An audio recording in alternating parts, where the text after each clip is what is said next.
Good morning, everybody. Welcome back to Rissington for the second day of action for the third round of the season for Club 100's Cadet and Junior South Championships. My name is Andrew Mather. Alongside me in the commentary box once again here for the whole day of racing action is Reeve Taylor. Reeve, we're bouncing back from a really good day of racing yesterday in the super lightweights. A lot of drama along the way.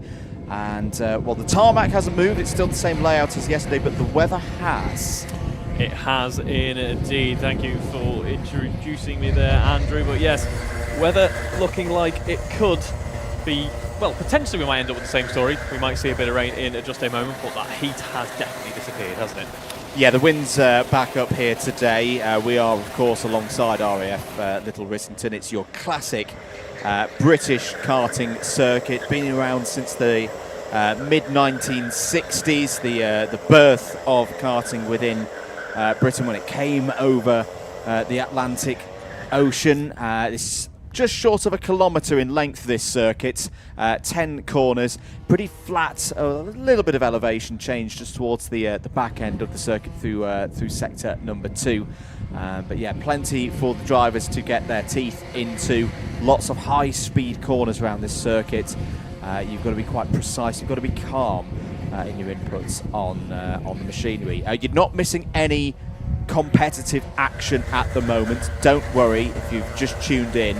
This is the back end of the Junior Lightweight Group C practice. It's got about a minute to go on it. But for what it's worth, Bobby McGurr, the reigning champion in Junior Lightweights, is currently fastest and has set the fastest time of anyone through these practice sessions of 50.182. The lap times of the fastest drivers through all these different groups, which will be the same groups when we get into timed qualifying in a moment's time. 50.4 to 50.1 is looking pretty good for the junior lightweights. For the cadet lightweights, if we see anyone hitting a 53.3, that is a very good lap time indeed for the cadets. The lap times, of course, will be slightly slower than yesterday in theory, because these are our lightweight classes as opposed to the super lightweights that we were talking about yesterday. So in the cadet world, that's an extra 10 kilograms of weight, 40 to 50 kg, the minimum race weight. And for the juniors, exactly the same, except you're going from 60 kg to 70 kg. So we're all keeping a track of that. And of course, they're all on the same Dunlop tyres from yesterday. Very durable tyre, but yeah, haven't got the absolute pace of being a brand new tyre as any tyre would. Right, I think that's all of the housekeeping done. Let's get into our first qualifying session of the day. Check and flag us out for the end of practice. We start things with the cadets. Their Group A timed qualifying is next.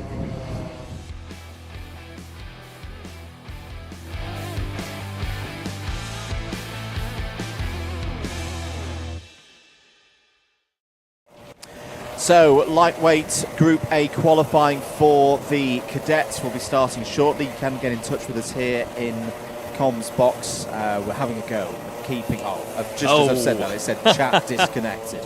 What would you know? But a lot of comments this morning. Reeve, who have we got in the chat? Who's saying hello? Hello to Rachel Matthews, who is wishing best of luck to Jake Matthews there. Lots of support for Josh Robinson as well. Zane Perry there with plenty of support from Tom Justice, who we saw obviously enjoying some running yesterday as well. So plenty of support there. I think we've got some more coming in. Do keep those comments coming in though throughout the day. We will look at them when we can. So if you need a bit of a recap of how this format works, all of our sessions today are 11 minutes long, and this initial part of the timed qualifying, all the drivers are put into one of three groups, A, B or C.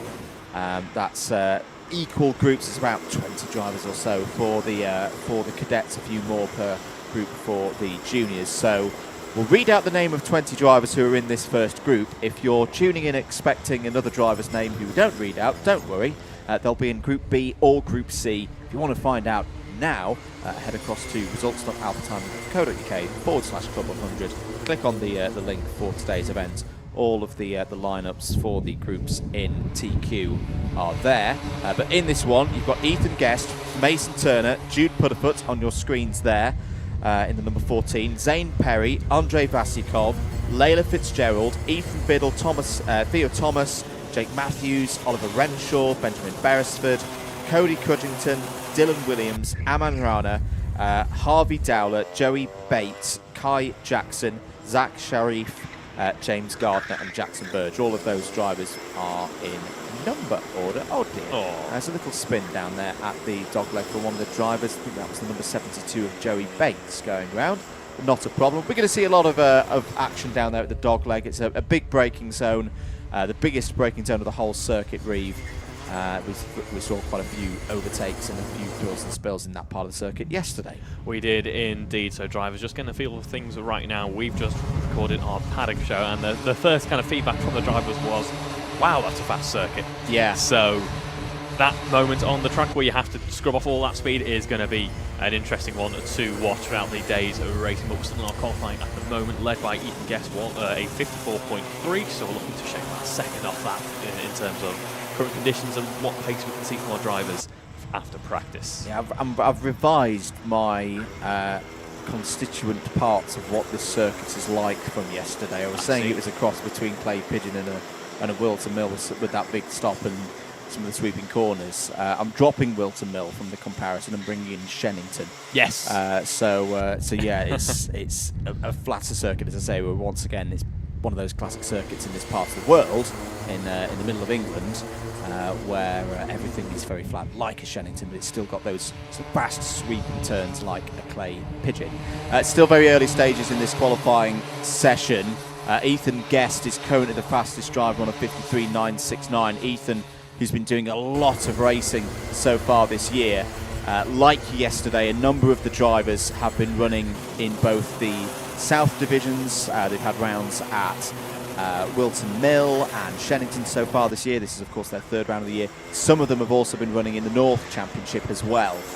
They've had races at GYG, PF International and Wilton Mill, if I'm not mistaken, so far this year. Ethan Guest has been doing a lot of those races, a lot of time in the kart, and really benefiting from that as a set of 53.969 as the benchmark at the moment. But as we say, based on what we saw in the practice sessions, track conditions haven't really changed that much since, if at all, since those practice sessions. So anything around a 53.3 is what we'd be looking for overall pole position.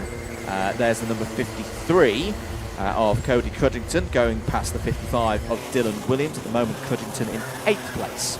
We've been watching those two heading around for a few laps now. Seeing Dylan Williams ahead of Crudgington there, of course, completely entitled to occupy whatever space on the track he needs to get his fast laps in, but just eventually relenting, and there we go. There we see through the dogleg our first little bit of contention there. Both drivers looking like they're able to get back underway quite quickly, which is fantastic news. And we do continue on there. Ethan Biddle, as we say, improving there, 53.788, so getting closer to that 0.3, that ideal 0.3 of a second time there. Ethan Biddle jumping up in to first, only just ahead of Ethan Guest. We saw pretty close margins at the end of the running yesterday in qualifying, so we'll see if we say the same thing again here for our lightweights. That's good stuff there from Ethan Biddle, who's not made, at least in the South Championships, has not made an A Final so far this season. So again, like yesterday, or if you weren't with us yesterday, just to give a quick reminder, these timed qualifying sessions set the grids for the pre-finals. A driver will go into either the pre-A, the pre-B, or the pre-C final based on where they stand within the overall qualifying classification after all three groups have been completed. So drivers will be looking to get straight away into pretty much the top 20 of the overall picture to get him into that pre-A final. If they don't quite do that, it's not to worry. The pre-B and pre-C finals, all of the B and C tier races have 2 repecharge spots available in them, where a driver, if they get in the top 2, will move to the next tier. And it is possible, even if you are in that pre-C final, to race all the way through to the Trophy A final. 5 minutes of this session to go. Ethan Biddle still the fastest driver out on circuit. We're having a look there at the number 12 of Mason Turner. currently third fastest, and it is Biddle there, the fastest driver on circuit, immediately behind. So Biddle from Guest, Turner, that's your 1, 2, 3. Joey Bates, Harvey Dowler, and Jude Pudderfoot at the moment. Again, top 6 is really where you want to be on the law of averages in these qualifying sessions. Unless, of course, we have a change in weather conditions at the discretion of the clerk of course. If there is a change in track conditions, what I call the relative position method can be used as opposed to the absolute time method. If the relative position method is used, we will basically take the first place drivers from each of the 3 groups. The fastest of those 3 gets pole, the second fastest gets second, the third fastest gets third on the pre-A grid, and then we take the same for the second places, the third places, the fourth places, and da da da da. So if we can get in the top 6, on average, you're looking pretty good to make it through to the A final, irrespective of which of the methods for forming the grid are used. Exactly. Just go fast, drivers. Just drive fast. Just go really fast. Really quick. Yeah, exactly. I'm interested to see how these sessions pan out as well. What we saw a lot in qualifying yesterday, and even a few drivers reporting back. I remember Rory Hamilton mentioned it yesterday, pointed out that you can get those laps in really early on. Yes. But then the pace seemed to fade away a little bit, especially with those warm conditions. Those Dunlops got up to temperature and were pretty warm. So it was all about getting those tyres, but all about getting those times in very quickly, very early on. I wonder, with the different weather conditions, might we see a completely different playing field here today, as we're still seeing plenty of green numbers flashing up on our screens at the moment. Ethan Biddle leads with that early 53.7 on lap 4, but the likes of Harley Dowler, Joey Bates improving there on the previous lap. They jump up just a 10th or 2 behind, so still pretty close competition at the end of this session. We saw the slipstream was quite a big factor yesterday as well. I would suspect that is going to be even more of a factor today because of the wind. It's a very open circuit, of course, so it's not really a place where we talk about too much about, tailwind versus a headwind will make a big difference, because at some points in the circuit you're going to have both. Yes. But it will mean in parts that when you're into a headwind, that toe that we saw yesterday is going to be even more powerful in these qualifying sessions. So Biddle's still on top with that 53.788. There's a yellow flag out down at Marshall Post 5 for the dog leg. I think someone just recovering there. Ethan Guest on your screens at the moment in the white and silver suit and helmet combo, 4th at the moment. There's Jude Pudderfoot. Now that's interesting to see. Jude Pudderfoot on paper is going to be your fastest driver in this group. He's championship leader. He won the first round of the season at Wilton Mill, and then was second on the podium at Shenington. But at the moment, he hasn't got a toe buddy. So that's why I think, to a big degree, he's down in 6th place at the moment, 3/10 off the pace. So we'll see if Jude Pudderfoot can find someone to give him a bit of help out there. Let's just have a track limit warning. Who else is moving at the order? Theo Thomas has just gone to P14 with a 54.416. And we saw this in a couple of the sessions yesterday, didn't we, Reeve, for the cadets, that they get themselves a bit spread out, and it means that no one's then getting that toe. So we sometimes not see so many fast lap times towards the end of these sessions. Yep, that's exactly what we've got here. No one really making any major improvements apart from the aforementioned Theo Thomas there, who does improves once again actually as they cross line up into 6th position. Nice progression there for Theo Thomas, a 54 flat there, so breaking close to those 53s. We're not seeing the 53.3s that we were seeing in practice. Don't forget that again, that could be changing conditions, changing in wind, potentially slowing the karts down, but less than 60 seconds to go now. Contact warning coming in for Ethan Biddle there, so potentially a little bit of traffic to contend with for our provisional pole sitter as we wait for the rest of the cars to head around for what will be the final attempts in this session. Yeah, there could be some surprises here. Jude Pudderfoot, as I say, down in 7th place. Zane Perry as well, who's had some good results so far this season, was your winner last time out in the South Division at Shenington. They're both outside the top 6 at the moment. This could be a bit of a nervous wait for some of our front runners. 15 seconds remaining on the clock, so everyone is... I'm not sure everyone's going to get another lap in here. There's a gaggle of karts coming through Elbow now that I think will get over the line, or at least some of them will get over the line. It's just got worse for Zane Perry, by the way. He's got a racing under yellow penalty, so effectively a speeding under yellow penalty. So there's going to be at least 1 lap deducted from the number 16 driver. Driver's taking the checkered flag now. Biddle over the line, does not improve. No one's really improving at the moment.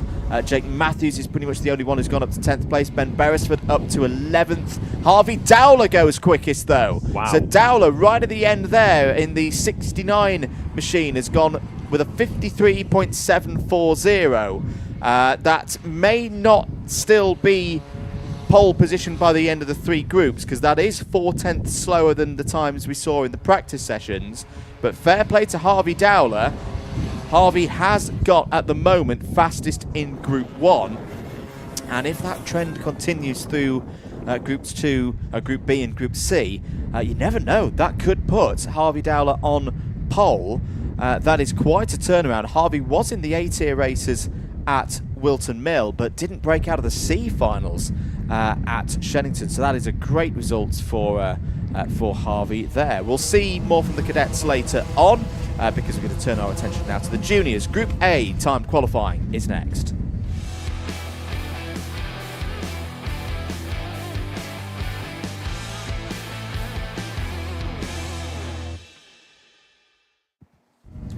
Group A qualifying then for the junior super lightweights. Let's take you through the long list of drivers who we've got out in this one. The number 3 of Samuel Masters, the number 7 of Thomas Hughes, the number 8 of Jacob McQueel, the number 9 of Max Kilby will be in this one, the number 10 of Charlie Williams, the 16 of Callum Boots, the 18 of Oliver Bamford Senior, the 19 of Jamie Tiley Gooden, one of the favourites here today, is in Group A. The 30 of Ben Richardson, the 35 of Daniel Archibald, the 37 of Archie Bullard, the 47 of Dan Treadwell, the 59 of Hudson Barker Dix, the 63 of Matthew Omar, the 66 of Maxim Muskis, the 73 of Toby Mitchinson, the 78 of Kian Haynes, the number 80 of Aaron James, the 88 of Hudson Gordon Huntley, the 96 of Jack Adcock, the 99 of Jack Whitehouse, second last time out in this championship at Shenington in the A final.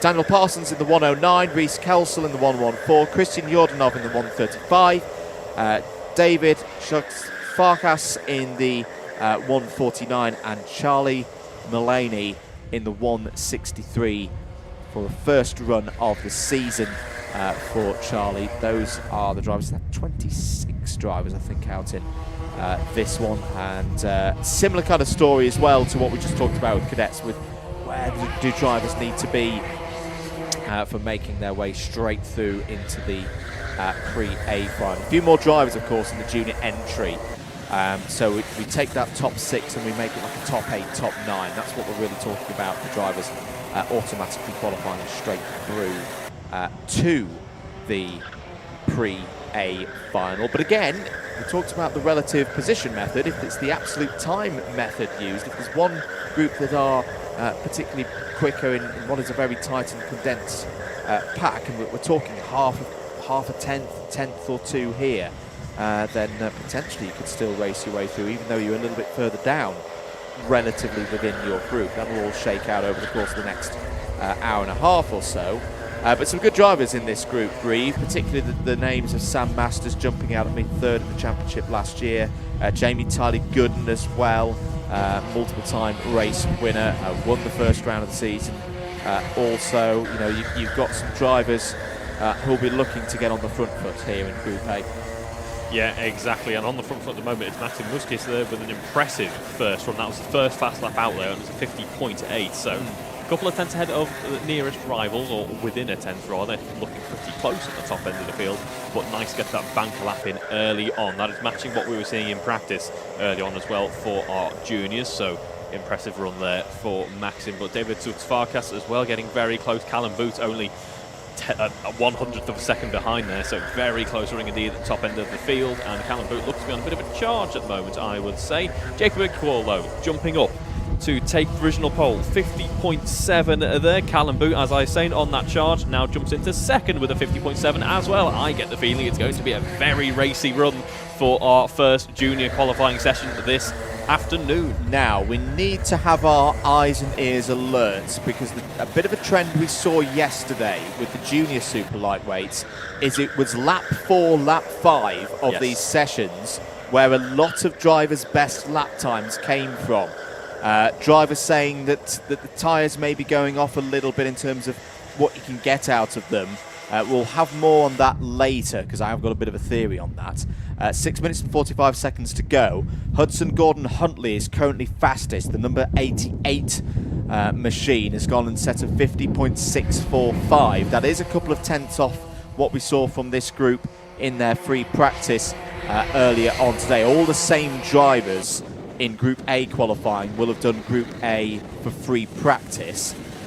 So Hudson Gordon Huntley at the top of the order at the moment. Equil second, Boots third. Thomas Hughes has just put in a good improvement, up 17 places. Hudson Barker Dix goes fastest on a 50.502. That was on the 5th lap for Hudson Barker Dix. Oh dear, as there's a bit of a spin there for Reese Kelsall, currently 23rd fastest in this session, and that won't help that spin down at dogleg. No, it certainly won't. We had a quick chat with Reese before these qualifying sessions got underway.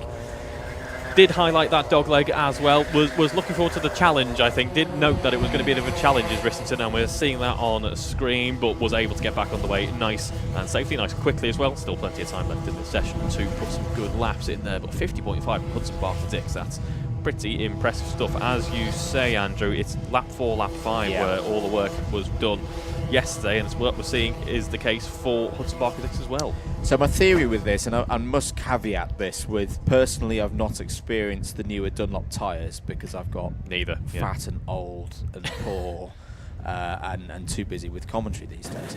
And I've never driven this circuit as well, which I'll caveat as well. But it's an older circuit with a well-bedded in surface. Yes.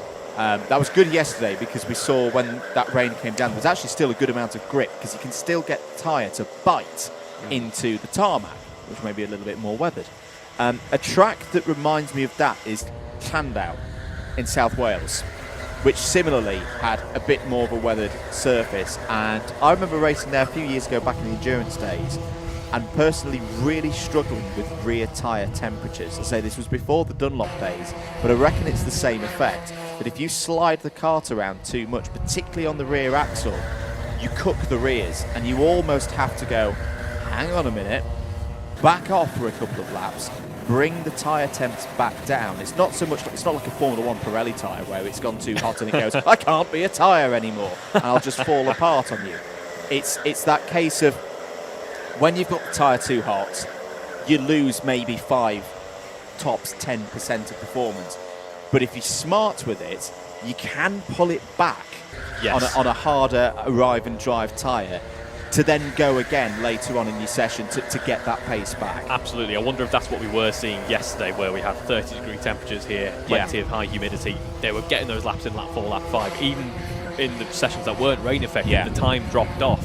Just because, again, the tyres would have grip, as you say, if they backed off and let them cool down, but they just can't bite in and adhese in the same way they would with that temperature being latent in the tyres. And the reason I say that as well is that the tyres don't get changed, folks, between sessions. So it's the same tyres being used here by the juniors that, you know, groups B and C will be using. And we see this trend again and again and again. And they say it's whilst the carts go into the pits, we have the cadets come out. You then get the next group out, and again, they see that lap 4, lap 5 thing where the temperature of the tyre just goes over that peak point. Drivers are starting, though, to get on top of things today. As I say, it's not as warm here today as it was yesterday. Matthew Omar has just thrown in a 50.488. So the tyres and the performances for the drivers seems to be coming back now. So Matthew Omar goes to the top of the order. Sorry, Omar Matthew goes to the top of the order with that 50.488. Apologies, I went into Euro mode then, where all the names are back to front. But yeah, that's about on par for what we saw from this group in their Group A qualifying. thank you very much for taking part and listening in our first bit of tyre talk for the day. I think we managed to avoid it yesterday, didn't we? We managed to avoid too much tyre talk.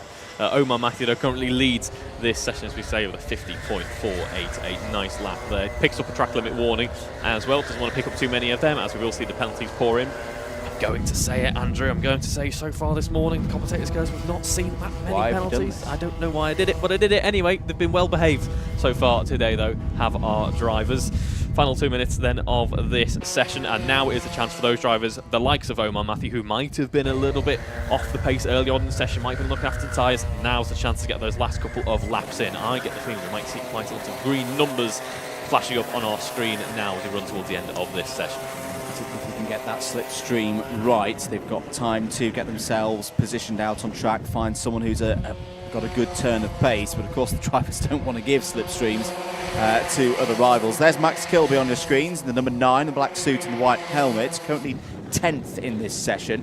A quick run down the order, so it's Matthew from Barker Dix, Goodson, Huntley, Parsons, Sush Farkas in 5th, Boot, Tylee Gooden, Equal, and then Bamford Senior. That is going to be around where the pre-A cutoff would be normally.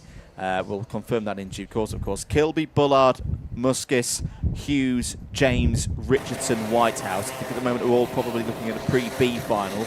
Archibald, Williams, Haynes, Treadwell, Sam Masters down in P21. Wow. What is happening there to Sam Masters? Just spotted that.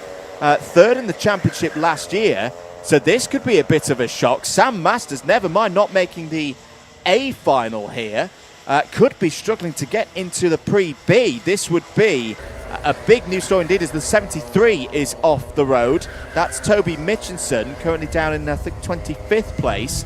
The track limit warning for Sam Masters as well, so we've got to keep an eye on this. Masters, who was not at Shenington but did compete at Wilton Mill. To put into context the strength of this driver's results, 2nd and 3rd in the A-tier races at Wilton Mill, so this could be a real shock. 5 seconds to go.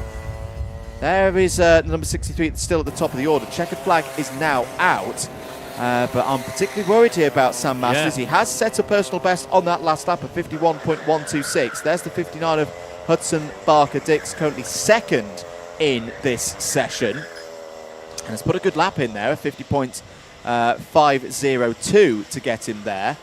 Masters over line, P21. Sam Masters, that is a real surprise there, Reeve Taylor. The number 3 seed from last year hasn't made it into the pre-A final and hasn't even got anywhere closer. That's a real trouble for Masters. It is indeed. Looking at the time throughout the session as well, there was not any errant laps there. It just seemed to be consistent. That was just what the pace was looking like through that session, which is, as we say, a bit of a shock. But let's see then, as we bring an end to this junior Group A qualifying session. Omar Matthew is your man on pole for that running. And then in just a few moments, I think our cadets are already out on track. We're going to move over to our Cadet Group B qualifiers.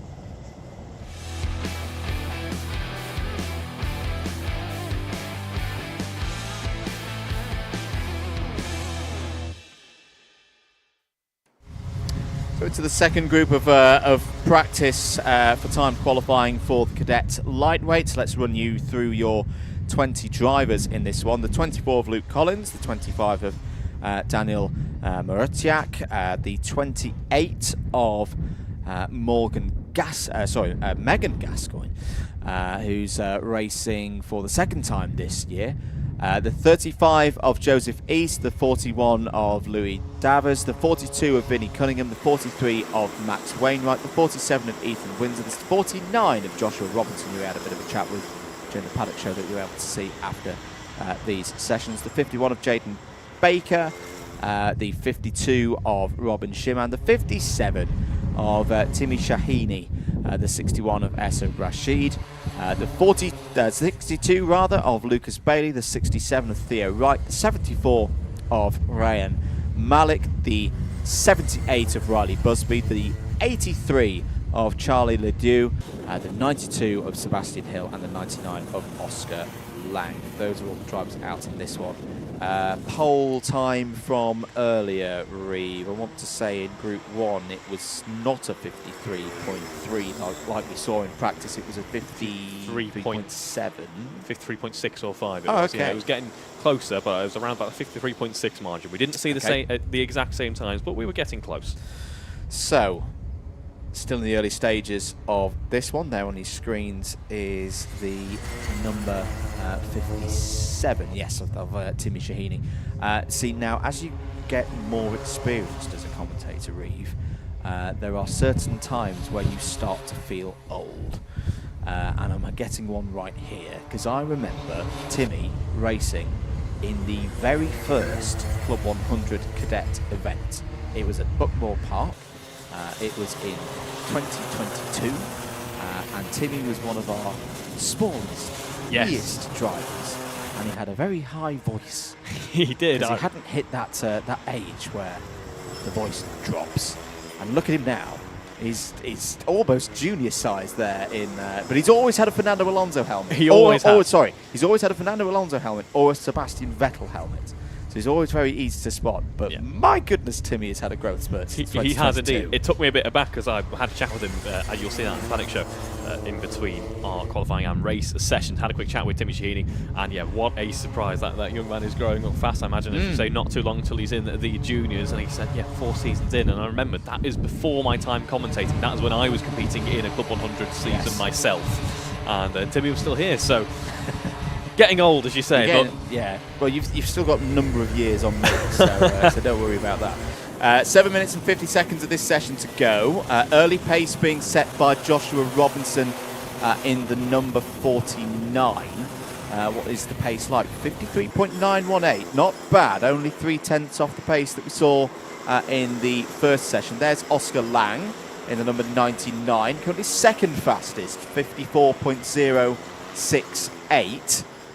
Charlie Lidieu is in third place, and say the drivers will be getting up to speed. Here's a good group of them. The 49 going down the inside. That is Joshua Robinson, another one of the drivers wearing that replica Lewis helmet, Bell helmet design. If I've got my facts right on that one. Oscar Lang goes quickest, 53.717. So that's interesting to see, Reeve, that we've pretty much got to the pace of Group 1's fastest times, but we've still got 7 minutes of this group session to go. Yeah, smash that in quite early on there. Let's see what Oscar Lang can do. I think we might see a couple more heading through. What is benefiting this group here quite substantially, I would say, is look at the train forming up now as we run through the dogleg. We've got a whole fleet of karters all looking over the shoulder. Some get a better run through on the exit of the dogleg. We're going to see a lot more of that in the racing this afternoon. But yeah, we might see the slipstream coming back into effect for our cadets here. Potentially the wind dying down as well, allowing some drive. We've got a gentle breeze coming through the commentary box there, and we can't see too much of what's going on in terms of wind, but that could be coming into effect here as we do have some change. Now, Oscar Lang maintains the provisional pole, but with a 53.5. That's a nice run there for Oscar Lang, and more importantly, perhaps, 3/10 clear of anyone else out on track. 3/10 clear, and also quicker than anyone did in Group 1. Yeah. So that is a change for who has got overall pole position at the moment in the cadet lightweights. We should mention as well, this is Oscar's first South Division run of the year. So straight on the pace within this group of drivers. It's been interesting to talk to some of the drivers so far this weekend about the differences between the South and the North. Now, of course, in many things, the North is far superior to the South. We both know that in this Cotswolds. But the North Division's still kind of growing in a way. You've got some very good drivers in there, but maybe a little bit less experience. So the depth of the A-tier drivers is not quite there. It will get there. Over the next couple of years, I am absolutely sure that as more drivers in the north of the country get more experience in Club 100 machinery, they will get to that same level as the drivers in the south.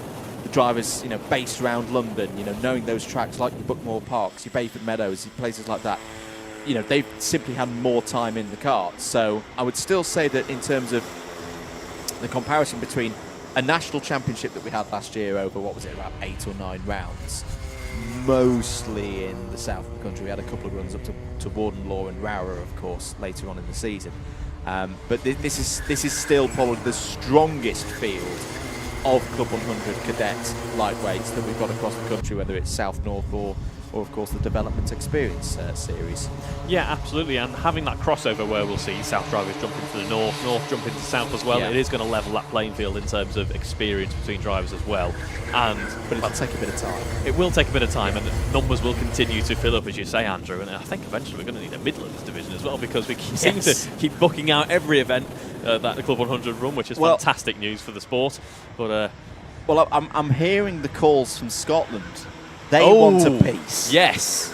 But it's a long way from Sittingbourne to get the machinery up there. So who knows? Who knows what's going to happen in the future? Although what I will say is, didn't Will Chu go on a little kind of last week at the BUKC 24 hours? He had a bit of I hear he had a stint around 2 o'clock in the morning where he started spelling some future plans. I've not listened to it yet. Yes, he did. That was for those of you interested in Club 100 as a whole and the British karting scene. Will Chu sat down on the BUKC 24-hour event at Teesside and gave us an hour of history and intellect and wisdom from his side of things, his perspective, and it was an interesting hour. So yeah, one worth a watch if you want to jump back there.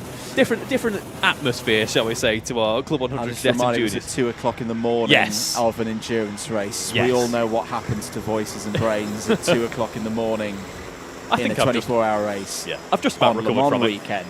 Anyway, 3 minutes of this session to go for Group B in the Cadets. Oscar Lang still fastest and has now got into the 53.3s. So that is bang on the pace that we saw this morning of the fastest drivers in free practice. So Oscar Lang is in a very good position here. He's got nearly half a second, in fact, on Charlie Ledoux in second place. Joshua Robinson third, Joseph East fourth, Megan Gascoigne. That's really good for Megan Gascoigne. It is. Had a few troubles at the first round of the season. Got into the B tier races, but didn't have the results that Megan would have wanted. At the moment, we're not going to be worrying about B tier races, because with 5th place in this group, that should put Megan right in the mix for an A tier race. It does. Oh dear, as round has gone to number 28. It does. Welcome, Megan, to the DDMM Sports Commentary curse. You are in very good company, but that's what's happened there. We said things were going well, and then there was a spin. There's a spin, and I should add as well, there is unfortunately a bump and pass penalty for Megan Gascoigne. So in that P5, she's going to need to hope to push on towards the likes of P1, P2 if possible, but yeah, unfortunately not going Megan's way late on in this session. Apologies there. That's on Megan, us. it's happened to some of the finest karters in the world that I've talked about them, I've praised them, and then it's all gone horribly wrong. Not your fault at all. Not your fault at all. We will take 100% responsibility for that. Riley Busby is 6th. Ethan Windsor, Daniel Murtiak, and Vinnie Cunningham on the top 10 at the moment, completed by Max Wainwright. But we've still got a good amount of time to get lap times in. 1 minute and 10 on the clock. Pretty much everyone at the far end of the circuit here. So there's going to be some drivers with good slipstreams on their last couple of laps. There will indeed, as we head now into the final 60 seconds. 53-second lap is what we're aiming for our cadets, but Oscar Lang looking pretty controlled at the moment at 53.3, sees him half a second clear. Make that 0.2 of a second clear though, as Joseph East crosses the line there, goes into the 53.5 second zone there, so nice lap there from Joseph East. This is what we saw from the likes of our junior session just gone by. A few drivers likes of Omar in the juniors who were just laying in waiting, and then all of a sudden on that final couple of laps smashed in a really strong performance. Yeah. You might be seeing that in the final 30 seconds now to bring an end to this session. We look on to the number 47 of Ethan Windsor, ducking down to gain any slipstream that we can. A couple of penalties coming in as we have yellow flags out on track. That's probably going to quash any hopes of some truly fast laps, but Jaden Baker, Timmy Shahini picking up racing under yellows this late on in the stint. Indeed. 7 seconds to go, so I think pretty much everyone is going to be on their final lap here. There's a couple of drivers out in the first sector, but they haven't really got slipstream, so I don't think they're going to be particularly quick laps. Over the line, Lang stays on a 53.384. East Ledoux, oh, Max Wainwright, nice lap, puts in a 53.770, goes up to third. Daniel Marutiak as well is up to fifth with that 53.828. That's really good work from those drivers at the end of this session. We don't have sector times here at Rissington, so can't see if anyone is on a personal best on this last tour leading through sectors 1 and 2. But yeah, I think that will be all they wrote on that one. Oscar Lang, 53.389. That is right on the pace. It gives Lang at the moment the fastest time in any group within the cadets. With one group to go, we'll see if that gives the driver the number 99 pole position. Lang from East, Wainwright, Ledoux, Marutiak in the top 5. Robertson, Gascoigne, Busby, Windsor and Cunningham the top 10. Baker, Collins, Malik, Wright and Bailey take us to 15th. Shiman, Shahini, Davers, Rashid and Hill in the top 20. More from the cadets later for Group C. Right now though, let's pass once again back to the juniors and Group B for them.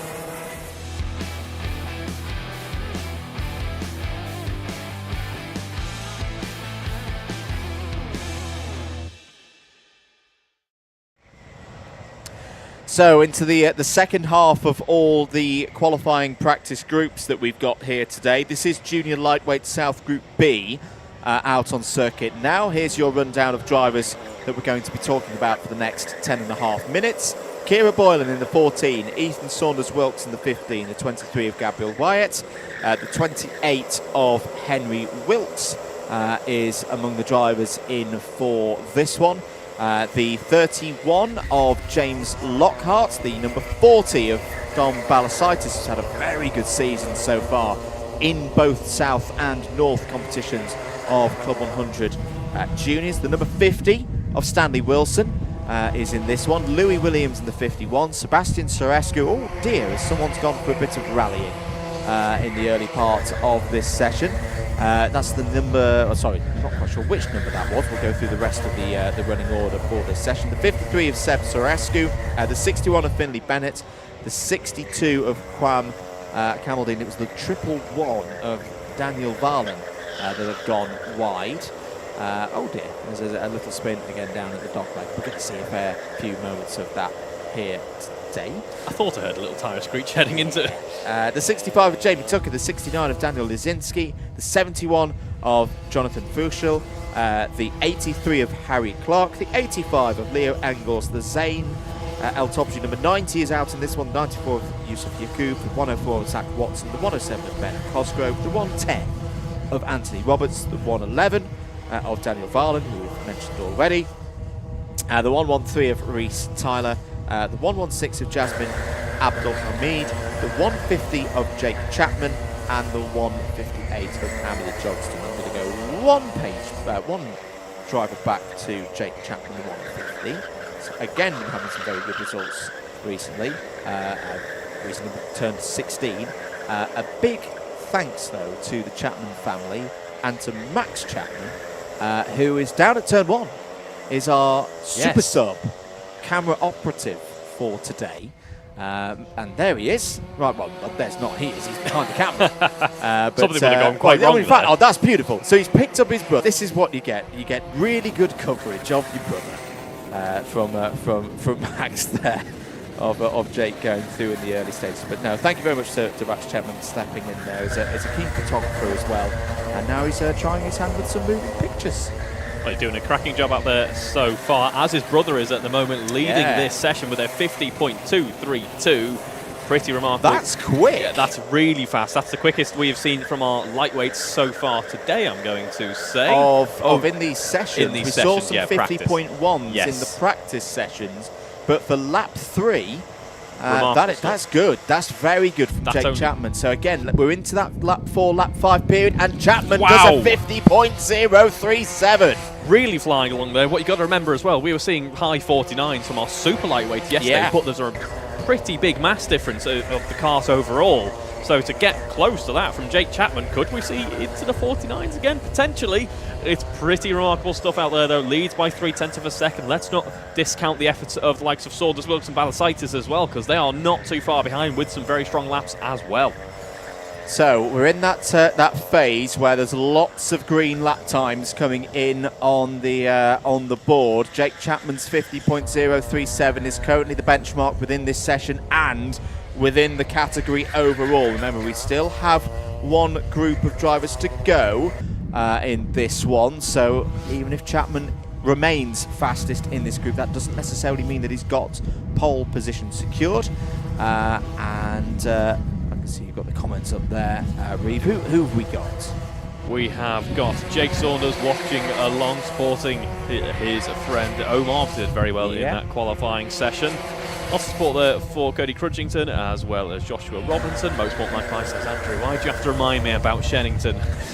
I'm never going to forget that one, David. No, good to see you in the comments and hard at work as well. Everybody, behave yourselves. If you don't, David will sort you out. There's a little bit of a bump there between Dom Balasaitis and the 111 of Daniel Varlan. Again, it's the dogleg where a lot of the action happens around this circuit. So Chapman from Saunders, Wilkes, Balasaitis at the moment. Harry Clark up in 4th place, has been an ever-present in the A-tier races so far this year in the South Championships. Anthony Roberts in the 110 on the podium last time, of course, at Shennington. He's currently 5th. There's an atmosphere in this session, Reeve. I'm just sensing from the drivers looking at the screen. A few discussions ongoing out there. There is indeed, yeah. There's an atmosphere of tension, as we say. For a brief moment, I thought I might saw a raindrop on the camera lens. I don't think it was, though. I think it was just a little mark. So I'm wary of that. No. So, yeah, nothing so far. Our lovely camera ops who sit out in all weather conditions will report that for us as we sit back in our lovely air-conditioned comms boxes. It is now lovely today.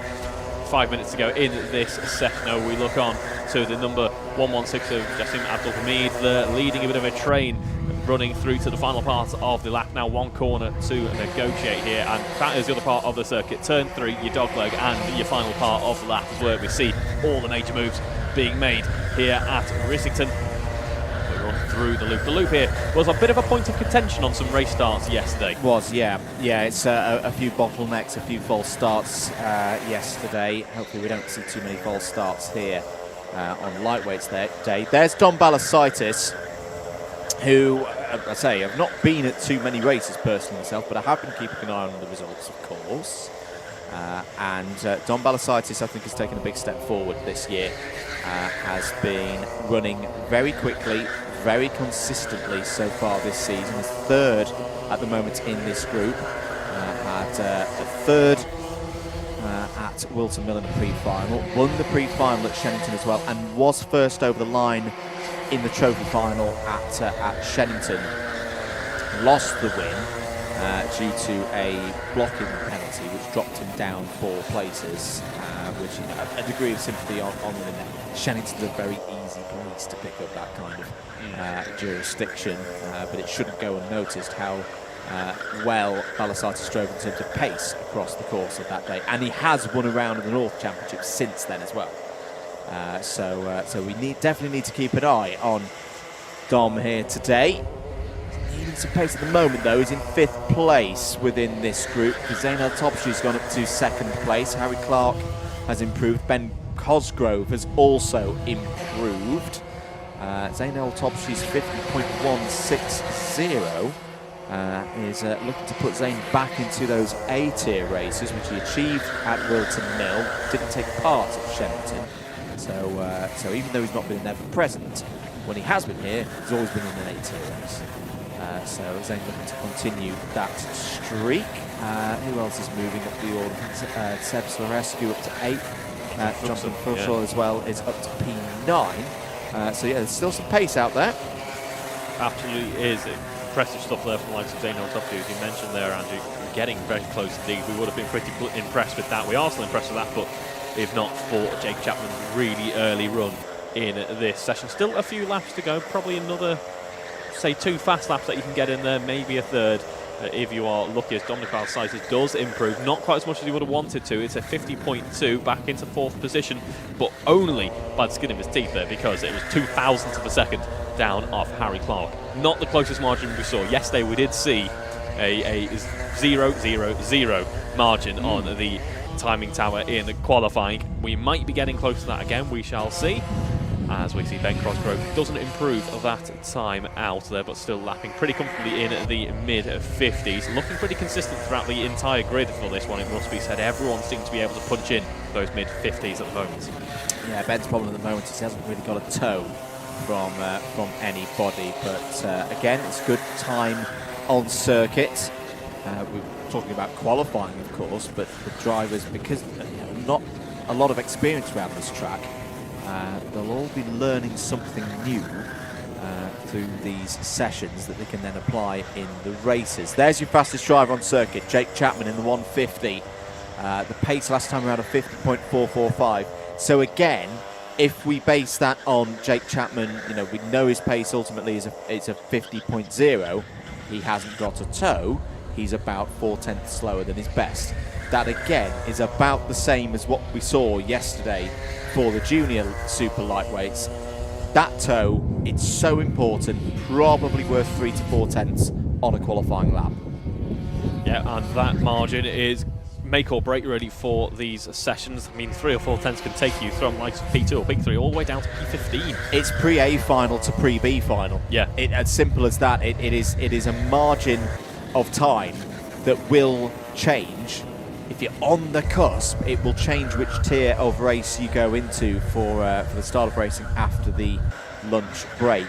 Don't go anywhere during that lunch break. If you're watching from home or around the world, we do have our Paddock show that we recorded earlier on during the practice sessions to play out for you. So you keep one continuous programme of entertainment here at Rissington for this 3rd round of Club 100 Cadet and Junior South. 8 seconds to go in this session. Jake Chapman, I don't think he's going to be able to beat his 50.037. Yeah, that was a 51.0. Checkered flag is out. Zach Watson improves to 12th place with a 50.591. Can anybody else go quicker? Balasitis over the line goes 4th, a 50.223. Louis Williams has improved to 13th. That should be there or thereabouts for a pre-B final.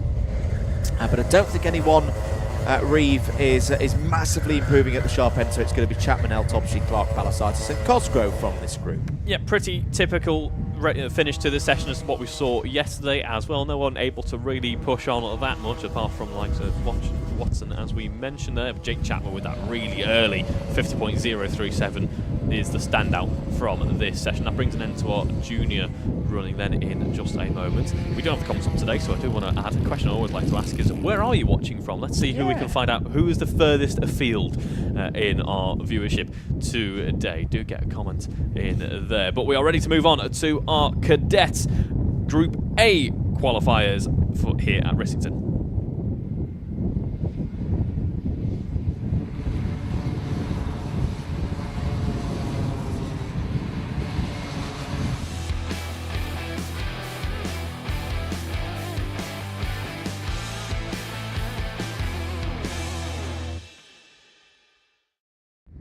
The last group of qualifiers for the Cadet lightweights: Henry Greenwood in the number 5, the 13 of Leisure Dimitru, the 15 of Freya Frith, the 20 of Tigran Gregorian, the 21 of Cora Moore, the 22 of Oliver Sanderson, the 27 of Harry Myatt Waldron, the 29 of Adam Askar, the 30 of Leonidas Georgiou, the 31 of Felix Shelton Hayward. They've been having a good season so far across Cadet competitions. The 44 of Jacob Kent, the 54 of Charlie Gelb, the 58 of James Kahn, the 59 of William Hossack, the 65 of Ayrton Lima Evans, another driver who's had some breakthrough results so far this year in Cadet competitions across the South and North competitions. The 70 of Rufus Sessions, the 88 of Tate Hart, the 93 of Indy Welsh, the 96 of Athena Cooper. Those are all your drivers in this third group of qualifiers, our last group of qualifiers here at the Cadet Lightweights. And a reminder, we saw a 53.3 in Group B. How exact of a 53.3 was it though?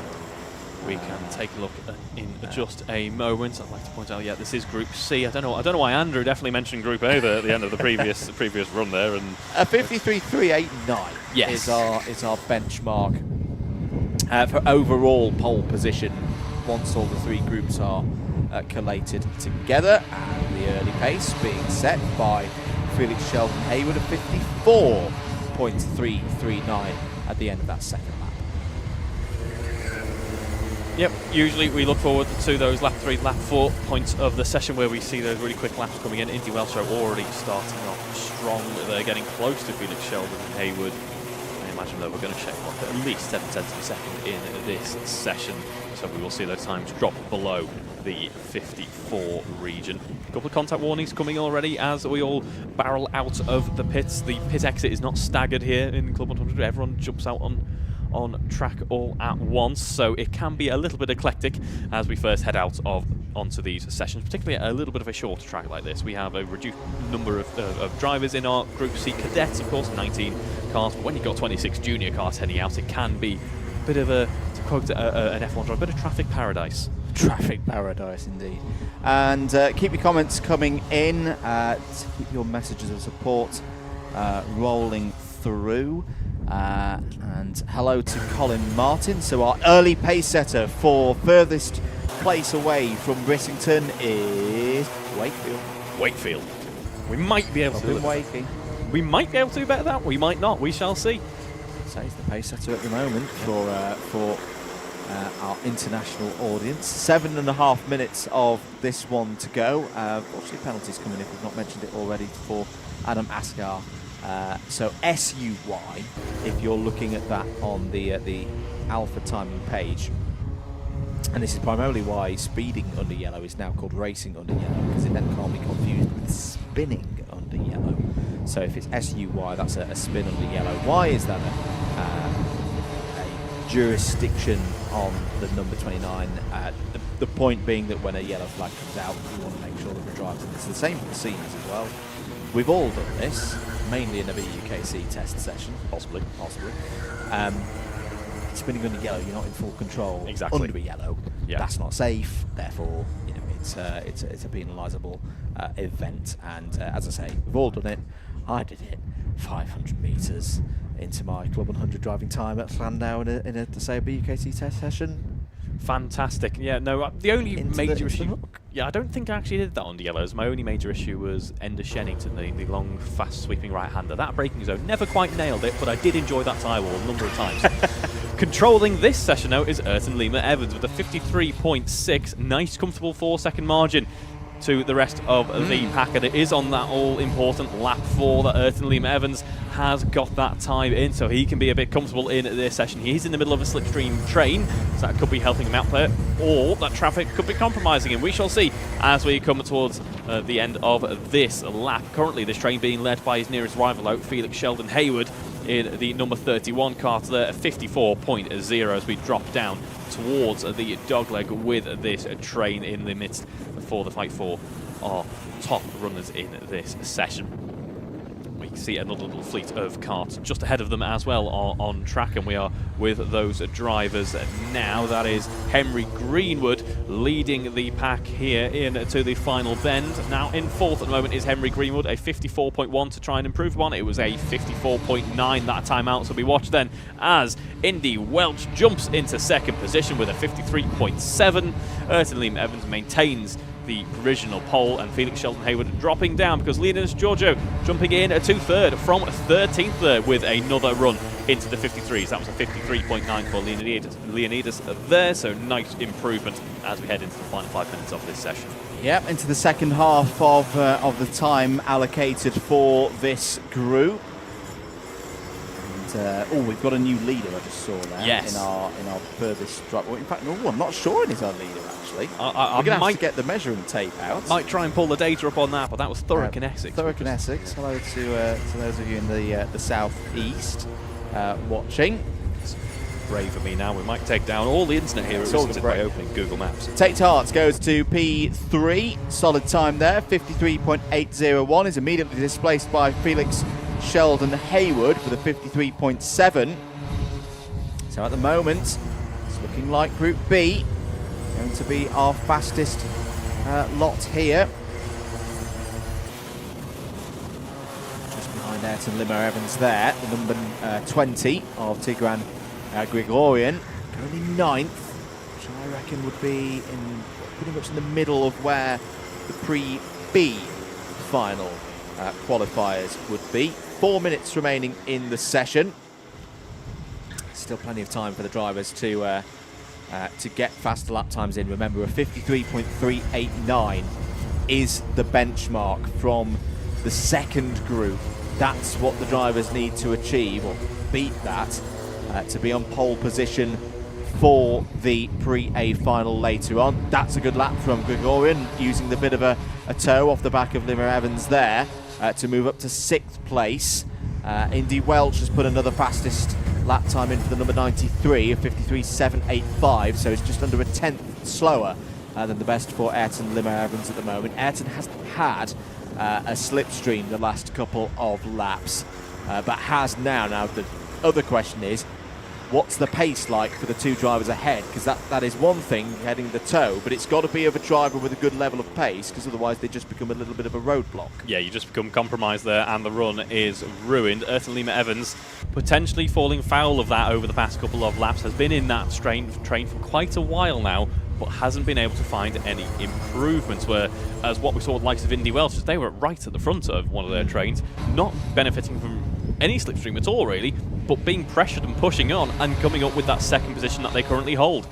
Interesting group this, because you've now got Felix Sheldon Haywood at the front of this trio. You've now got third, first and second within this qualifying group together. They may not realise it. It's very, very tricky for the drivers, even when we talk about senior drivers and some of the qualifying sessions for their, say the SP40 and the SP60. No radios. You've not got someone in the driver's ear saying, yep, this is a good group, yep, don't overtake, yep, let's keep this in line. You might have a few of the classic karting hand signals from the side of the track. But if the drivers can hold this group together, I reckon this could be the kind of formation that produces some really quick lap times in the latter stages of this session. 2 minutes to go. They're going to come round again. Let's see what the pace is like this time around for Limo Evans, Welch and Sheldon Haywood. All in the 54s. Ayrton Limo Evans is going to go down the inside and want to be at the front of this pack. So let's wait and see. Nobody really improving at the moment unless their name is Ledger Dimitru. Dimitru goes up to P11 with a 54.405. Again, that's going to be in the region of pre-B final. There's the number 44, Jacob Kent at the front of a group. That is the number 44, currently 5th fastest in this session. Still then being led from our 4th lap attempt from Ayrton Lima Evans, and that's looking pretty comfortable at the moment, although we have seen the odd change here or there late on. Penalty coming in for William Harsack there. ABC takeout here in qualifying, not ideal. So reminder, penalties aren't done based on time, especially here in qualifying. It is all going to be based on results at the end. It's going to be a grid drop for William Harsack there, as Felix Sheldon Haywood does jump into second, takes back that second position with a 53.773, just 1/100th of a second separating themselves and Indy Welch. It's just how close it has been for so many of these qualifying sessions. The margin's oh so thin here as we run down towards the dog leg once more, and actually a black flag coming out as well there for William Harsack. We can see on the top end of your screens there, folks, but we are watching on as Ayrton Lima Evans navigate the dogleg, the portion of the circuit which catches so many drivers out. It's all about getting that momentum through the exit. Absolutely perfect through that right-hander. Ayrton Lima Evans looked pretty comfortable there, didn't lose out any time really to his following drivers. We drop further down the circuit though to that final right-hander as the clock gets ready to hit 0 seconds. Here is Ayrton Lima Evans crossing that line. He does not improve. It's a 33.5. And we are, in fact, he's got ahead before the checkered flag, so he's still got another opportunity to cut across you there. Reeve. Yep. Yeah, he is going to get that another lap, as we say, a 53.551. And it is that group of karts heading back down towards the dogleg once more. A few karters, though, that is all they can do in qualifying, just a couple of more to get those fast laps in. So that's pretty much the end of things then for, I think, yes, Limmer Evans and Sheldon Hayward have probably abandoned those laps. I think they knew pretty much that the best opportunities to get laps, quicker laps in had gone. So that is the 3 groups of cadet qualifiers all done. I say that, we've still got 3 of them to come round. It is Hart, Kent and Greenwood. And Greenwood goes to second place within group. So there was a little bit of a late flourish there for Henry Greenwood. He's had a tricky season so far. Best result of a 5th in the final at Wilton Mill, but second place within group. That'll be a decent starting position for Greenwood in the pre-finals later on today. We've still got one more qualifying session to go, though. It's now the turn once again for juniors to head out on track. Group C is up next.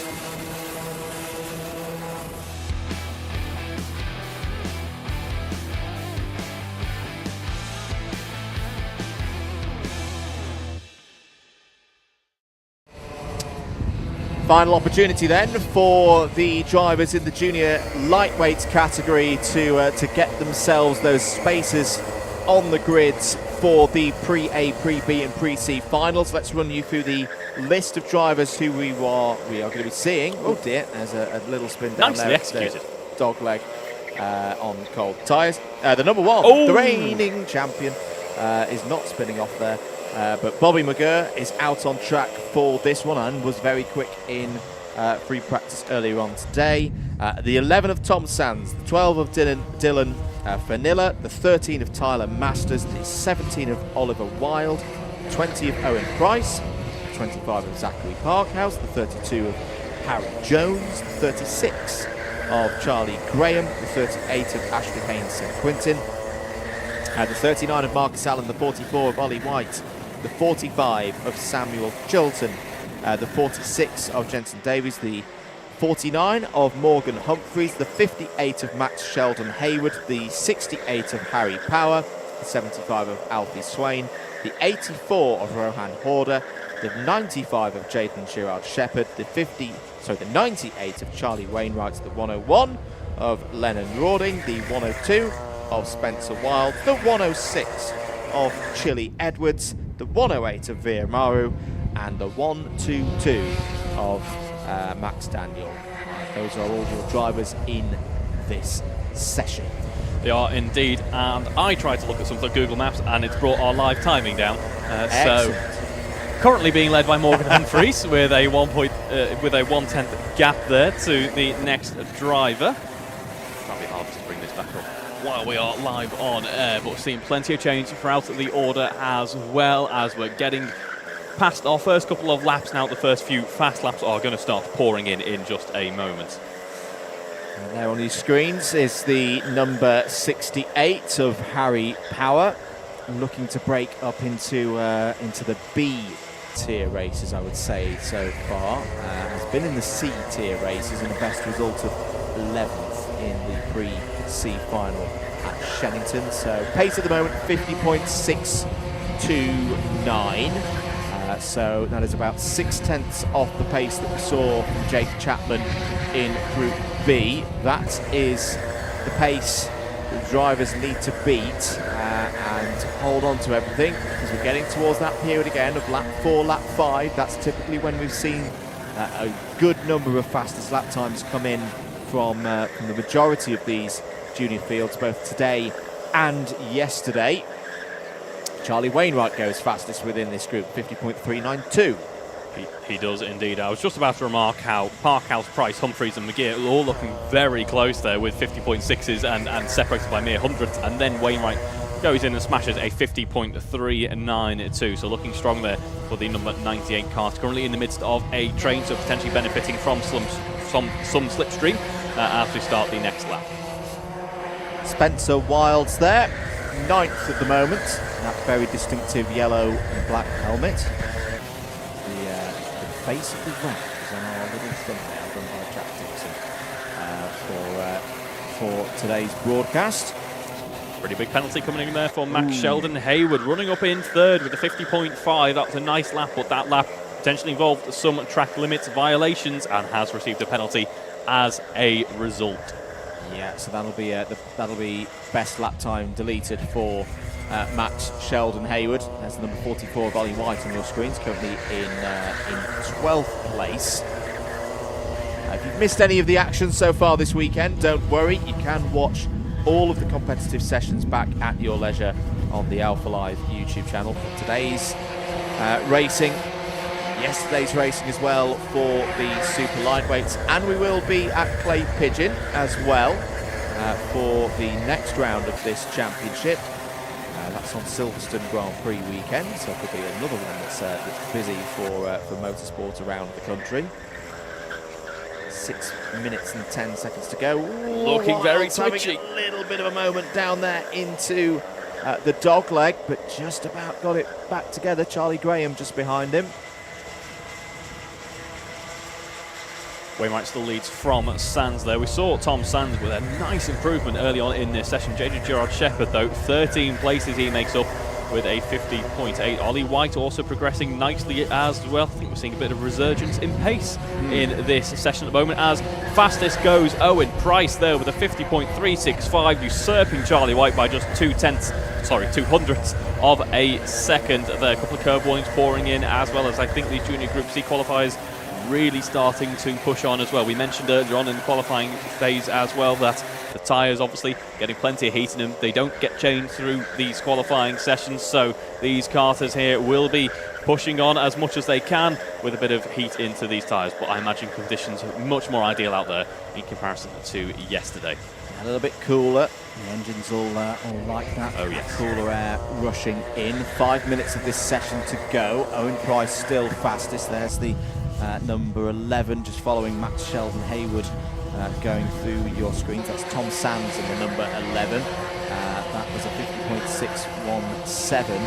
So we're into that period of the qualifying session now. When you look down the number of green lap times on our timing screen, there are still some, but not many. Ollie White has done one to move himself up to 9th place on a 50.611. That's just outside, I reckon, the kind of cut-off we expect for the Pre-A final. If Ollie can somehow find another 10th or two, could get into that region. Jensen Davis has gone quickest, or done a new 50.797 that puts the number 46 up to 13th.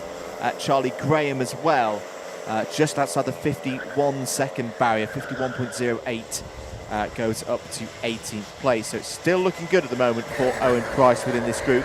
It's still looking good for Jake Chapman to be on pole position in the juniors. That 50.037 from Group B is still your fastest lap time that we've seen so far today. Yep, Jake Chapman was very consistent in his session, able to just smash into those low 50-second lap times. I don't know if we're going to see anyone being able to push on this late on. We've still got a bit of a train forming up for our front runners here, so maybe a bit of slipstream to benefit from. There's very little clear part of the track apart from Sector 1 at the moment.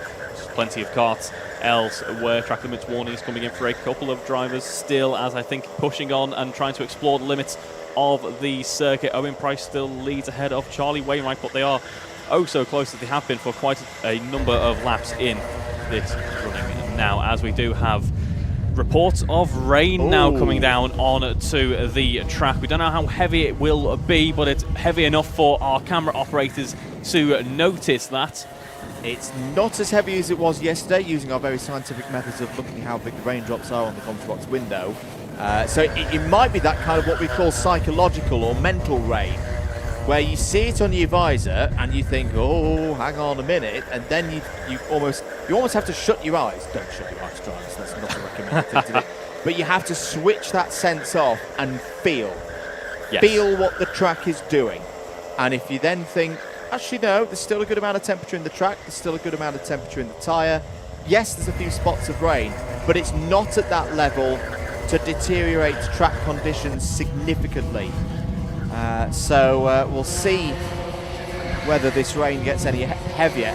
No one's going quicker at the moment in their lap times, but again, I think that's because we're at this phase of the session where the tyre temperatures have gone. In fact, what could be interesting is if it helps. If it helps the drivers, bizarrely, if it's just the right amount of rain to take the tyre temperatures back down, gets them back into the optimum window, we could actually see, strangely, some good lap times in this next couple of moments.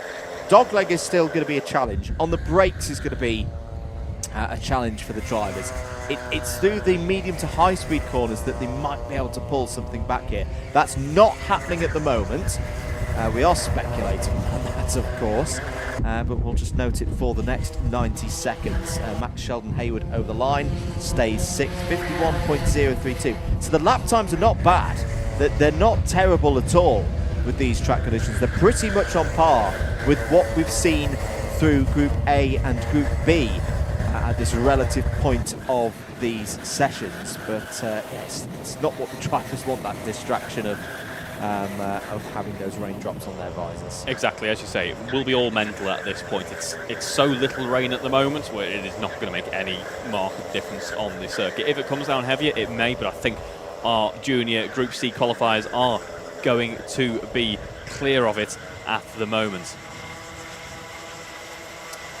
45 seconds remaining in the session, so anyone coming round the final couple of corners now and crossing the line, this will be their last lap. Again, no one's going quicker than they've done so far in this session. The other good thing, though, for these drivers is it means they're getting a little bit of experience of a possibly damp track. You don't know how crucial that could be. That looks a lot heavier all of a sudden. The rain is now coming down. It's more towards the far end of the circuit.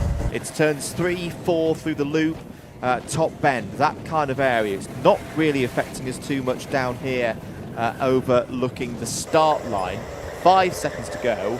No one's going to go quicker. There is Bobby McGurr. Bobby McGurr's in 5th place. Should make it through to the pre-A final. Now, the other question here, again, I'll use that term of the clerk of the course, whether this change in track conditions will then deploy the relative positions method of forming the grid. We'll find out in due course. Everyone over the line, no one's going quicker. They're down into the high 51s and the low 52s, so they're probably a second and a half off the pace now. That is slower than we saw at the end of Groups A and B. And it finishes with Owen Price on that 50.365 fastest within group. Wainwright second, Humphreys third. For Morgan Humphreys, that's a good effort from Morgan Humphreys. I think that's going to see Morgan through into an A final for the first time this year. Didn't do round 2, was 9th and 8th in the B tier races at round 1. So good there, good work from Morgan Humphreys. Thomas Sands 4th, I think will also be through to an A tier race for the first time this season in the South Divisions. Bobby McGurr might be a bit disappointed with 5th, but should still be through into the top tier races. Tyler Masters, Oliver Wilde, Ollie White, Zachary Parkhouse might have a bit of a nervous wait to see whether they are in a pre-A final or not. Dylan Fanilla, Spencer Wilds, Jensen Davis and Max Daniel all in the top 15, completed by Samuel Chilton. Jaden Girard Shepherd, Marcus Allen, Charlie Graham, Alfie Swain and Harry Power all take us down to 20th place. Harry Jones P21, Ashley Haynes St Quintin, Veer Maru, Lennon Rawding, Chili Edwards and Rohan Horder complete the 26 runners in that one. The wind has really picked up here at Rissington. There is still that rain in the air. And that does bring us to the end of the qualifying sessions. What have chat thought of that? Those qualifying sessions before we go to the Paddock show.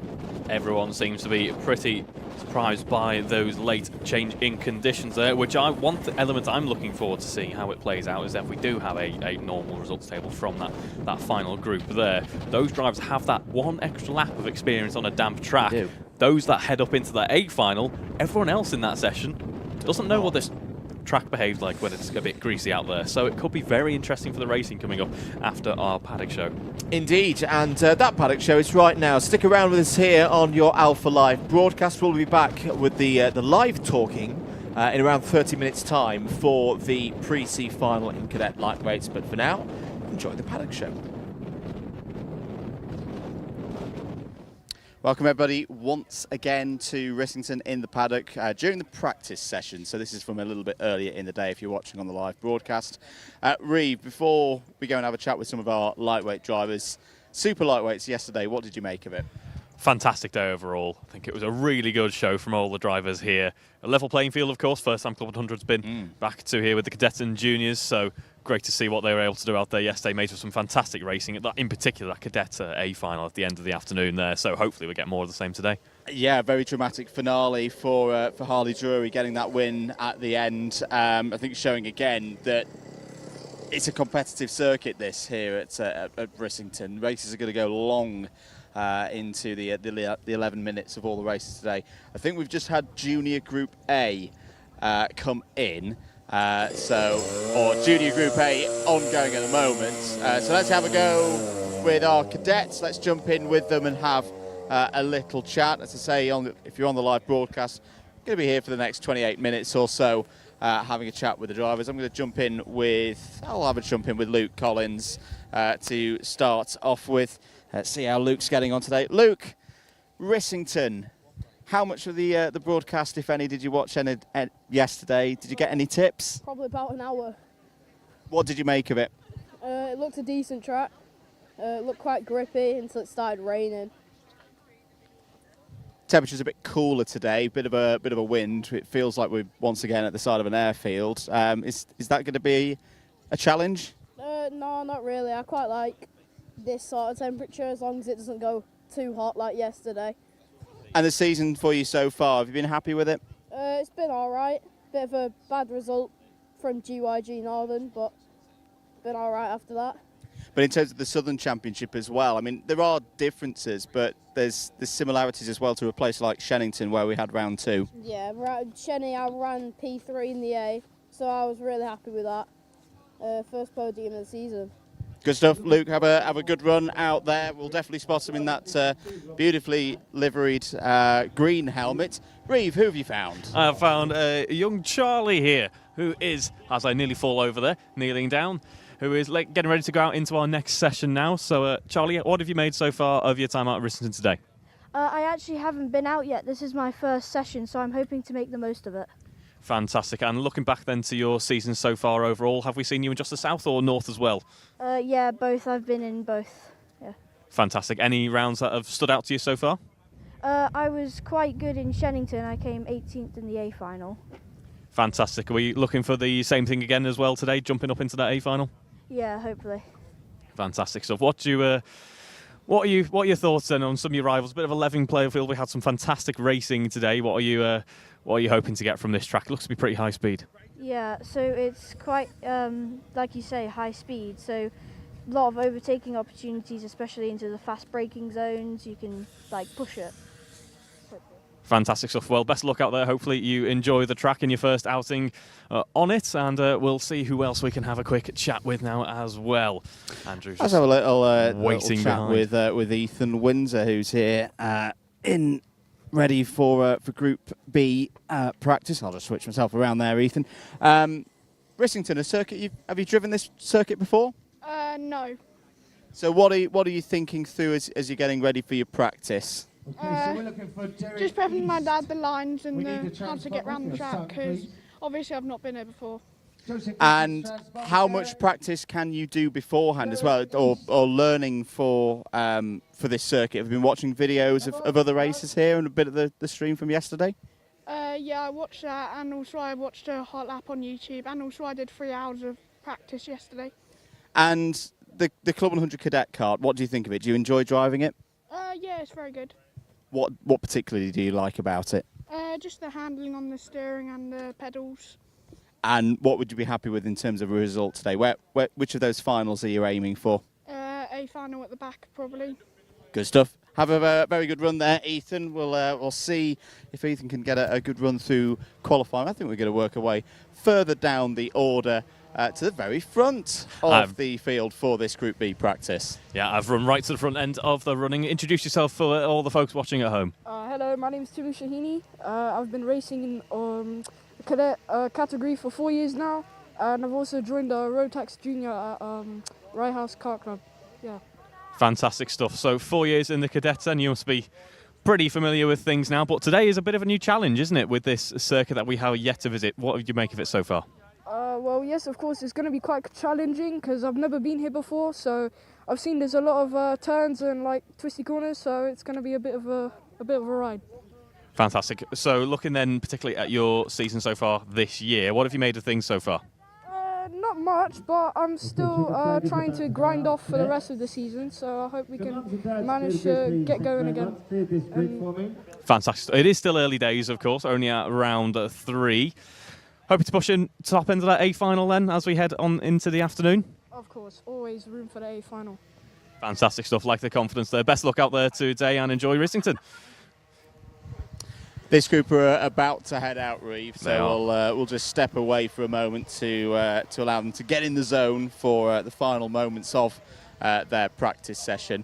I was having a chat with JV this morning about this circuit because I say we both can't comment as drivers around this circuit because neither of us have ever driven it.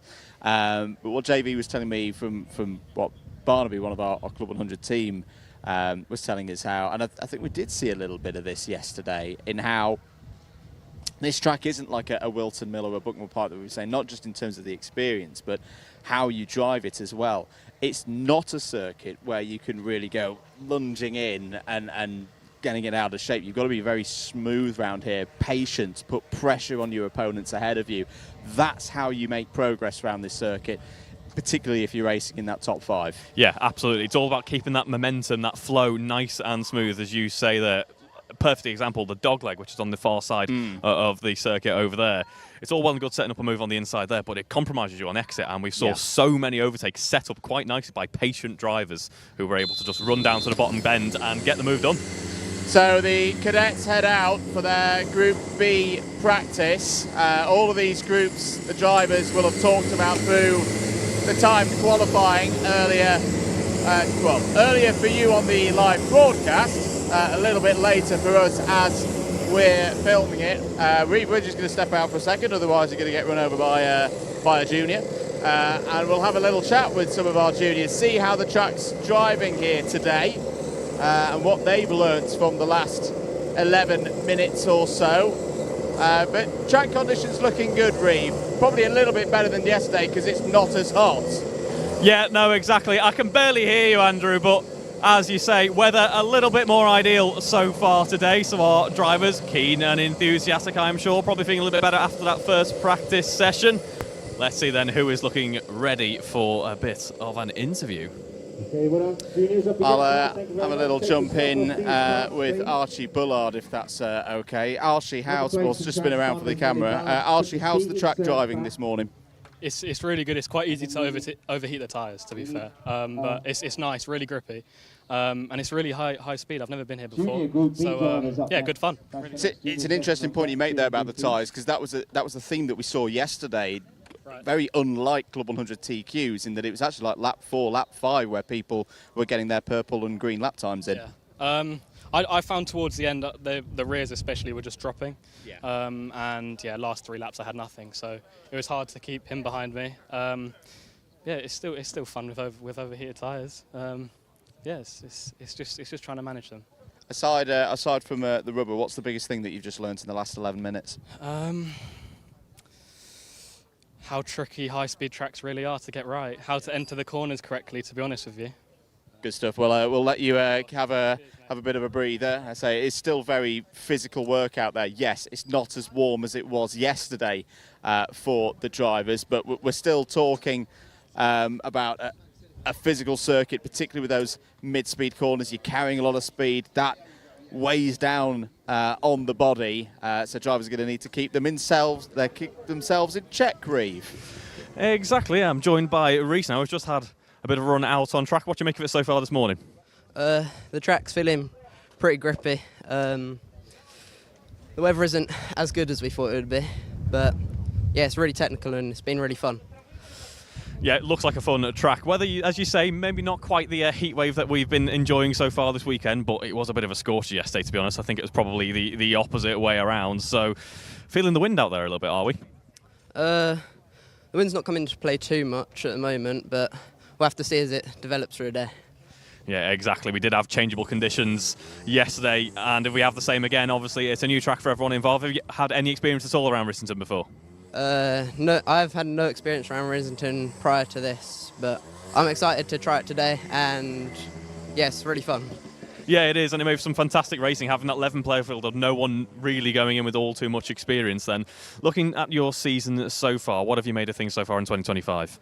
The season hasn't started too great.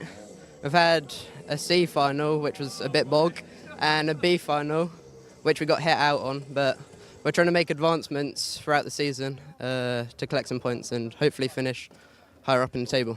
Fantastic stuff. Yeah, there's a nice progression there already, so hopefully we'll see you in that A Final so far this afternoon. Best of luck out there today, Reese. Very good. Drivers from the B group for the juniors now getting ready. Reeve, you've also experienced this when you're in BUKC. Even though we're not racing yet, this is always quite an important time getting yourself set up in the kart, isn't it? Yeah, absolutely. It's a time to kind of get a feel for the paddock, get a feel for what's going on out on a track. Maybe it's a little bit different in BUKC. Maybe it's a bit more weary in the morning, shall we say. But these drivers, eminent professionals, looking ready to get going racing. Yeah, we'll have a chat here with number 31, James Lockhart, who's primed and ready for this practice session. Yeah, don't make sure that your phone's not going to go around the circuit, James. James, how are we feeling today? I'm feeling all right. It's my first time on a track, so I'm just getting grips at practice. So see what we can do in practice on the pace. How's the season been for you so far? Wilton Mill was okay, but A Final. Shenington was okay. B Final as well. So we'll just see what happens at Rissington as well. So yeah. And the junior lightweights has always been a very, very competitive category, arguably one of the toughest categories within the cadets and juniors. Have you felt that this year? Yeah, last year I did the junior super lightweight experience, so I got a bit of experience from that. But yeah, this one's definitely way more competitive than lightweight. What do you think makes the difference? How differently do you have to drive? Do you have to think tactically as well? There's not actually much difference, to be fair, if I'm honest. Yeah, there's not much difference. It's just more competitive, I think. And quality of driver. Yeah, yeah, as well. Yeah, that comes into. What would you say to anyone looking to get involved? How did you get going in the sport? Well, I got told by a friend when I used to do indoor karting at Crawley, and then yeah, he just said get into the experience and get some experience out on track and go as much as you can, and that was it. Yeah. Fantastic stuff. James, have a good run out there. I'm sure you will. So looking to get another A Final in today. I've lost Reeve again. This is why we need to change our black I am keeping Johnny, our cameraman, Reeve, hard at work today. Yeah, we're all the way over here, and I am... Well, introduce yourself for the ladies and gentlemen at home. My name is Max Kilby. Thank you very much, Max. And is there Dad here as well in support today in the pit lane? Yeah. Yeah, it is. Fantastic stuff. So... Have you had any running out here in Rissington so far? No, I mean, I did my practice just then. It was a bit slow, but I'm going to blame the kart. Yes, fun tracks, all straights really, couple corners. Yeah, plenty of high speeds. So, saw a bit of strategy going on there in the pit lane, picking out a couple of rivals potentially that you want to keep an eye on. Nah, I mean, we pointed out the guy that's jumping in my kart now just to see what his time was, see if he was quick. And whether maybe it was actually the kart that was slow. Or it was just me, I don't know. We'll see. Fantastic. I like the gamesmanship. Even this early on in the karting careers, we're starting to see all of the games at play already, all of the advanced strategy that goes to hand. It's not just a case of going out there and going fast, is it? Nah, I mean, there's everything that goes into it now. I do the driving, but then there's loads of people looking at times, some people even have karts recorded to see how quick they go inside. Yeah, there's loads of stuff. Yeah. There is indeed. So, looking forward to today. Then, what are your targets? What are you going for this afternoon? I mean, I won last round, but I'll take top 5, hopefully. Oh yeah, top 5. That's my target. Yeah. Pretty good target to go for, I would say. So, obviously, season going pretty well overall with a win last time out. Yeah. Still early days, but hopefully, we'll see your name being mentioned a few more times in the rest of the year. Yeah. Yeah. Thank you. No problem. Thank you very much for your time there. Let's see. See, now the tables have turned and I've To lost your Andrew. left. Where's Andrew gone? Straight ahead. There he is. I'm over here with a new driver for Club 100 this weekend, Emily Johnston. Emily, welcome to Club 100. What's brought you here?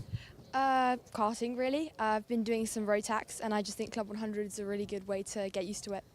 And you have driven this circuit before. Do you think it's going to give you a bit of an advantage? Definitely, I'm more confident around this circuit than other circuits, so that'll be to my advantage, yeah. And you've come into the sport with a bit of help from another member of the Club 100 fraternity, Amy Jurger, raced for Sheffield and BUKC for a good number of years. How did that come about? I did a test day with her back in December, my first time in road tax properly at Walter Mill, and that was just fantastic, and I just fell in love with the sport. And the work that she's been doing to get young females into the sport as well, and starting to win awards as well with the business that she's running. It's a really good initiative, isn't it? And helps you get into things like this. Yeah, definitely. It's fantastic. I'm so impressed and I'm so proud to be a part of it. And on this today, you've got this practice session first. How have you been able to prep for ahead of this before you go out on track? A lot of sim work actually, so I have kart sim at home, so that's been a great hand for this, and I think it's just a lot of mental stuff, just getting myself prepared and ready.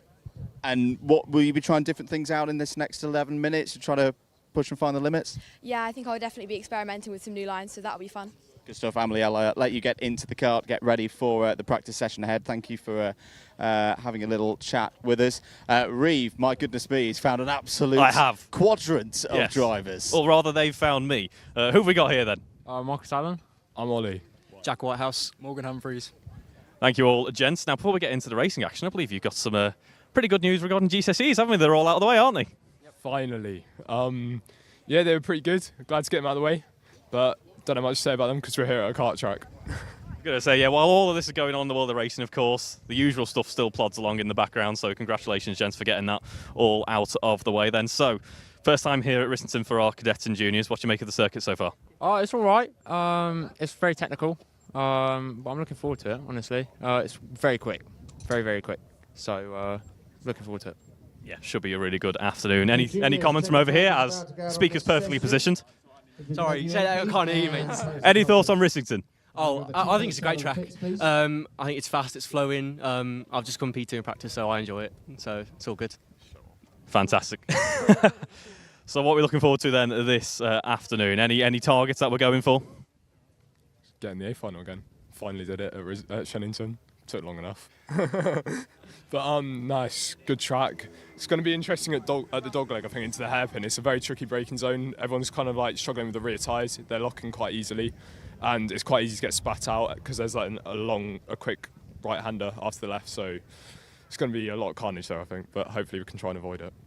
Yeah, I won't use the word carnage, I'll use words. A bit of a pain point there yesterday. Obviously, we had the changeable conditions, and it did mean that the dogleg was a bit of a moment for the lockups then. So, looking back then to how things have gone so far, we're still early days, but what do you make of the season overall then so far? Well, I only did Wilton so far, not Shennington, but yeah, so far it's good. Good racing. Wilton was competitive, so looking forward to the final and pre-final today. Yep, should be a really good afternoon of racing for everyone involved. So thank you very much for your time, gents, and have a good day out there. Some drivers have found me as well, Reeve. Got Ayrton Limmer Evans and Jake Matthews with us. Ayrton, starting with yourself, good to see you again. It's been a good season so far for you. Yeah, I think it's pretty good. Been tough last few races, but I'm up for the fight. But you've made that breakthrough. Was it a win earlier this season at Wilton Mill, I think it was?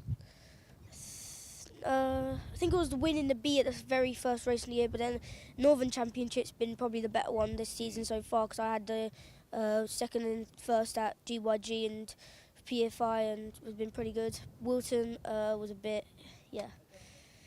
A bit so-so. You can't win all of them. So the GYG results, that would indicate that you're one of those special drivers who tend to do well in front of Alpha Live cameras. Do you think that's going to be the case again today?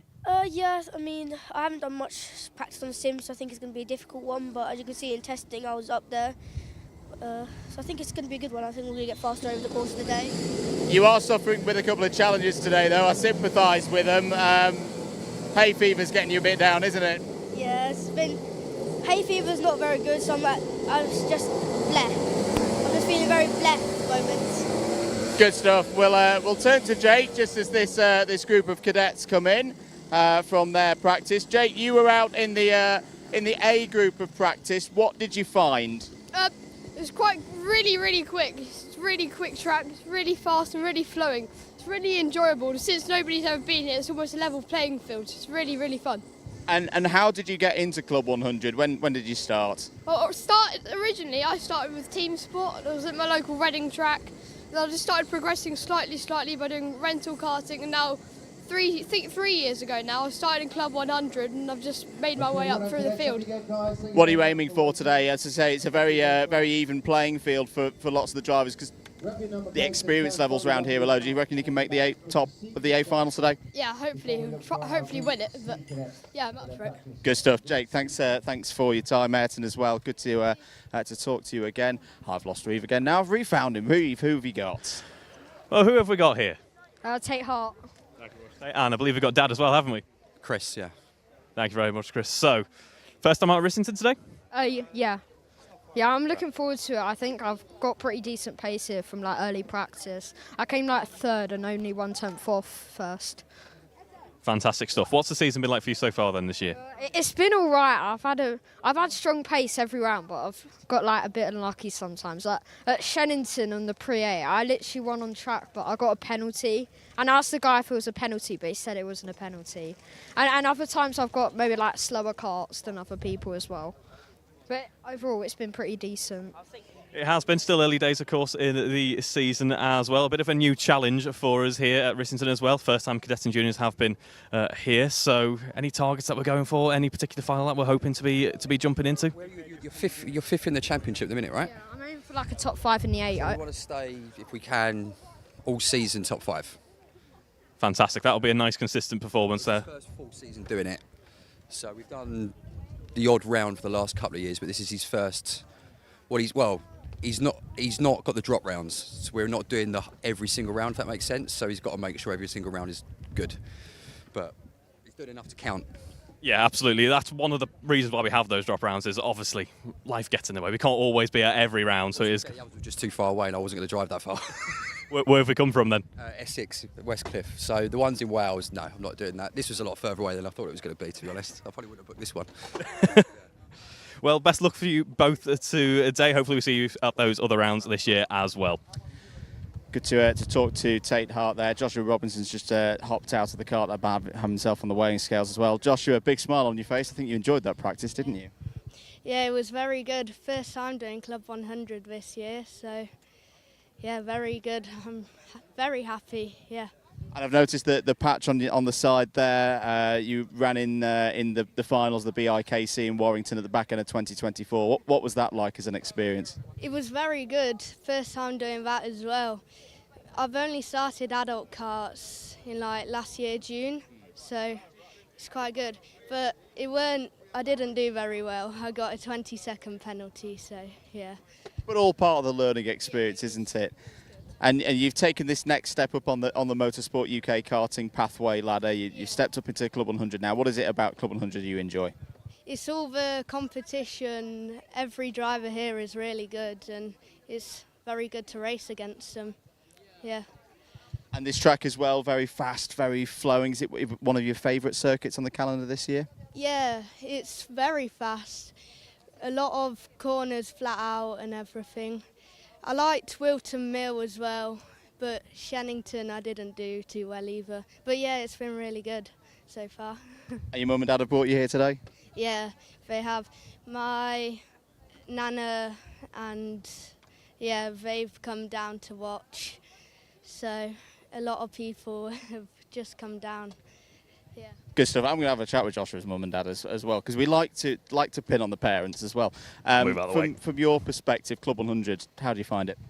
Oh, it's brilliant. It's really well organised. John's, keeps in touch, sends the information out on time. So, yeah, I think a lot of people, when you get into karting, when you do indoor karting, we didn't really know what the next step was. So we talked to a lot of people, and it's just a really nice environment. We met Stuart over there and Theo, meet lots of friends, lots of travelling as well around the country. But it's great. It's great. Fran, what do you think? No, I've been really impressed with how well it's been organised. Everything runs on time, good communications, and yeah, we've been really enjoying it so far. So yeah. Very good to hear. Reeve, thank you very much for talking to us. Reeve, who have you found? We are going to have a quick chat with Theo here. So, as we've mentioned, here at Rissington, first time out. What do you make of it so far? It's quite a fast track. Still some corners to get, but it's pretty good so far. Yeah, it's a technical track, but it is nice and flowing, and it's one of those tracks, I think, where if you do nail a lap, it's pretty satisfying, isn't it? Yeah, it really is.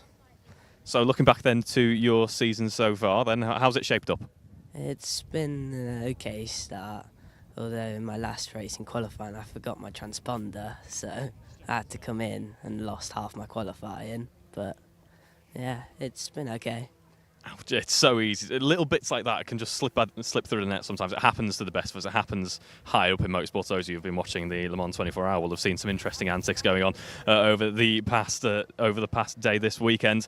But so looking forward to Rissington then. New track, as you mentioned. Nice, fast, nice flowing. What are your targets for today, this afternoon? Probably to nail the dog leg and like turn 3, and probably get up somewhere near the A. Fine. Fantastic. I like that you've pinpointed a particular part on track, which is going to be a huge, I think, a critical part of the circuit there for so many of our drivers to absolutely nail. That is really strong forward thinking there. So well done for that one. So we have Dad here as well, do we? We do, yes. We do, yeah.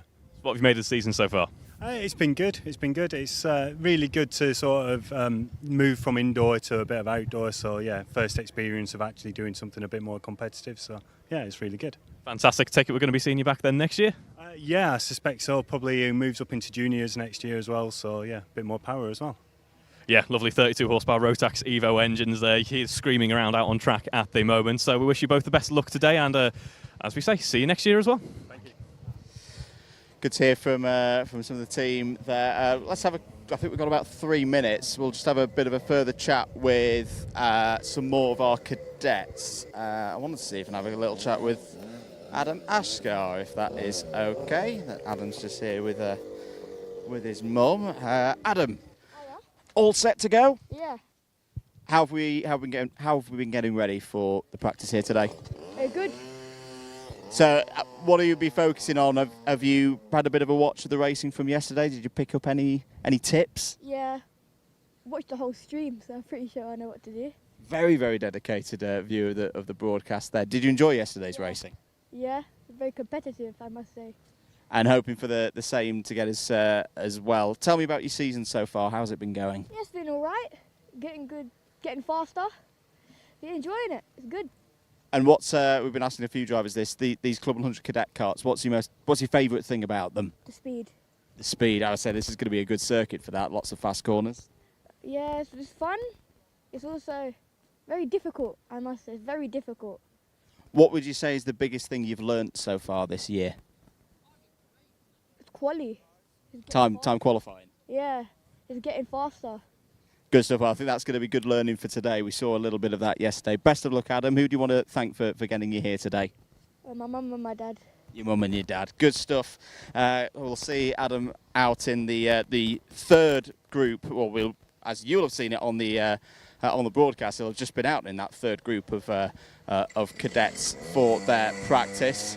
But yeah, no, good stuff from the drivers. I think they all seem in good spirits. It's interesting how many of them have watched the broadcast from yesterday, not just for a bit of fun, but also to try and learn as much as they can before them racing here today. Yeah, it's going to be ever so slightly different with the difference in conditions that we've got, but especially at a new track like we're here at today, it's so crucial to get that little bit of learning in. I was speaking to Theo then, who has already pointed out that it's going to be the dogleg. That's where we're really going to be finding that time, which is really smart forward thinking, I think, from our young drivers. So, yeah, good spirits, as you say. I think that some people are maybe a little bit apprehensive, but they like the challenge. So that's what I'm looking forward to seeing. And we like the challenge as well. So the live practices, as you've been watching them, they've been completed. The TQs will have been done as well. So you're watching here on your Alpha Live broadcast. It's time to go racing once again here at Rissington. Round 3 of the CLUB100 Cadet and Junior Championships for our lightweight classes in the South Divisions is coming up next.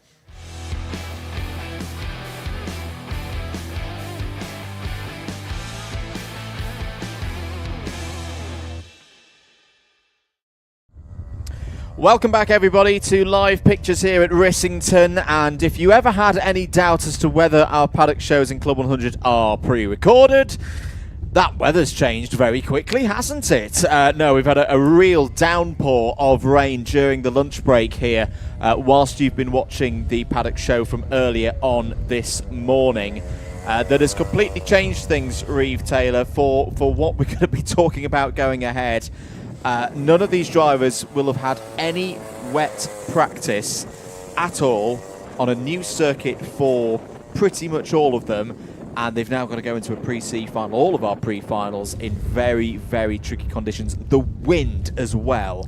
My goodness me, we've got nearly gale force winds blowing through the circuit at the moment. It's quite treacherous out there. It is indeed. We saw a light smattering of rain really late on in our qualifying sessions. That didn't phase our drivers too much. They got most of that session completed. But yeah, as you say, it really started a downpour whilst you were enjoying the Paddock show, the likes of which we didn't see yesterday. We did see some rain, but it just meant for a pretty damp track and overall warm conditions. We've got that wind, as you mentioned, but we've got a colder day as well, which means that, yeah, that track's going to stay pretty pretty wet for quite a long time. Now, that wind might move on those clouds, might move on that rain quite quickly, but as you say, first couple of pre-finals are certainly going to be rather precarious. Yes, they are indeed. So, order of events for this afternoon, if you are new to Club 100 Cadet and Juniors, or you just need a bit of a reminder. We start with the pre-C finals. Cadets going first, then the Juniors. 21 drivers in the Cadet lightweight pre-C final. And it's all about the top two. Getting into the top two, finishing in the top two, that is how you then progress on to the next tier of race. So we'll have the pre-C finals, then the pre-B finals, then the pre-A finals. The results from those finals as well, outside of what happens with the repecharging drivers, they then set the grids for the trophy finals. Again, we'll go through the Trophy C finals, the Trophy B finals, the Trophy A finals. All races this afternoon count for points, so essentially at the end of today, each driver will have 2 further championship scores on their points tally to add to their races at Wilton Mill and Shennington, or in their first time if it's their first run of the season. Of course, there's a few drivers out there who did not take part in the first 2 rounds of the season. It's 130 points for winning one of the A-tier races, 128 for second place, 127 for third, 126 for fourth. You get the picture. A point less for each position further down the classification in those races that you result in at the end of 11 minutes for each of the races here this afternoon. Thank you for getting your comments in. We're mentioning that the internet's a little bit tricky, a little bit fragile here this weekend, so much so that the rain has blown it over. The wind has blown it over, and then the rain's finished it in. So we're not ignoring you. Well, we are ignoring you, but we're not doing it out of spite. But thank you for keeping those messages of support coming in. Cheer on your drivers from wherever you are watching from in the world. Dante Dillon is out on track at the moment, just testing some of the conditions and the karts before our pre-C final. The pre-C finalists will be getting into their karts in just around a minute's time, Reeve. They will indeed. We have got some comments coming up now. So hello to Tim, who's watching along there. Hello to Reg Newt. We're gonna go for Reg. Yeah, Reg, who is commenting along as well. Yeah, huge change in conditions out here. It's going to be a real test of our drives, because how you approach a wet race is completely different to how you would approach your dry running. There's going to be a mixture of experience in terms of drivers who are a bit more familiar with the wet conditions. The good thing is it's British karting, and we're mostly British drivers, therefore most people are going to know a wet race or two, aren't they? It's a given in British karting. So we are going to add that, though, with the inexperience here at Rissington. It should make for an interesting afternoon's worth of racing, at least in our pre-finals as it starts. We've had some very jumbled up grids, not because of the rain, just kind of how things have played out across the course of the qualifying practice sessions that we've had earlier on this morning. We have got some really, really jumbled up grids for these pre-finals. Drivers that you would think, yeah, odds on to get straight into a pre-A final, who haven't made it. The likes of a Jude Putterfoot hasn't made it through. Will not be in this race for the pre-C final. But yeah, the pre-B finals, I think in both cadets and juniors today, they're going to be very interesting races. Still very early stages of the championship, of course, round 3 of 8. I say this often at this stage of the season when we do have a bit of jeopardy for some of our key protagonists. These are the kind of races that when you get to the end of the season, you get to October, November, you look back and go, if I could have just got that timed qualifying right back at Rissington, not have to use a drop score early in the season, that could have been the difference maker for a top trophy, or a Rookie of the Year trophy. Yeah, exactly. I mean, ideally, your drop score ends up being stored in the bank for something like you just can't attend the round or anything like that. Exactly. But if you do have to use a drop score at an event, it's likely to be in conditions such as these, or on rather eclectic days such as what we've had over the past couple here at Rissington as well. I'm seeing an increase in the number of umbrellas. I did see JV quite. He's been trying to flog them. I know, he's been. They're very good. They're very high quality Club 100 very umbrellas strong in his sales of Club 100 umbrellas immediately over the tannoy as soon as the rain started to hit. It was impressive salesmanship from JV. The stocks in Club 100 umbrellas have gone stonks in the last hour or so. Whilst we're just waiting for the racing to begin, let's actually go over some of your championship situations as things stand. So Jude Pudderfoot is your championship leader in Cadet Lightweight at 510 points on the board already. Ayrton Limmer Evans second, 8 points back. Zane Perry third on 498. Ethan Guest fourth on 493. Tate Hart fifth on 490. It's really that top 5 that I think are going to be thinking long-term championship. No disrespect to those a little bit further behind, but they're already dropping a few points relative to Jude Pudderfoot, particularly at the top of the order. But still, of course, competing for potential big trophies at the end of the year. Normally it's the top 5 who all get end-of-season trophies. So keep an eye on Luke Collins, 6th in the standings at the moment, having a good battle with last year's number 5 seed, Henry Gregory. 2 points separate those two at the moment. 479 for Collins, 477 for Greenwood. Mason Turner is 8th on 465. Felix Sheldon Hayward is 9th on 465. We should note did have a DQ in one of his races back at Wilton Mill, so that's exactly the kind of result that he'll hope to be a drop score at the end of the year. And Joseph East is 10th on 464. Let's also have a little look into the juniors and what their championship situation is at the moment. I'm just going to take the Group C filter off of our screens here and give you those championship scores as things stand. Leading the championship at the moment is, well, very near the top of the order, is Dom Balasitis. We're going to do this the old way with the alpha timing because my spreadsheet of doom is broken. Everything's falling over technology-wise today, so we'll get you those scores for the junior lightweight championship as things stand. But Don Balasitis 3rd, 4th, 1st and 5th so far this season. And yes, it is him in the lead on 508. Max Kilby on second. Oh no, it is working. It's just I've not put one thing on the championship rank so far. So Balasitis first, 508. Kilby second, 501. 4th, 10th, 5th and 1st.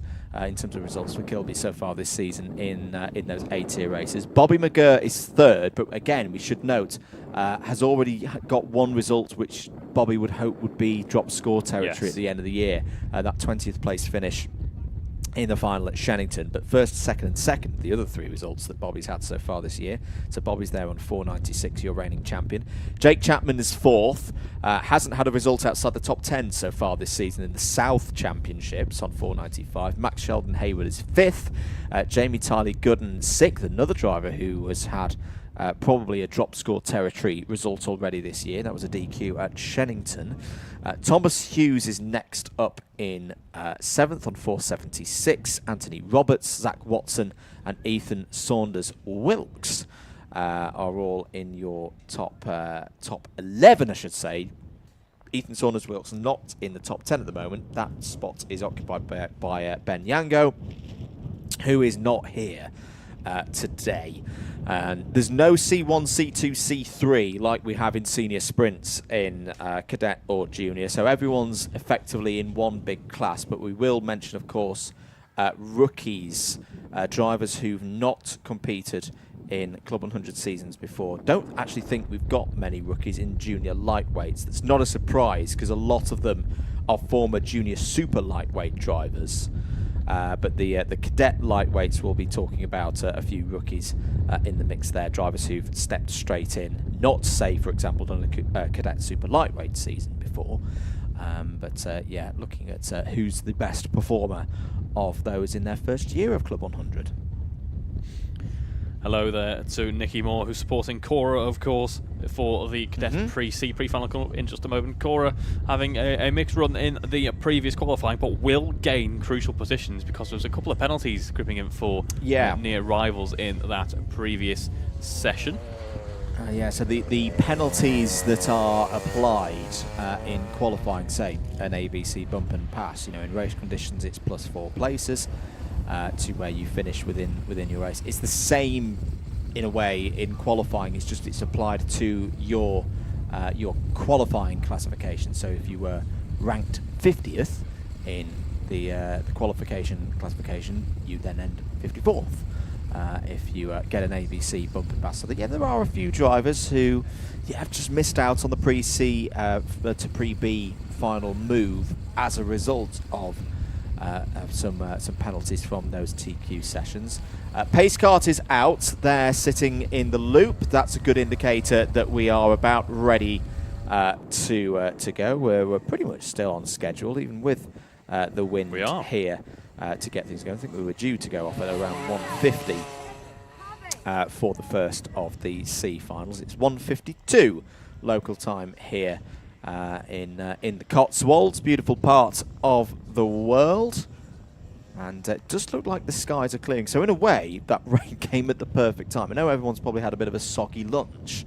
I know some of our camera operatives have, as they've been keeping us running out there. And in fact, a particular shout out to Johnny, who I'm going to use a line. Oh, don't do that! Don't do that, Johnny. He's just. We're just going to praise him and say he's looking.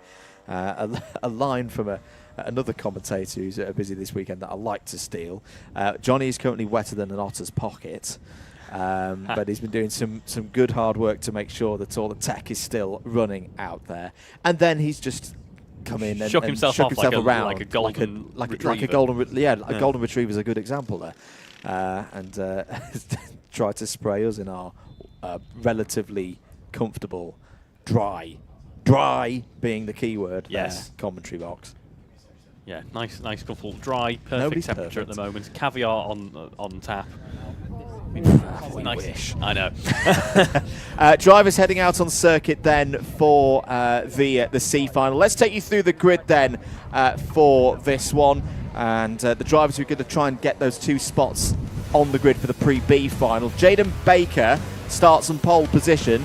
Adam Asgar alongside on the front row. Cora Moore and Andrei Vasyakov go from row 2. It's Ryan Malik and Theo Wright on row 3.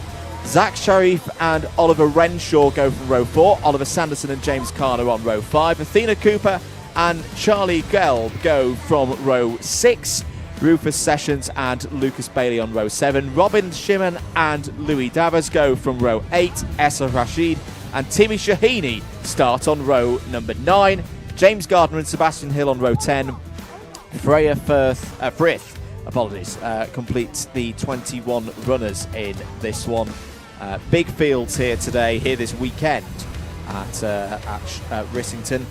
275 drivers, the total number of drivers who have competed this weekend, and there may well have been some more as well, having test sessions, having a little tryout across the course of the weekend. We are at that stage of the season where I know a few people are thinking already about 2026.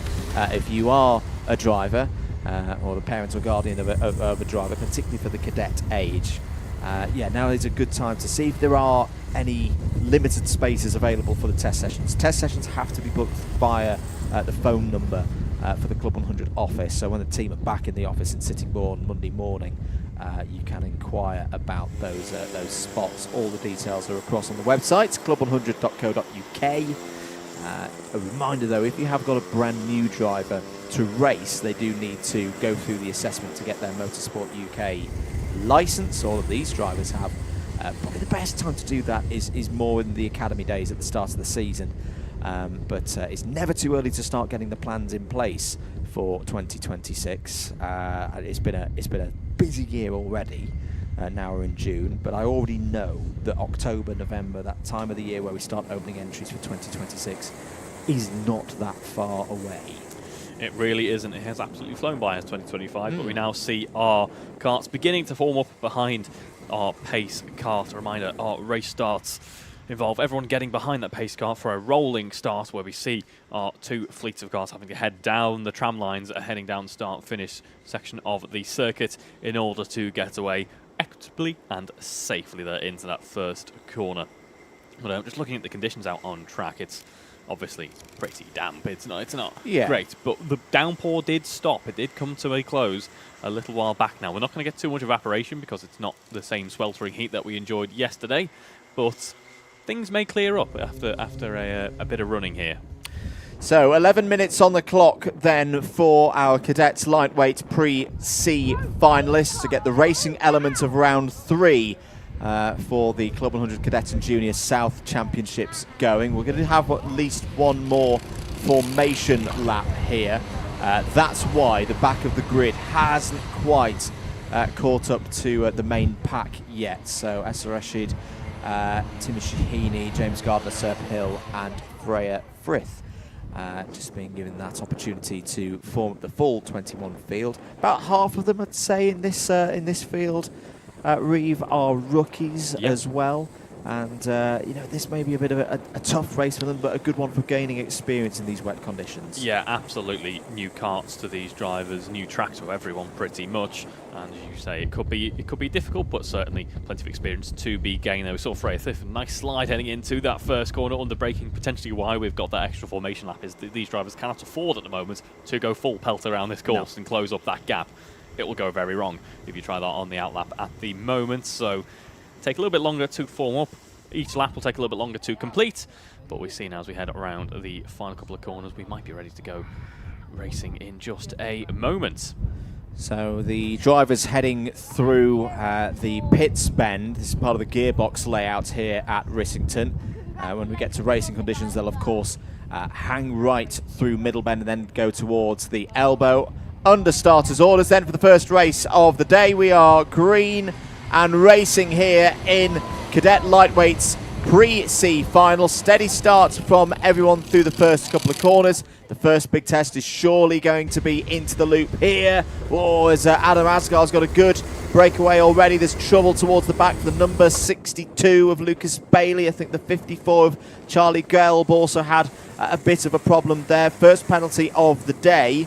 In race trim, unfortunately, he's gone to the number 92. It's a BF penalty for breaking formation at the start. Drivers have to run all the way through the tram lines to the start line after lights out. They're not allowed to break out of those tram lines before the timing line in CLUB100. So that's why the number 92 has been given that penalty. But good start, Reeve, for Adam Asgar from second on the grid, looking confident here. I think it's the number 96. Is that Athena Cooper already up to second place? So I want to say Athena started around the fifth row of the grid. Yes, yeah. Athena has. That's a great start for Athena Cooper. Right now, looking at potential promotion to the Pre-B final. Yeah, 11th into second on lap 1. Fantastic. These conditions can bring a race to its end for some, but it's so many opportunities also open up for others there, as Adam Asgar still leads us there.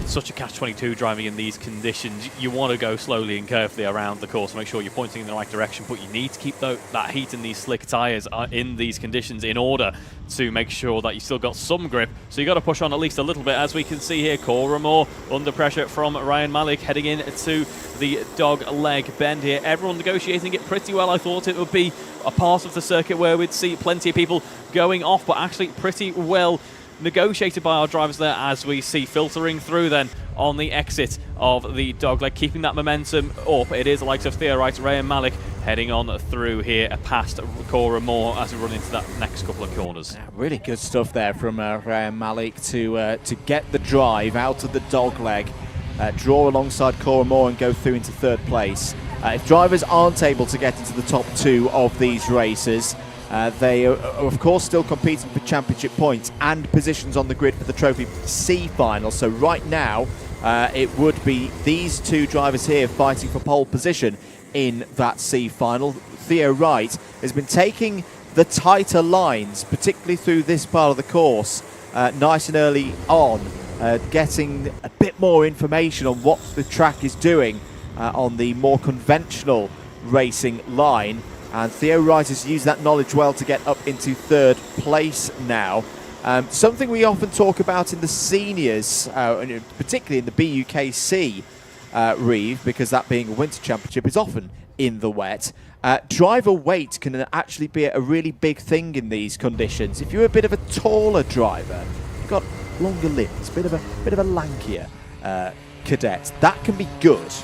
Bit more weight pushes the kart into the ground, pushes the tyres, gets them up to temperature a little bit quicker, and also a tall driver. I always think of Sam Spinale for this, who used to race for Hertfordshire and Coventry and has done many a good bit of driving. He's still racing in BPEC these days. He used to lean. We used to call him the Leaning Tower of Hertfordshire through the corners to get the kart to pivot. And particularly here in the cadets, that's a good trick. I think Theo Wright's a good example of that. He's putting that to good use. Yeah, you can play with that weight balance in the car to assist you as much as possible through some of these corners now, but pretty tame from everyone. Obviously, we had those early spins. You're always going to get that in conditions like these, but everyone playing very sensibly so far in our pre-C Final, which is exactly what we want to see. So nice work out there by everyone involved. No one's being too aggressive. Lap times currently in 1:01 is Adam Asgar's previous attempt, fastest lap of the race so far. So around about 10, maybe 8 seconds off what we'd expect to see these cadets doing in fully dry conditions. We might see that pick up later on into this race, although half race distance still above 60 seconds at the moment. Rufus Sessions is up to 5th place there in the blue and white helmet, has got past Cora Moore for that position.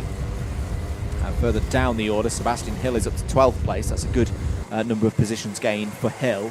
Up to 8 positions gained for the driver with the number 92. He's just got past Louis Davers for that spot. Changed for 20th place as well in this race. James Gardner has got back ahead of Freya Frith. 6 minutes to go then. Adam Asgar looking good at the moment in the lead of this race by 3.8 seconds ahead of Athena Cooper after that great start for Athena from the get-go.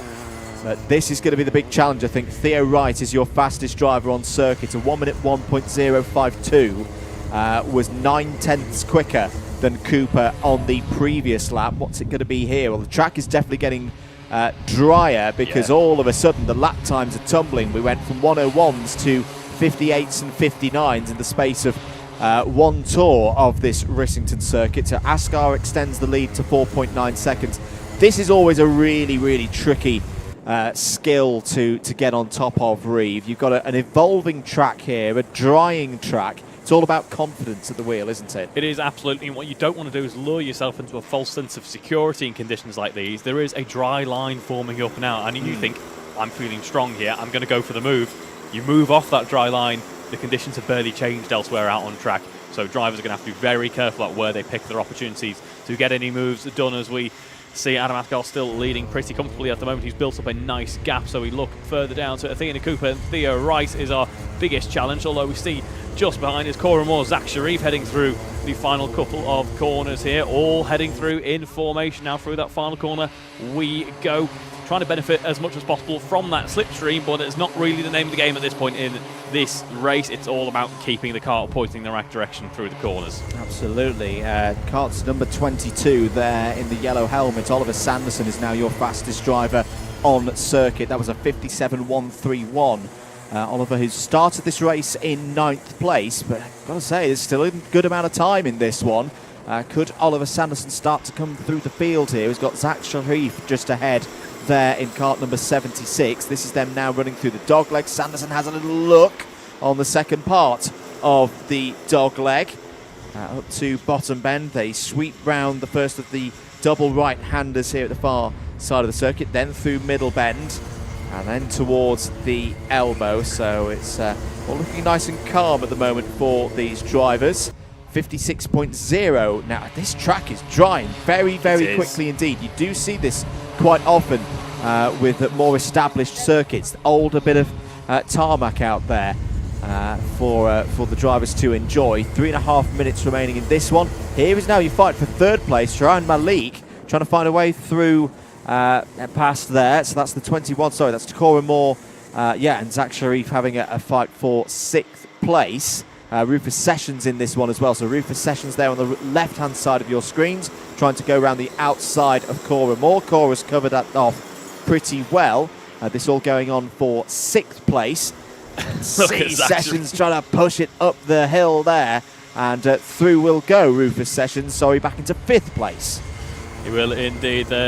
Sessions asking his fellow competitors to think about how we go about this racing now. Cora Moore on the defence here. The drivers on the defence have an extra card in their deck now. They know that the drivers looking to get the moves done are going to have to go offline, going to have to go into the slightly slipperier stuff, although the track is getting better. Zach Sharif heads on through past Cora Moore as well as we head into this first corner. A little bit of a wide moment there for Oliver Sanderson. Keeps hold of it though, keeps ahead of Cora Moore. Cora Moore flailing ever so slightly, I think. Just being forced out to these wider lines, as I mentioned, where she might be costing herself some time. That's allowing the likes of Sanderson, Khan, Sharif through here as we look back to Zach Sharif now, who is ahead of Sanderson at the moment. Yeah, it's tough out there, but the track is quite wide as well, so so that dry line isn't as narrow, and it's not as much as like a cliff edge of track conditions between your dry line and off the dry line as, say, as a tighter circuit like a Rye House or somewhere where everything's a bit more confined. It's good for the drivers on a day like today. 2 minutes to go then. Asghar and Cooper looking good at the moment. Athena Cooper has kept that gap to Thea Wright to be around 1 second, which is good news. As the track dries, that thing we were talking about earlier with the taller drivers, their advantage starts to dissipate a little bit. That's possibly what's happened to Theo Wright in the last 5 tours or so. Still looking here at our fight for 6th place. Sharif and Sanderson. Sanderson there in the another one of the very popular Lewis Hamilton replica helmets that we've seen this weekend, of that purple and yellow variety. I think that was a few years ago, back in 2020, 2021. I'd say around about that era, Hamilton. When he ran that helmet design. Pretty iconic though, so I'm guessing it's going to be 21, obviously that being a bit of a headline year. Headline at the moment in terms of lap pace, Theo Wright 55.2, taken away though by Oliver Sanderson on this go around here with a 54.9, first driver into 54s. Meanwhile, Adam Asghar looking pretty comfortable out there, 7-second lead in this race. Yeah, Adam Asghar's got this race won with all things being said. Bit of a scrap going on here. Sanderson back down the inside of Rufus Sessions. So Sharif and Sanderson have caught up to Rufus Sessions. They can see the number 58 in the background. That's James Khan. James has had a pretty quiet race so far, but a good race. Solidly up in the top 10, has moved forward across the course of the last 10.5 minutes. Where is the race leader? The race leader just coming over the line now. So last lap board has been shown for all of these drivers. They're on their penultimate lap, of course, as Sessions back down the inside of Sanderson.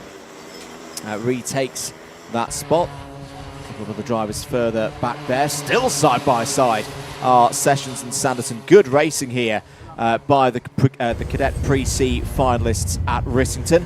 It looks like Sanderson has now got the upper hand in that fight for 6th place. Yep, gets through, does pick up a bit of a contact warning though, so we want to try and avoid as many of those as possible as we look on though to the top end in just a moment here. You see though is Zach Sharif versus Oliver Sanderson versus Rufus Sessions, still ongoing, and heading around the final corner in just a few moments is Adam Asghar. Just a couple of corners now to negotiate for the drive that has led pretty much unchallenged for the entirety of this race. Here is the number 29 plated driver, takes checkered flag here for our first pre-C final of the afternoon. Pretty remarkable drive there from Adam Asghar. Athena Cooper brings it home with celebration as well, very deserved at that. Theo Wright rounding out the podium just ahead of Ryan Malik.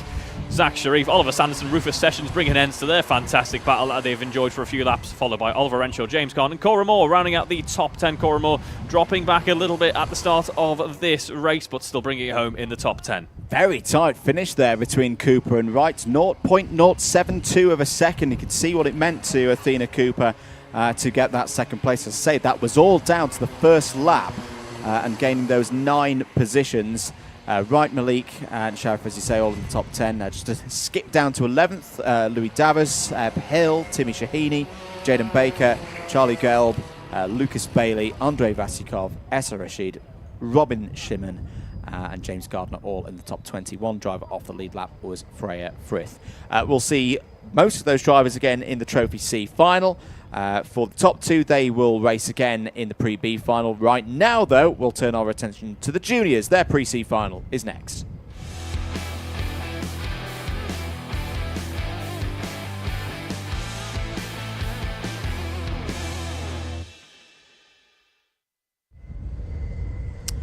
So, into the Junior Pre-C Final. Let's take you through the grid for this one. Ben Richardson and Quam Camaldine on the front row. Jaden Gerard Shepherd and Jack Whitehouse on row number 2. On the third row, I think we'll have Charlie Williams and Cian Haynes. Row 4 will be Marcus Allen and Dan Treadwell. Charlie Graham is next up with, I think, Emily Johnston on row number 5. Alfie Swain and Christian Yordanov on row 6. Harry Power and Gabriel Wyatt on row 7. Jasmine Abdul Hamid and Jack Adcock next on row 8. Harry Jones and Reese Kelsall on row 9. Ashley Haynes St Quintin and Veer Maru complete the top 20 on the grid for this one. Toby Mitchison and Reese Tyler on row 11. Lennon Boarding and Chili Edwards on row 12. Yusuf Yakub and Charlie Mullaney on row 13. And the grid is completed by the next 2 rows. Finley Bennett and Jamie Tucker on row 14. Rowan Horder and Louis Williams on row 15. 30 drivers in this one, all competing for 2 spaces in the Pre-B final and those championship points on a drying circuit here at Rissington. This could get a little bit busy into the first couple of corners. We are ready for a race, watching for those lights to go out. Yes, they do, and away we go for the Pre-C final in the juniors. Good start for Richardson and for Camaldine, pretty equal through the first corner, and it is the number 30 of Ben Richardson who emerges with the race lead. Oh, that's getting a bit scrappy in the middle of the field. 4-5 drivers off towards the back end of the order. Contact warning for the number 10 of Charlie Williams has come in. The race is still green though, so we continue on with Richardson in the lead. Jaden Gerard Shepherd has got up to second place. Oh, and everything's going on down there in the dogleg. That all started from one driver, I think, around in 10th place. Was it Dan Treadwell spinning, and then everybody else, Reeve Taylor, with nowhere to go. Yeah, absolutely. Dan Treadwell kind of trapped almost on the inside, was trying to get that cart derated. Nothing he could do really though, as he just ended up in the line of carters heading round on that wide entry into the dogleg, and that has caused a pretty substantial incident at the start. We have yellow flags being waved. Not sure if we are going to get a false start for this one. No, we'll carry on as it is a pretty packed grid though, so perhaps unsurprising that we do have a couple of incidents on lap 131 cart, and there we do have confirmation Dan Treadwell ABC takeout penalty there. Perhaps unsurprising as we see the likes of Ben Richardson heading down into the next part of the lap. We are looking on board though with Cian Haynes heading into the dogleg once more. So, slightly disrupted start, to say the least, to this Pre-C final. There is your race leader, Ben Richardson, with Jaden Gerard Shepherd there in second place. And Jack Whitehouse has got a good amount of experience in these Junior Club 100 carts. The base chassis of them, the same as the seniors. The seniors this year, and we'll have them racing here next week. There's not a live broadcast race next week. Seniors have a slightly different tune on the engines with a bit more power, but underneath them it's a very similar package for the juniors, and the same package that they've had in previous years as well. So for that experience that Whitehouse has got, he's going to be looking to use that to get past Gerard Shepherd. Can't do there. Yellow flags out at Marshall Post 5 for the dogleg, and that is the correct decision. That's why there was a cart off to driver's left. I don't know if we can just scroll down on the timing to see who that might be. I think it's Finley Bennett. Finley Bennett has not come round to complete the first lap. There were problems as well for the likes of Lennon Rawding, Rhys Kelsall, Jamie Tucker. They are all off the main pack. Veer Maru, Rohan Horder and Charlie Delaney, all other drivers I think who were involved in the incident on the first lap. As there is a move. I think that was Alfie Swain in the number 75 going for an overtake. Started this lap in 9th place. Yep, we can see the time's looking pretty strong now, so that track is getting better. I imagine the slightly greasy conditions probably taking a few of our drivers by surprise at the start of this running, and as we say, huge grid as well. A couple of penalties coming in here. Then Daniel Archibald holds the fastest lap of this race on a bit of a charge at the moment, but overtaking on the yellows. It's a pretty big yellow flag sector of the lap there, so that's where that would have been picked up. But we look down towards the final couple of corners on the circuit, where we can see Ben Richardson leading the pack here to start the next lap. Jack Whitehouse gains a position. Daniel Archibald on that impressive form, as we mentioned, gains 2, and up into 3rd goes Daniel Archibald on this lap. But down the inside there, fighting for it is Archibald. We're side by side as we run through the loop. The loop had been a point of contention at the start of this race, but it looks like Camel Dean making the way through, back through on Archibald, in fact, as we run down towards the dogleg in just a moment there. Defending is Jack Whitehouse as we run through. We all start to close up. I'm not going to say the word concertina effect because that's another commentator's phrase there, but that momentum has been lost by a couple of drivers there. It's oh so crucial to get that exit right, and you can see looking over the shoulder is Ben Richardson. Looking over the shoulder as well actually is Gerard Shepherd by the looks of things, although he doesn't need to look over there because there's no one there. That's just clean air as we start the next lap of the race. No change in position apart from for Gerard Shepherd as Camel Dean makes their way up into 4th. Which commentator would that be then? I could wonder who. Probably took all the phrases from somebody else anyway. 6 minutes and 20 seconds to go. Just to mention, we have got Rhys Kelsall in the mix here, but it is a lap down, I think, or we did see the 114 in 4th place on the road there. So we'll just mark that one. Ben Richardson still leads this race. A good gap at the moment by 0.7 of a second ahead of Jack Whitehouse. So Whitehouse at the moment is into the second of those repechage spots. Daniel Archibald, you're absolutely right to point out there, Reeve, has got that overtaking under yellow penalty. Now what that will mean is it's +4 positions. So the best that Archibald can hope for in terms of final classification in this race is effectively 5th. Yep. And then to do that, he'd need to be first on the road. He's first got to try and find a way through past Jack Whitehouse. So whilst this move would not be for one of those spots in the pre-B final, it would still potentially convert through for where Archibald would start on the grid for the Trophy C Final. As I say, at the moment, Archibald would be 3rd down to 7th. 2 promotees would go up, so it would be 5th on the grid for Archibald in that Trophy C Final.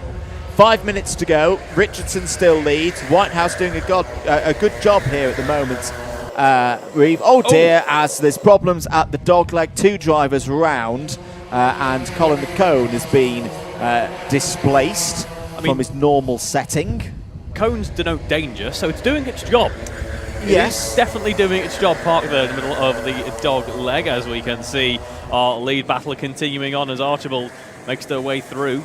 Yeah, I don't know if Richardson's had a problem there, but he's really been caught very quickly by Jack Whitehouse and Daniel Archibald. The 2 drivers involved down at, I'm going to take a punt here, and I think it's Jack Adcock and Alfie Swain, because they've both had very slow lap times, and Jack Adcock has now received an ABC takeout penalty. So that's all evidence leading towards knowing that it's those 2. Oh, and Jack Adcock's had a cone warning.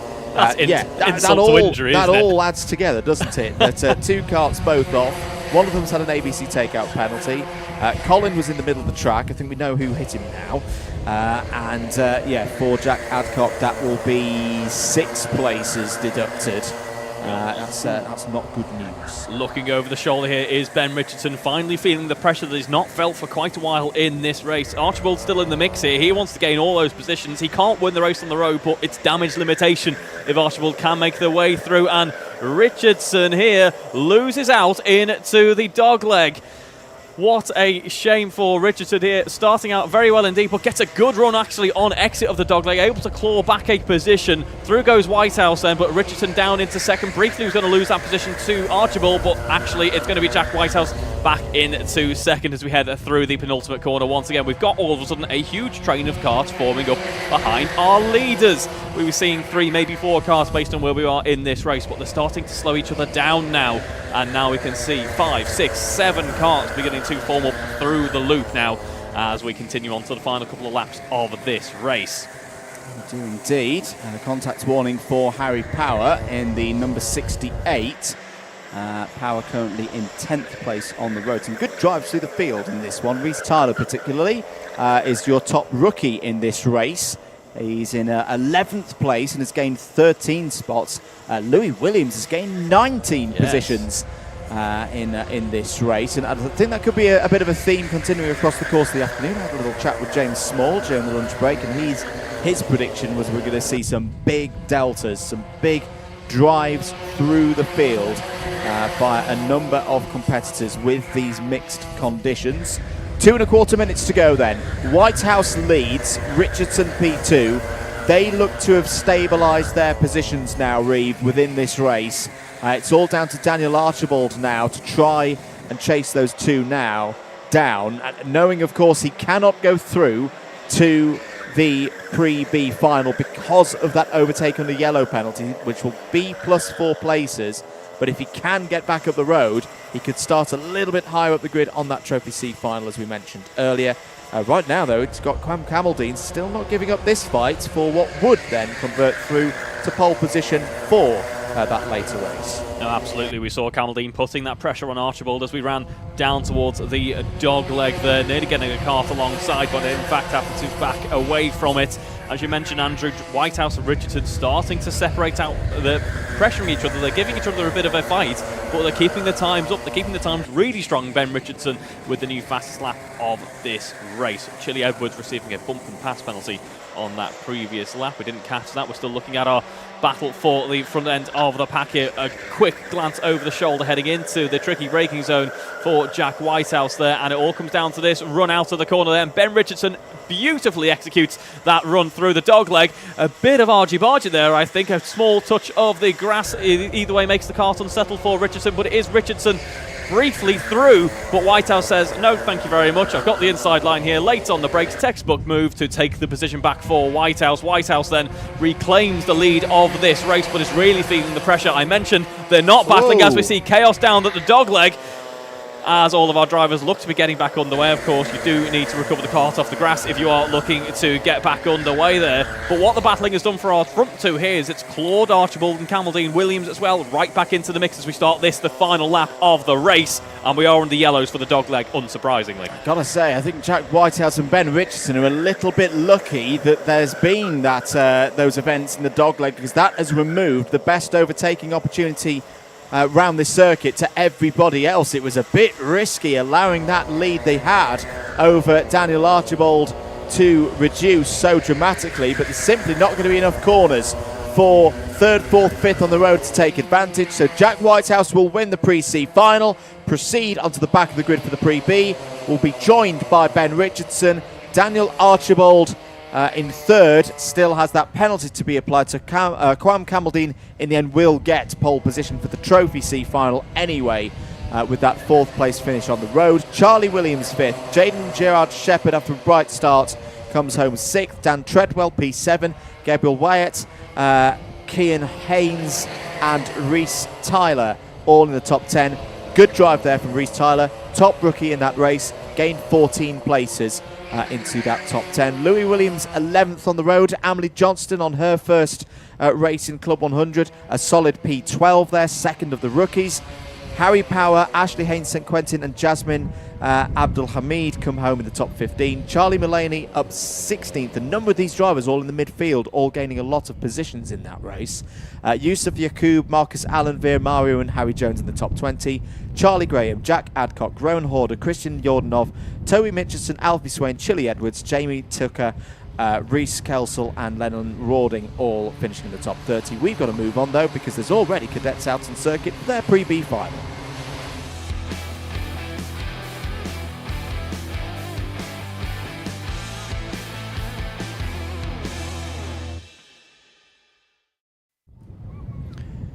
Here we go then, our lightweight pre-B final coming up then for our cadets here. Already out on a track. Let's have a look at our grid then for this race. It will be Mason Turner and Riley Busby on the front row, followed by Ethan Windsor and Theo Thomas. Row 3, Jude Pudfoot and Vinnie Cunningham. Moving on to row 4 then, Megan Gascoigne, Harry Myatt Waldron, followed by Zane Perry and Jake Matthews. Benjamin Beresford and Cody Cruddington on row 6. Moving on to the 7th row of the grid, it will be Dylan Williams, Layla Fitzgerald with Armin Rana and Leja Demetrio on row 8. Kai Jackson followed by Jackson Burge on the 9th row of the grid. It's Luke Collins, William Hossack, followed by Adam Asgar and Athena Cooper, our 11th row of the grid, with those two coming through as a repercharge there from our pre-C final earlier on. So this is where it gets really interesting and exciting, folks. Championship leader in the pre-B final. I don't think you would have got good odds on that at the start of the day.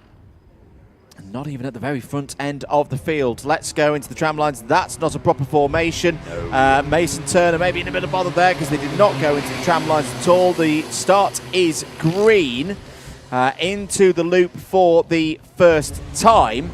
And it is the number 12 of Mason Turner in the lead of this race. But we've got to say it, there were quite a few drivers there, Reeve, who didn't even really get into the tram lines at the start of that race. Yeah, it looked like there was kind of a third tram line in the middle of that of the course, to be honest, there, because we saw 3 wide. A bit of frustration creeping through for a few of our drivers. We saw a couple moments of rallycross as well as we make our way through the dogleg. But unlike what we saw for our juniors at the pre-C final there, the track is completely dry at this point now. It should be full dry conditions. We do have confirmation there of a braking formation penalty coming in for Mason Turner and Ethan Windsor. I'm not going to keep saying breaking formation penalty because I have a feeling I've just got a list of names to read out in a moment. Yeah, and there's quite a few. It's basically everyone who was starting on driver's right-hand side. So Turner, Windsor, Pudderfoot, all with BF penalties. Dylan Williams has also had an omitting part of the circuit penalty on that first lap as well. Just confirm for me, Reeve. I'm pretty sure that was those were drivers all line astern on the grid. Yes. With those braking formation penalties. So I mean, Mason Turner has set the course in a way, and unfortunately for the 2 drivers directly behind him, they've followed him, not followed the rule, and got the same penalty. They have indeed. So there's going to be plenty of change after this race is said and done, on paper at least, because we've got penalties to apply afterwards. Bump and passes coming in as well, as it's still pretty eclectic at the start of this race. Running though through to the final corner, it is Mason Turner leads on the road. We know he does have a penalty to serve at the end of things. Switch over though as Zane Perry works the way through into the new lead of this race there. 2 drivers off in the background. We'll identify them in a moment, but Zane Perry has taken the lead of this race. Zane Perry was the other surprise name for me in this pre-B final, but Zane Perry pushing on now to look to get back into the A-tier races. Another point I'll make as well about those penalties for the drivers on driver's right-hand side at the very start of the race, including Jude Pudderfoot. That means Jude Pudderfoot will not make the A final. The pre-A final. Will still have a chance of getting through to the Trophy A final. But that is really the first big setback of the season for Jude Pudderfoot. First, 8th and 2nd, the results for the Duck so far this season in the South Championships. But as I say, Jude Pudderfoot will not make the pre-A final grid, even if he takes first place on the road in this race. Looking at the pressure that Mason Turner is keeping on Zane Perry as we head further back down in this battle for P3. Theo Thomas, Jake Matthews, Luke Collins, all in the mix here as we run down towards the dogleg in just a moment. Through top bend we go. That is the 36 of Theo Thomas that we're watching there, but the number 53 of Cody Crudgington finds a bit of a gap down the inside, optimises the line and jumps through and takes the lead of the race, but it's of this battle, but it's a great run there for the driver with the white helmet. Now as we run down towards the bottom bend in just a moment. Oh, it gets a little bit close there for Cody Crutchington, who nearly finds themselves on to the grass. Luke Collins there, making the way through into the final bend. We go. Collins with a nice clean run, keeps the speed up and takes the effective lead of this pack battle.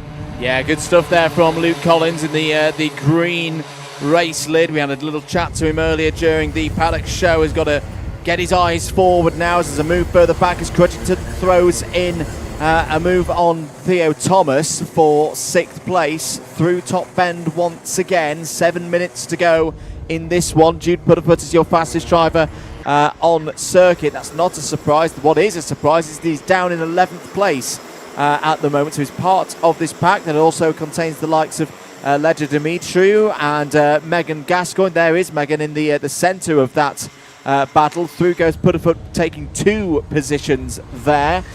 Collins still doing a good turn at the front of the field. I'm interested to see what the lap times are like across the top 6 or 7 at the end of this one. 54.2 for the race leader, 54.0 for Turner, 54.1 for Jake Matthews, who we should mention is on for a promotion into the pre-A final here. Collins 4th, 53.8. Burge 53.8 in the 103. So that second pack is looking a little bit quicker at the moment, Reeve, than the top 3.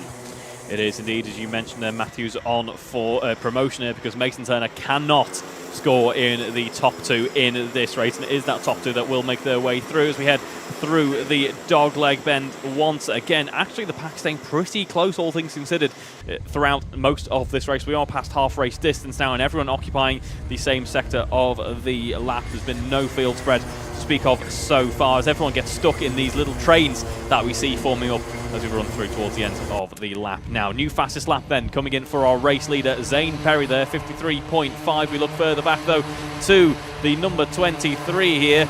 Further down the order, that is Layla Fitzgerald working her way back up through the running. Layla does have a penalty to her name for a bump and pass, but it is still a good race on the road, at least for Layla, who started 14th, now up into 9th. Gaining positions across the course of this one. Lap times indicating that we are pretty much back to a dry track now. Remember the qualifying times were 53.3. Layla Fitzgerald trying to signal to the other drivers, let's work together. That's the 46 down the inside. Benjamin Beresford in the bright yellow suit, who may have a good run here and get back ahead of Layla Fitzgerald as they run from the dogleg through bottom bend, through middle bend. Very fast part of the circuit. Oh, big catch there for Theo Thomas in the number 36 run in the middle of the pack. The number 73 of Kai Jackson goes very wide there, out of the elbow, but keeps control. Is not particularly happy about what's occurred there. 4.5 minutes remaining in this one. It's Perry from Turner, Matthews, Collins, Crutchington, Burge, Dimitriou, Padfoot, Beresford and Fitzgerald all in your top 10. Benjamin Beresford there picking up an ABC times 2 there, so advantage by contact less than ideal.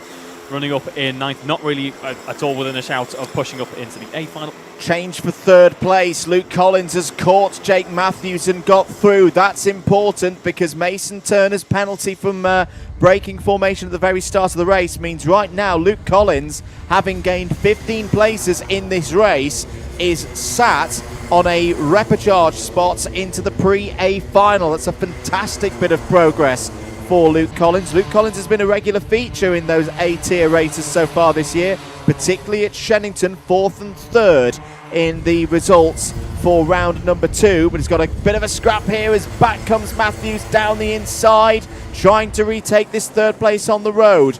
I think these drivers know that this is for that final spot in the pre-A final. They're scrapping over it pretty hard. Remember, it's place penalties for those drivers who broke formation. It doesn't matter if it's 0.1 of a second or 15 seconds between them. The penalty will still come into effect for positions at the end of the race. Jackson Burge is part of this fight as well there in the 103 in the kind of red and orange helmet. Jackson's got a chance here. Jackson Burge having a look down the inside of Jake Matthews into the elbow corner. Not quite worked that time around. This is a properly good scrap, Reeve, for this final spot on the pre-A grid. It is Jake Matthews just going for that slightly wider entry into every corner to try and psych out their opponents there. But Luke Collins on a real charge at the moment, has consistently been in the mid-53s for a number of laps, and it has just goes to show just how much of a race of attrition it has been, because you keep the nose clean on lap 1, keep that consistent pace on, and you will be rewarded with a run from 19th into third on the road at the moment, but as we say, that will be promoted higher, which makes his battle for third so important now to run through the dogleg once more. A bit of snap of oversteer ever so slightly there for Jake Matthews. It doesn't phase him too much, though. He's able to keep the pace up as over the shoulder looks Luke Collins, but there's a nice gap or cart length or two there for Luke Collins to just comfortably bring that kart home in the next couple of minutes. But that gap closes straight up then as Jake Matthews heads through the final couple of corners, puts on that pressure, goes late on the brakes and keeps his car pretty much attached to Collins. Now the real spanner in the works here for this fight could be the third driver in this train. That's Jude Pudderfoot there in the number 14, who, remember, also has a braking formation penalty, i.e. if Jude Pudderfoot gets to the front of this order, he also will not get one of those 2 promotion spots into the Pre-A final. The penalties are effectively applied from the... I'm trying to think about this now, whether it's from the back first or the front, but basically it means that if both Turner and Pudderfoot are directly ahead of Collins, Collins will get 2 positions gained once those penalties have been applied. He will indeed. Penalties being the name of the game here in this race, it seems. But here is Pudderfoot then, hanging it around the outside. Is still side by side there. Keeps that momentum up. Actually darts over the curb across the grass. That can't have been too comfortable in the kart. But somehow he keeps it on the inside, keeps that pace up, and will take the position then into third on the road for Jude Pudderfoot. Luke Collins, I'm sure, is going to fight back for that one. He doesn't need to necessarily. Luke Collins does receive a contact warning as well. But yeah, that's getting a little bit elbows out, isn't it, in this battle, which technically doesn't need to happen with the penalties that we have in the grid. But I'm sure we're going to see these young drivers fighting tooth and nail until the very end. We look back at our front end of the field. Mason Turner has just kept that pressure applied to Zane Perry for a number of laps here in this race now, as we see our huge fleet of karts now occupying the dogleg right-hander. And it is Jude Pudderfoot still ahead of Luke Collins, but they are starting to break away from the rest of that little pack now. Yeah, Collins just needs to go with Pudderfoot here as there's a change for position on the road. Now that is... I'm just trying to think now. No, it's still got a result here, I think, in Luke Collins going through. Zane Perry, though, wants to get this win done on the road. They're on to the last lap now, as through they go. I should think about this now. I think the penalties are applied from the front.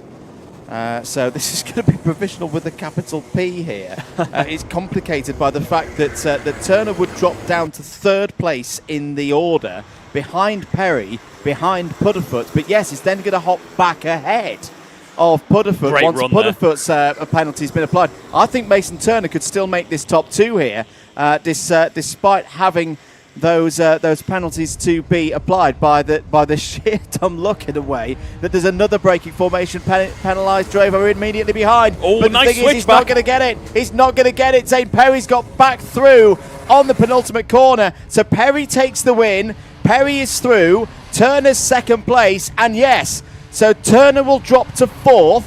That will promote Collins to 3rd. Then Jude Pudderfoot's penalty will be applied. That will pop Collins up to 2nd. So Collins, I reckon, does go through after all of that. Turner and Pudderfoot will still have good positions on the grid for the B final. But Perry goes through. That's not a surprise, because we saw Perry win the last round in the A final at Shenington. Pudderfoot not going through, that is a shock. That is a real surprise, and I think he'll be kicking himself that he's fallen foul there of a rule that we have seen applied a lot so far this weekend. If Pudderfoot had just been in the tram lines and not followed the 2 karts ahead, he would have gone through into the Pre-A final. Let's go onwards, though. The juniors are out next for their Pre-B final.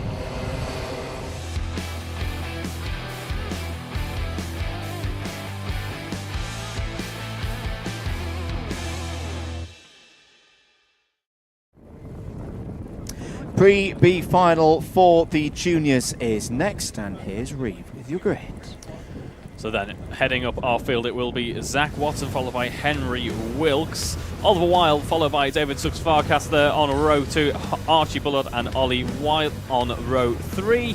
Then we have Zachary Parkhouse and Daniel Varlan on row 4, followed by we do have Callum Boot and Jamie Tiley Gooden, Jacob Iqbal and Leo Engels, Oliver Bamford Senior, Max Kilby, Maxim Muskis and Daniel Luzensky. Then we have Dylan Fanilla, Spencer Wilds, Jensen Davis and Thomas Hughes on row 10. Then we have Kira Boylan, Max Daniel, Aaron James, Samuel Chilton, Jack Whitehouse and Ben Richardson are 13 row grid for our 26 kart here for our junior pre-B final. So ready to go again for 11 minutes here at Rissington. Hopefully everyone gets into those tram lines this time around. And no, it's not going to. Oh, this is going to happen. They're just going to sneak back in at the last moment. That was better than the cadets, so it avoids some abacus use for us here in the box. Fairly clean start for these juniors in the pre-B final. Good start for Zach Watson. A bit of a surprise that he's here in this pre-B final. How many wide is that out of the loop? This is great news for the first couple of drivers. We could already be seeing our top two checking out and taking their positions in the pre-A. Well done to our juniors, though, going pretty much 6 wide through the loop and making it clean. Looking pretty wide, though, through the dogleg. And you know what? We make it all through once more. Fantastic stuff there. Bit of contact, but no one spun around. Most importantly, Zach Watson, though. Nice start at the first part of this lap. A couple of drivers losing out then on the run down to bottom bend. But Zach Watson there just sliding the car nicely through the loop, building up a gap and controls this race as we head on to the next lap. Then the rest of our fleet heading their way through a couple of groups already beginning to form up as we head through that final corner. And there is Zach Watson leading from Henry Wilkes. Callum Boot gains from 9th up into 3rd on that first lap of the race. That is a very nice run indeed for Callum Boot, the number 16 plated karter there. Plenty of other changes as well. Archie Bullard up 9 places on lap 1 as well. Thomas Hughes 12 places up from 20th to 8th. Very good stuff indeed. Drivers who had problems in the early stages of this race. I think Daniel Lizensky, Maxis Muskis and Leo Engels have all lost a lot of positions. Add to that list Oliver Bamford Senior. They're all outside the top 20 as things stand. Through to complete lap number 2 then of this pre-B final for the junior super lightweights. Zach Watson, race leader, is half a second clear of Henry Wilkes, who's just set the fastest lap of the race, and then it's a 2.4 second gap back to Boot in 3rd. There is Thomas Hughes, the number 7 kart, trying to find a way through the order. It's been a decent season so far for Thomas Hughes, but there is a bit of a threat here that Hughes is going to lose his streak of being in the A-tier races for since the start of the season. He's having a bit of a tumble there with Oliver Wilde and number 17. This is all over 9th place, and this is the trouble for the likes of Thomas Hughes, that these two well clear to do the sensible thing here, Reeve. Work together, don't fight. They have got a very, very big advantage in this race.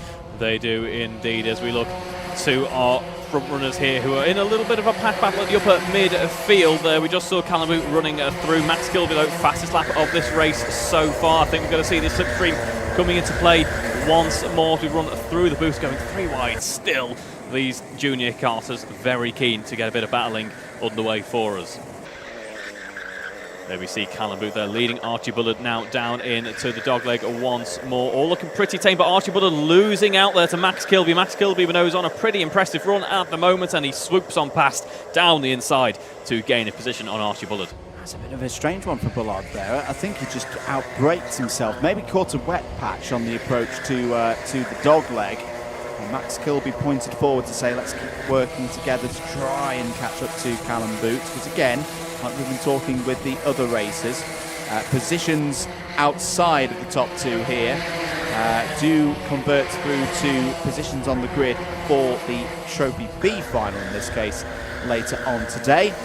There in the centre of your screen, the bright yellow helmet, Spencer Wilds trying to gain positions. He's got past the Oliver Wilde, not related, Wilds and Wild, for 13th place on this lap. There's been a penalty, if we've not mentioned already, for the number 69, Daniel Lizensky, ABC bump and pass, so that'll be Lizensky dropping 4 positions at the end of this race.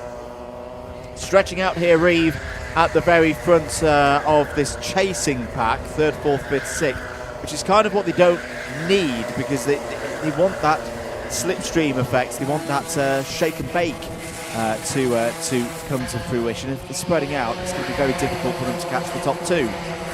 It is indeed, yeah, as we see this huge train of karts. They're almost starting to stumble upon each other now at this point. Jamie Tyler Gooden is leading this little packet. I say little packet, about 7, 8, 9, maybe 10 karts long it seems here through the midfield. But we look back towards the likes of Callum Boot, currently running in third. 50.6 on that last lap. A 50.2 though for Zach Watson in the lead of this race. That's nearly matching qualifying pace. That's remarkable stuff there from Zach Watson. Because mentioning Jamie Tyler Gooden, that's a bit of a moment for Archie Bullard going through middle bend, and he's kept Jacob Eckwell at bay in that fight for 5th place. There are quite a few drivers in this race that on form book you would not have expected to not qualify directly into the Pre-A. Eckwell, so far this season, has made every single A-tier race.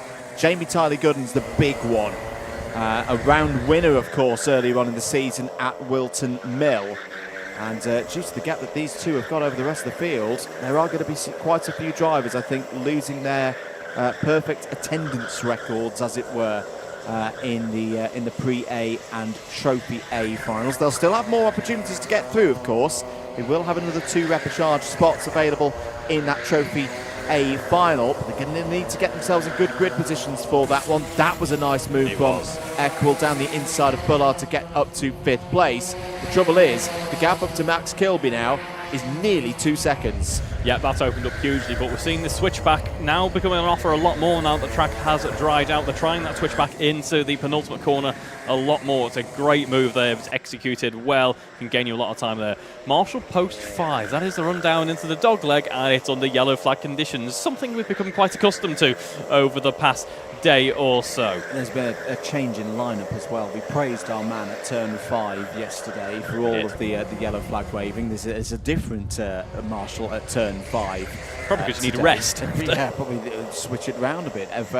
Even out the yellow flag waving. This is all a very interesting situation. What's that? 1, 2, 3, 4, 5, 6 carts all trying to share the same piece of Gloucestershire. And in it all has emerged as the number 30 coming through the order. This is all around 20th place backwards. Yes, the number 80 of Aaron James, who's hopped up a few positions on that last lap. So good fights going on up and down the field. 3 3/4 minutes to go. Watson in full control. Got to say, this has been a very good drive from Zach Watson, who nearly has a perfect record of getting into the A-tier races. Just missed out by 1 position last time at Shennington, but was then able to convert a pole position in the Trophy B final through to a promotion into the Trophy A, and then he used it well. He got up into the top 10 on that day for round 2 of the championship. So Watson looking to make that progress a little bit earlier in the day. The lead for him is 1.2 seconds ahead of Henry Wilkes. Wilkes' record so far this year, again, is another driver with a perfect A-tier attendance record. So at the moment, Wilkes is going to keep that run of form up. He will indeed. A couple of changes for position then on this lap. The pace is still looking pretty strong out there, so drivers not feeling fatigued, not feeling like they are going to be stuck in any traffic at the moment. And Zach Watson controlling things nicely. Has had a little bit of pressure from the aforementioned Wilkes, but that 1.1 second gap looking a little bit more insurmountable at the moment. Zach Watson's just got that extra 10th on Wilkes at the moment, and their best pace overall is a little bit wider still. We look though as Callum Boot and Max Kilby cross the line there. They're in the midst of a bit of a battle now to run up towards the loop in just a moment. Callum Boot on the defence here, up from 9th of course, but Max Kilby up from 14th on the grid. They are very close in terms of their pace at the moment. Very close here in this fight for 3rd place. Max Kilby trying to get Callum Boot off the racing line, but Callum Boot's having none of it. Remember, this is for championship points. Oh, Max Kilby just realising that it gave a little touch there to Callum Boot. And saw the hand there to make sure that he wasn't going to get any kind of bump and run on Callum Boot.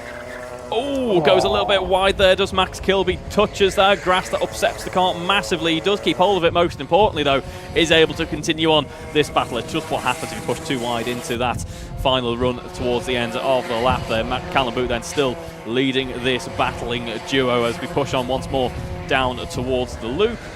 As we see on the defence there, nice bit of sliding going from Callum Booth. That just makes that car ever so slightly wider, I think, and it just makes it ever so more difficult to overtake. Of course, it's a pretty wide track, so there's always going to be a bit of tarmac to occupy for a attacking kart, but Callum Booth doing very well under the pressure at the moment, keeping Max Kilby behind, just really grabbing that car by the scruff of its neck into the dogleg there. I tell you who else is doing a really good job, Reeve. Jacob Ekwell in 5th place, considering that he's on his own, has not got anyone giving him a bump and run behind to breeze up to these two. Ekwell's doing that anyway.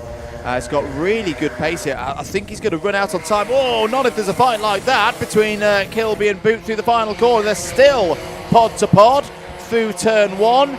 This is a boisterous fight here, and through goes Max Kilby, or does he? Because back down the inside goes Boot, and here comes Ekwell in the orange and black suit. I think that's 1-1 between Boots and Kilby through the last couple of corners, but they do need to be careful. 20 seconds on the clock. We are on the last lap. That has been shown to the race leader. Watson and Wilkes their way through. They are gone. They are going to be taking those places on the back of the pre-A final grid. But who will have third? Who will have pole position for the Trophy B final and be in best position of all to go through next time around? There's Watson over the line in style, P1. Wilkes goes through as well, continuing his streak of A-tier races. On the line, third for Boot, ahead of Kilby and Ekwell. They will resume their battle in the Trophy B final. Ben Richardson comes home P6. From 26th, I should add. Really he was our good repechage. drive. He was our Wow. repechage drive from the C final up into 6th. Brilliant stuff from Ben Richardson there. So could we see, oh, I love it when a driver does this, could we see later today a C to B to A run? Because Ben Richardson will start P4 on the grid for that Trophy B final. Archie Bullard P7, Daniel Surfarkas in 8th, Thomas Hughes 9th, and Daniel Varlan 10th. We've got to wrap up there for the Junior Pre-Bs, because already out on track, it's the first Pre-A final of the day.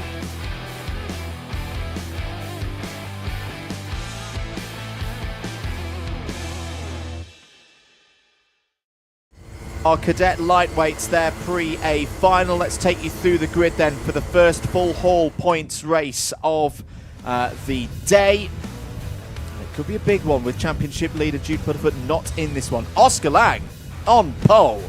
Joseph East for company on the front row. Ayrton Limmer Evans and Henry Greenwood go from row 2. Harvey Dowler and Max Wainwright go from row number 3. On row 4 it's Felix Sheldon Hayward and Indy Welch. Ethan Biddle and Tate Hart start on row number 5. Charlie Ledieu and Jacob Kent go from row number 6. Daniel Marusiak and Joshua Robinson are on row 7.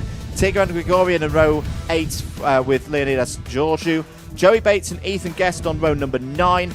And then it's Zane Perry and Luke Collins forming up row 10, having repechaged from the Pre-B final. Potentially big race this. Who's going to take the first haul of 130 points here today? Away we go. Good start for those on the pole side of the grid. Oscar Lang immediately leads. Ayrton Limmer Evans up to P2. Joseph East has dropped to 3rd. They're running through the loop for the first time, looking pretty good here at the start of this Pre-A final. That was almost a perfect start, I'd say, Reeve, for your race leader, Oscar Lang. Yeah, nice and comfortable there, as we can see him just maintaining things pretty well out there. Ayrton Liam Evans as well, leapfrogging up in 2 seconds, as we say. A bit of a battle brewing up here between Harvey Dowler, and there's big chaos heading in to the dogleg. That catches most of our grid, seemingly, as we run on through now. Our top-end runners there, the likes of East, Liam Evans and Lang, clear of that, of course, but everyone P4, P5, P6 down, it seems, caught up in that action. Indeed, but everybody's still running, everybody's still in the race. It's obviously spread things out a little bit, so for anyone towards the back end of the grid, the likes of Luke Collins and Zane Perry, they're not going to like that, because their job of getting back into, say, the top 10 has just got a lot harder. Meanwhile, front of the order, change to the lead. Felix Sheldon Hayward is at the front of the order. Ayrton Limmer Evans there in P2. But what a shame for Oscar Lang. Was looking good, but well, it's his first race in the South Championships this season, so will not win this one on debut. Here goes Ayrton Limmer Evans down the inside to take the race lead. Lovely stuff there from the driver at the number 65. Has already had a pre-final win so far this season. That was in the South Championships in the previous round at Shennington. Has also had a win, of course, in the North Championships. So Ayrton Limmer Evans, arguably one of the most improved drivers so far in Club 100 2025. But talking of improved drivers, look at Harvey Dowler there in third place. Really good run for Harvey. Was in the A-tier races at Wilton Mill, best result in 8th, then had a really tough time at Shennington, didn't make it out of the C-tier races. How about this for a turnaround? Dowler at the moment, Reeve, on for a best result of the year so far. Yeah, very nice run in indeed. Those who kept the noses clean on lap 1 here really rewarded, as well as we can see Sheldon Haywood putting the pressure on Ayrton Limmer Evans as we run through the dogleg once more into the 53s already for Ayrton Limmer Evans at the start of this race. The wet weather is long forgotten now. The pace is looking strong out there as we have a bit of sunshine beating down here at Rissington as well. Ayrton Limmer Evans then on the defence, then running through that penultimate corner. It's our top 3, only our top 3 heading through the final couple of corners at the moment. Then we have Joseph East looking rather lonesome, running in 4th, crossing that line with no carts nearby at the moment. Limmer Evans then leads us on to the 3rd lap of this race. I said something in this race earlier on that was complete rubbish, Reeve Taylor. I said about how that early incident meant that anyone from the back of the grid was not going to be able to make it through the order. Zane Perry's gained 13 places and is now in 6th place. Very nice indeed there from Zane Perry. Oh, Ayrton Limmer Evans getting a bit out of shape in the dogleg. Felix Sheldon Haywood, sorry to cut across you there, Reeve. Really putting the pressure on here. 7.5 minutes to go. Can Felix Sheldon Haywood find the way through? Has had another driver who's had some really good results so far this year, particularly in the North Championship. This is one of those drivers doing the double duty of a big cross-nation campaign. Ayrton Limmer Evans holding onto the lead for now. Yeah, it is a great run for Limmer Evans, but as you mentioned there, a few drivers working their way up despite those early issues. I think those that were still pointing in the right direction and kept the momentum up will actually gain quite a lot, and everyone else who was spun around there at the dogleg, so they might be able to work their way back up to a good position and still be in the fight here in the remaining 60% or so of this race. Limmer Evans, though, heading into the dogleg once more, a little bit more comfortable this time around, not quite the same level of pressure, a couple of kart lengths separating Limmer Evans and his nearest rivals as we head further down to the bottom bend. Fastest laps then, 53.8. In fact, Zane Perry with a 53.5 further down the order. He is flying along, and there we can just see Harvey Dowler, as well. Indeed, it's a good run for all these drivers in the top 6 at the moment. On to lap number 6. Ayrton Limmer Evans looking quite calm at the front of the order at the moment. Confident young driver. We talked to him earlier during the Paddock show. A bit further down our field of drivers, Ethan Guest, there he is, P8 at the moment, so Ethan's just taken that one away from Leonidas Georgiou. Joey Bates and Tate Hart also in this. Oh, Tate Hart, that's a great move. Down the inside into top bend. I think he took at least 2 drivers in that one, possibly 3. So Tate Hart in the number 88 was now having a bit of a scrap with the number 72 of Joey Bates. 3 wide as they come out of the dogleg. Luke Collins trying to go around the outside. Has a little bit of a encouragement there to the rest of his competitors with some good racing here in this pre-A final for the cadet lightweights. Here's the number 44 down the inside. That is Jacob Kent, who started around 10th in this race and will be back to 10th after that move. Yep, so recovery still possible even in the shorter sprint format here as we look down to 20th. Kart number 20. No, we don't look at kart number 20. Oh, no, we do. Kart number 20 further down the running, heading through the loop at the moment. Still plenty of action going on throughout the pack, and this is one thing that is going to happen in these races. If we have a big early incident like that, is that everything's going to start to slowly sort itself out, and we're going to be on foot. A pretty good fight here late on as we see the number 24 of Luke Collins heading down the inside there. Luke Collins, of course, a repechage driver. Yep. Eventually working their way up, I imagine completely caught in the action early on in lap 1. What could have been, I think, for Luke Collins in this race if there wasn't so much chaos at the dogleg. Yeah, this is one of those races where it's not just one shush, Andrew, about predictions from earlier in the race. It's a double shush.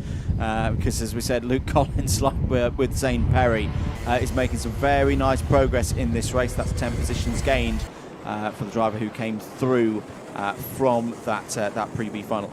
Just to clarify as well, because I got myself confused earlier on, penalties are always applied from the front. Imagine you had a 10 karts race and everybody got a 2-place penalty. If you applied it from the back, the person in 10th would win, because you can't go from 10th to a 12th that doesn't exist. Yes. So the penalties are always applied from the front first, of course, if that makes sense. It does indeed, as we look on to Liam Evans, still on the defence here. He's been doing this for most of this race now, running through this final corner. Felix Sheldon Hayward keeping that pressure on, doing an almighty job of it. They haven't escaped the 53s at any point in this race, have Felix Sheldon Hayward and Liam Evans there, so that's impressive from our top two here. They have split off from Harvey Dowler ever so slightly, but Henry Greenwood with the new fastest lap of this race, so 53.3, matching what we were seeing earlier on in our qualifying running this morning. Yeah, a really important race this, I think, for Henry Greenwood. I was maybe a bit premature earlier when I said that in terms of the championship, yes, still early stages, but it's looking like a top 5. They're going to be fighting for it, and Henry Greenwood a little bit further down. But to say, with no put-a-foot in this race, Guest a little bit further down, Perry trying to fight through as well. It is going to open things up, I think, for Henry Greenwood to gain some points back. It's not quite working out right now because Perry's got through again into 4th place. Oh, bit of a close moment there with Joseph East. So Joseph East will drop to 6th place now. Greenwood holds in 5th. I saw some drama through those last 2 corners yesterday in the Cadet Super Lightweight Trophy A Final. These 2 drivers a good way up the order in the championship standings at the start of the day. Both looking good now to not just give themselves good points in this race, Reeve, but also, again, good positions on the grid for that big trophy race at the end of the day.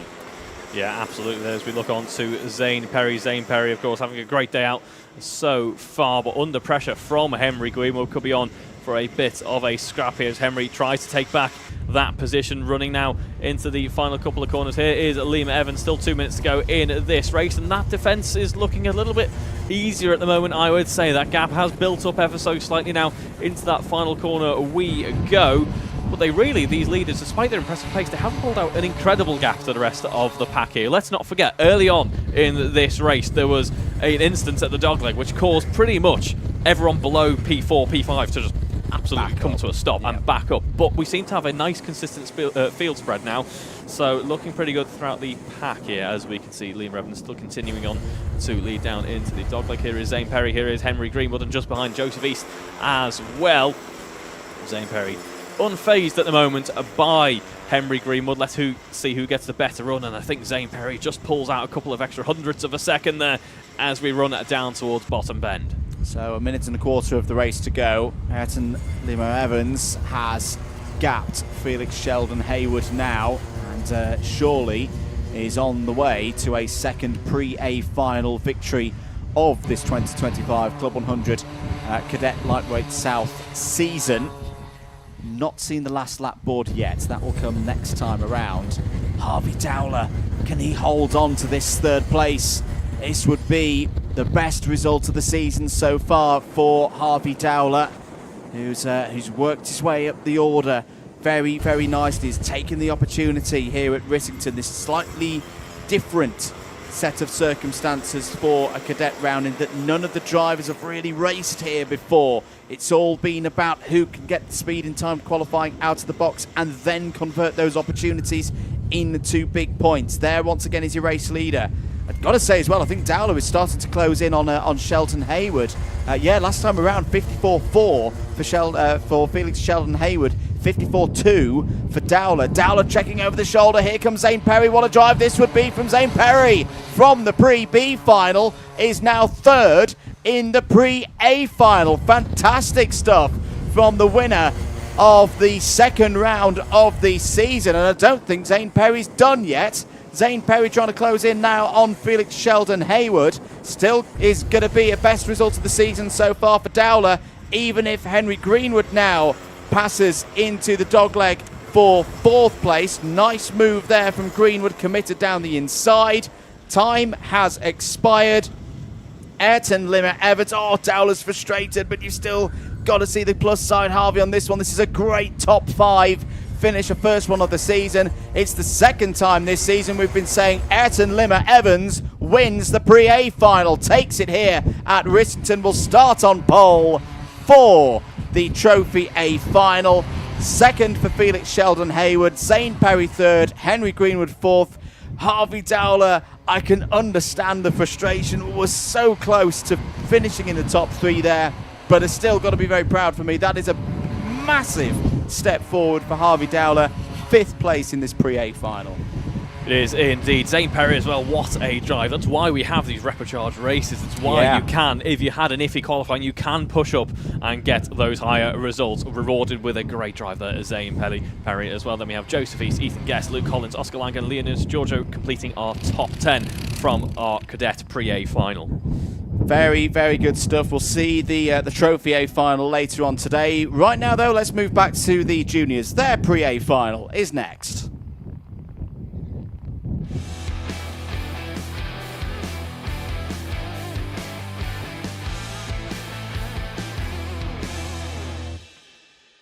Time for our lightweights Pre-A Final in the juniors. Here's Reeve with your grid. Heading our grid then, it is going to be Jake Chapman with that remarkable drive earlier on, as well as Zayn El Tobshi there in 2nd, Harry Clark, Don Balasitis, Ben Cosgrove and Ethan Saunders, Wilkes running in row 3. Moving on then to the 4th row in the grid, Owen Price, Anthony Roberts, Riley Wainwright and Stanley Wilson running in row 5, then Morgan Humphreys and Tom Sands completing row 6. Row 7, that's Omar Matthew, Bob Mgur, Hudson Boxer, Dixon, Sebastian Sorescu, Hudson Gordon and Huntley, and then Jonathan Fuchsel then completing row 9. Daniel Parsons, James Lockhart, Max Sheldon Haywood and Tyler Masters, and then we have Zach Watton, Henry Wilkes, our repechage drivers, up into our Pre-A Final to complete our 12-row grid. Another mixed up one, just to confirm that yes, the absolute time method was used to form the grid for this one. So the Hudsons particularly jump out there. They were quite high up in their group, but don't end up that high up the order for this Pre-A Final grid.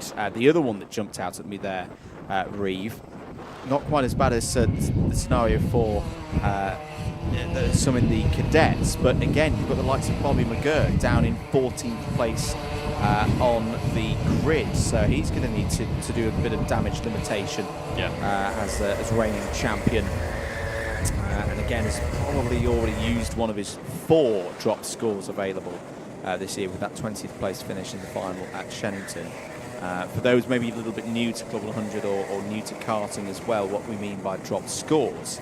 A driver who does every single round of the championship, in each round you race twice, means you will have 16 scores at the end of the season. The worst 4, they get dropped, and slightly different to some other series, that can include a disqualification as well. So if you get disqualified in an A final, you basically get points for last, well, last +1 in an A final. So those can be dropped. It's not like, say, other series that we cover here on Alpha Live, where you have to carry the disqualification. It's simply a case of you've got 16 scores, you drop the worst 4. If you didn't attend one round, you drop those 2 scores, where of course you score 0.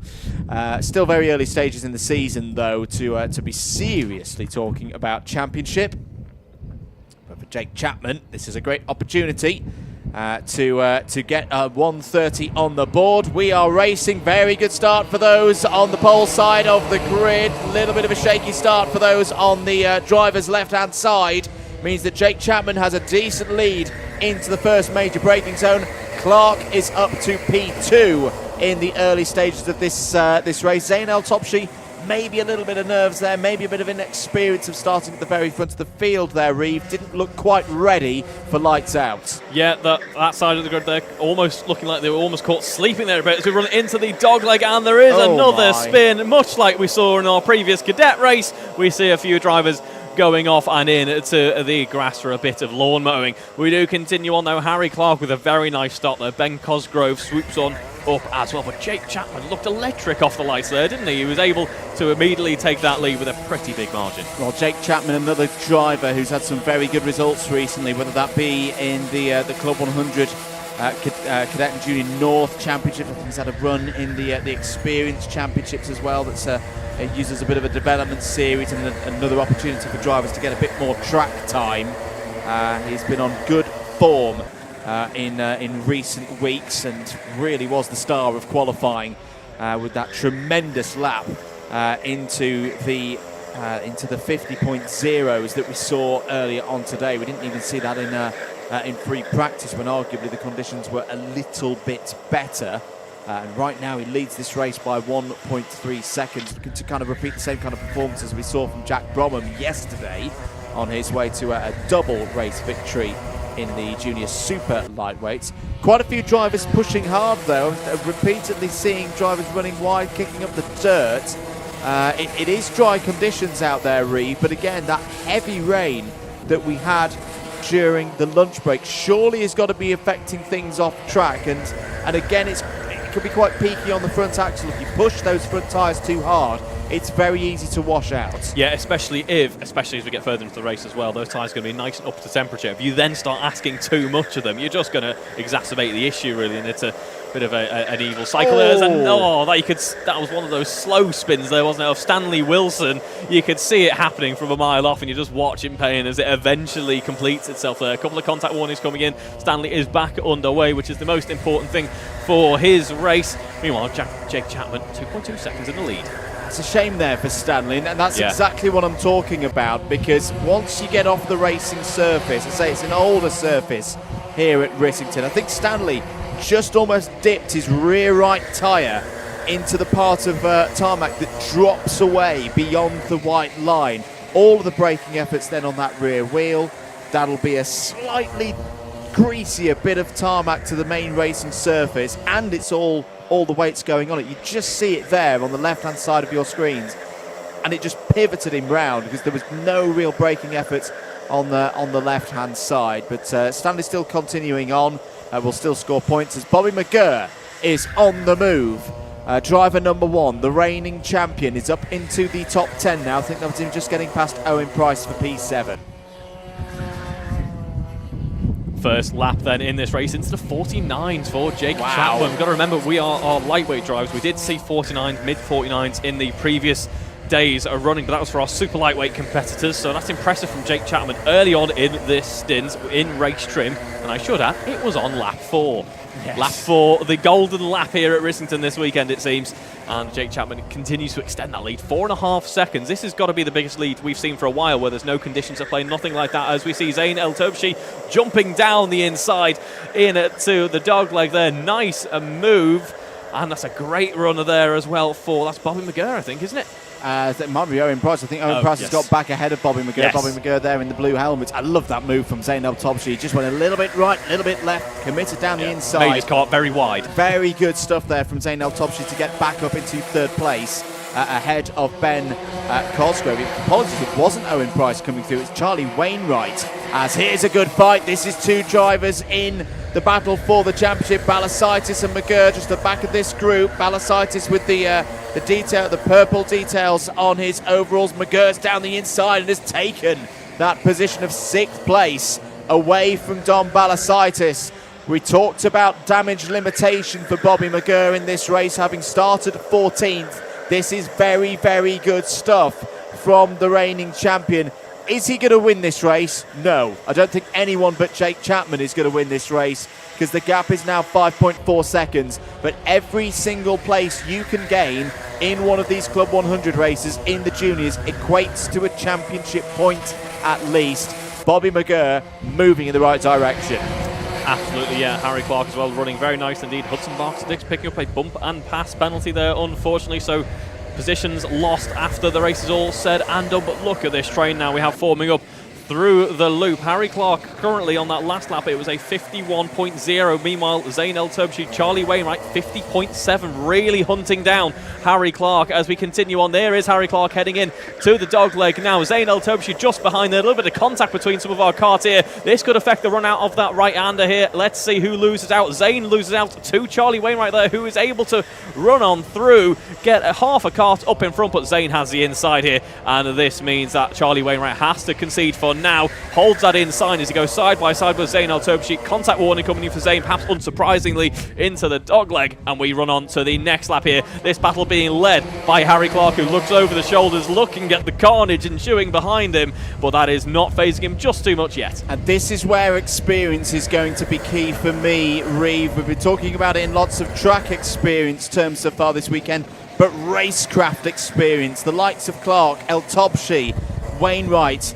I hope they don't take offence to this, but they're not used to running at the very front like Bobby McGurr is. They've not, all three of those drivers have not had a top 10 so far this season. Bobby McGurr, of course, has won many a race, as Don Balasaitis is having some problems with many a driver running a black suit and a white helmet, so I'm not even going to try and guess which one of those drivers it is. They're all having a go at Don Balasaitis back there. But Clark and El-Tobshi have got to almost keep a bit of a lid on it. They're on for a best result of the season so far. But Bobby McGurr, you know, he's come through the ranks. He's a former British indoor karting champion, so he knows how to win a tight, congested race. Down the inside is holding Clark there. El-Tobshi may have the inside line for top bend and will have the inside line for top bend. El-Tobshi through and into second place. He waves his hand at Harry Clark to say, what are we doing? We need to work together here. 9 seconds is the advantage for Jake Chapman. Jake's going to check over his shoulder and go, hang on a minute, am I even in the same race as the rest of these guys? Well, in a way, he's not. He's still setting very good lap times.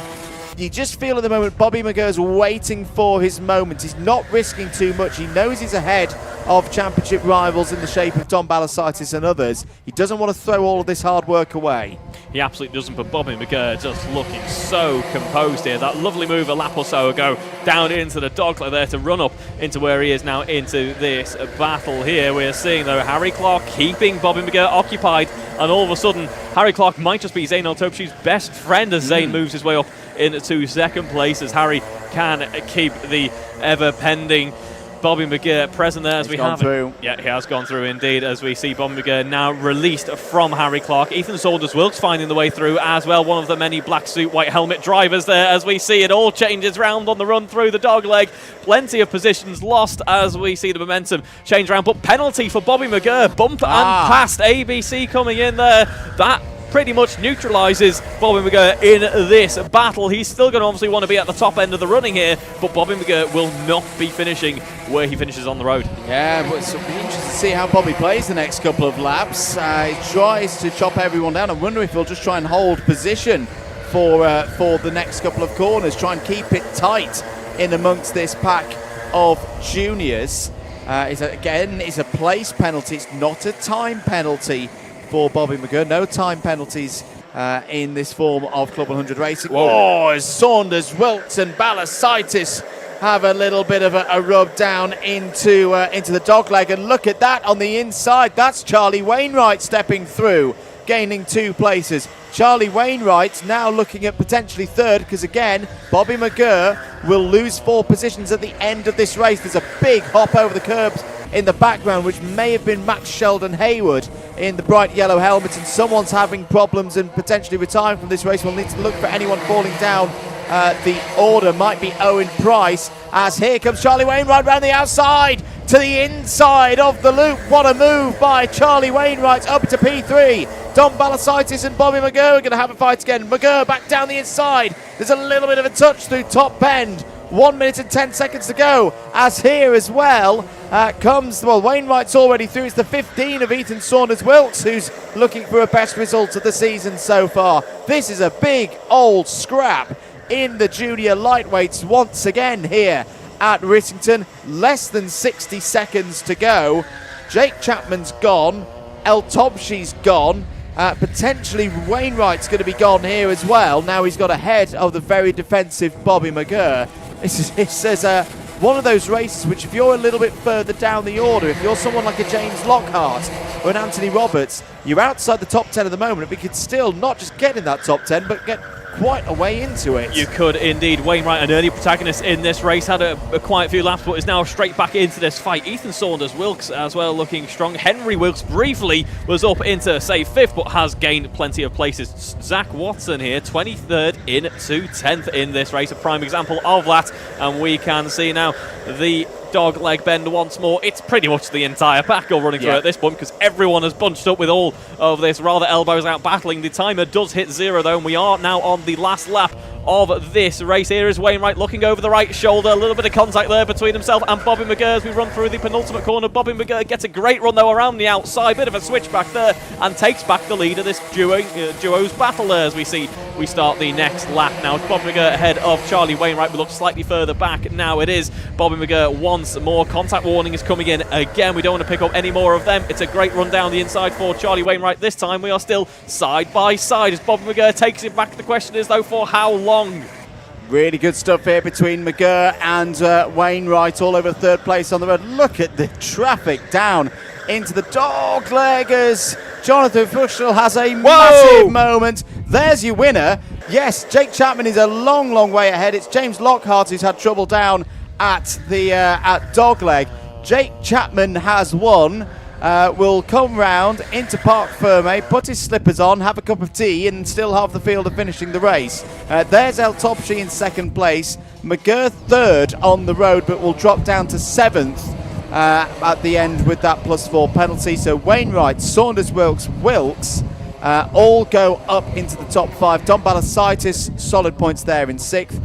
Jonathan Fuchsel in 8th place ahead of Zach Watson, who I think, is not your biggest mover in that race, because Henry Wilkes was up 18 positions, but still a great drive from Watson up 14. Max Sheldon Hayward P10, Clark, Sorescu, Roberts, Cosgrove and Parsons all in the top 15. Daniel Parsons, the top rookie in that race. Tom Sands, Morgan Humphreys, Tyler Masters, Hudson, Gordon Huntley and Stanley Wilson all in the top 20. Hudson Barker-Dix, James Lockhart, Owen Price and Omar Matthew complete the 24 runners in what was a harem-scarum pre-A final there for the junior lightweights. We'll see them once again in their Trophy A final later on today though. And we'll start with those trophy finals. It's the C Trophy final in cadets next.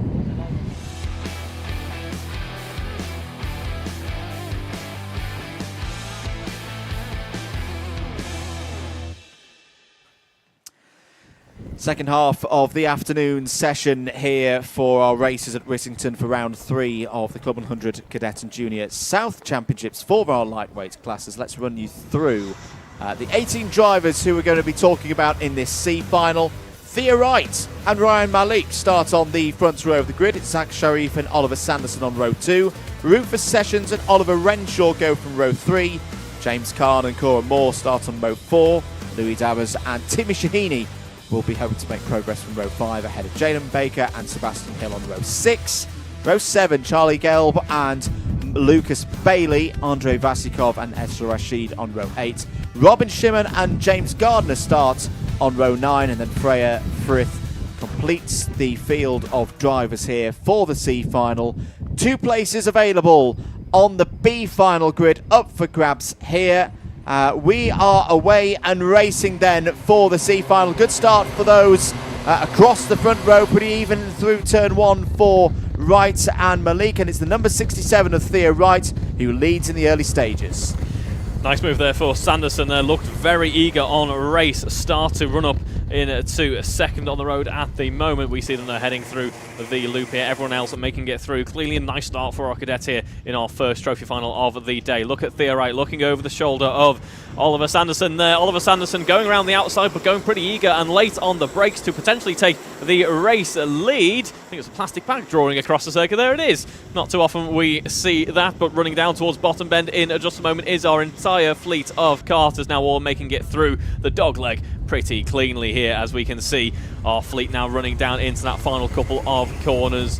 now, and once again everyone looking pretty clean, although we do have a little bit of a run over the curb into that grass. It hasn't really affected anyone's running though. It's Sanderson ahead of Rufus Sessions, who's had a brilliant start there from 5th on the grid, followed by Ray Malik, Thea Wright at Coramore, your top 5, as we see a little bit of running wide there as we start the second lap of this race. As you say there, oh dear, there's been a spin in the middle of the field. Was it Oliver Renshaw caught to number 8 at the side of the number plate there? So, well, if it was something 8, it'll either be James Kahn or, as I say, Oliver Renshaw. We'll try and catch up with that in a moment. There's the number 70, Rufus Sessions. Oh, and there's a spin there for Zach Sharif in the 76. Everybody else avoids. That's good driving from our cadets to avoid further incident, but what a shame for Zach Sharif, who's been really strong so far today. Unfortunately, very unlikely now that we'll see Zach continue into the B final. Yep, what a shame there. That race coming undone very quickly indeed. Oliver Sanderson, by the way, is absolutely walking away with it at the moment as we see our battle for second going here. It's Rufus Sessions against Cora Moore, who's on a bit of a charge at the moment. Ray Malik and then Thea Wright as well. Cora Moore, obviously, a difficult time out in qualifying, but benefited from a few penalties there. There was a bit of contact, though, with that overtake. I think both recognising that, and we might see a swap around potentially. Either way, less than ideal way of getting past. Yeah, we'll leave that one to the eyes out on track.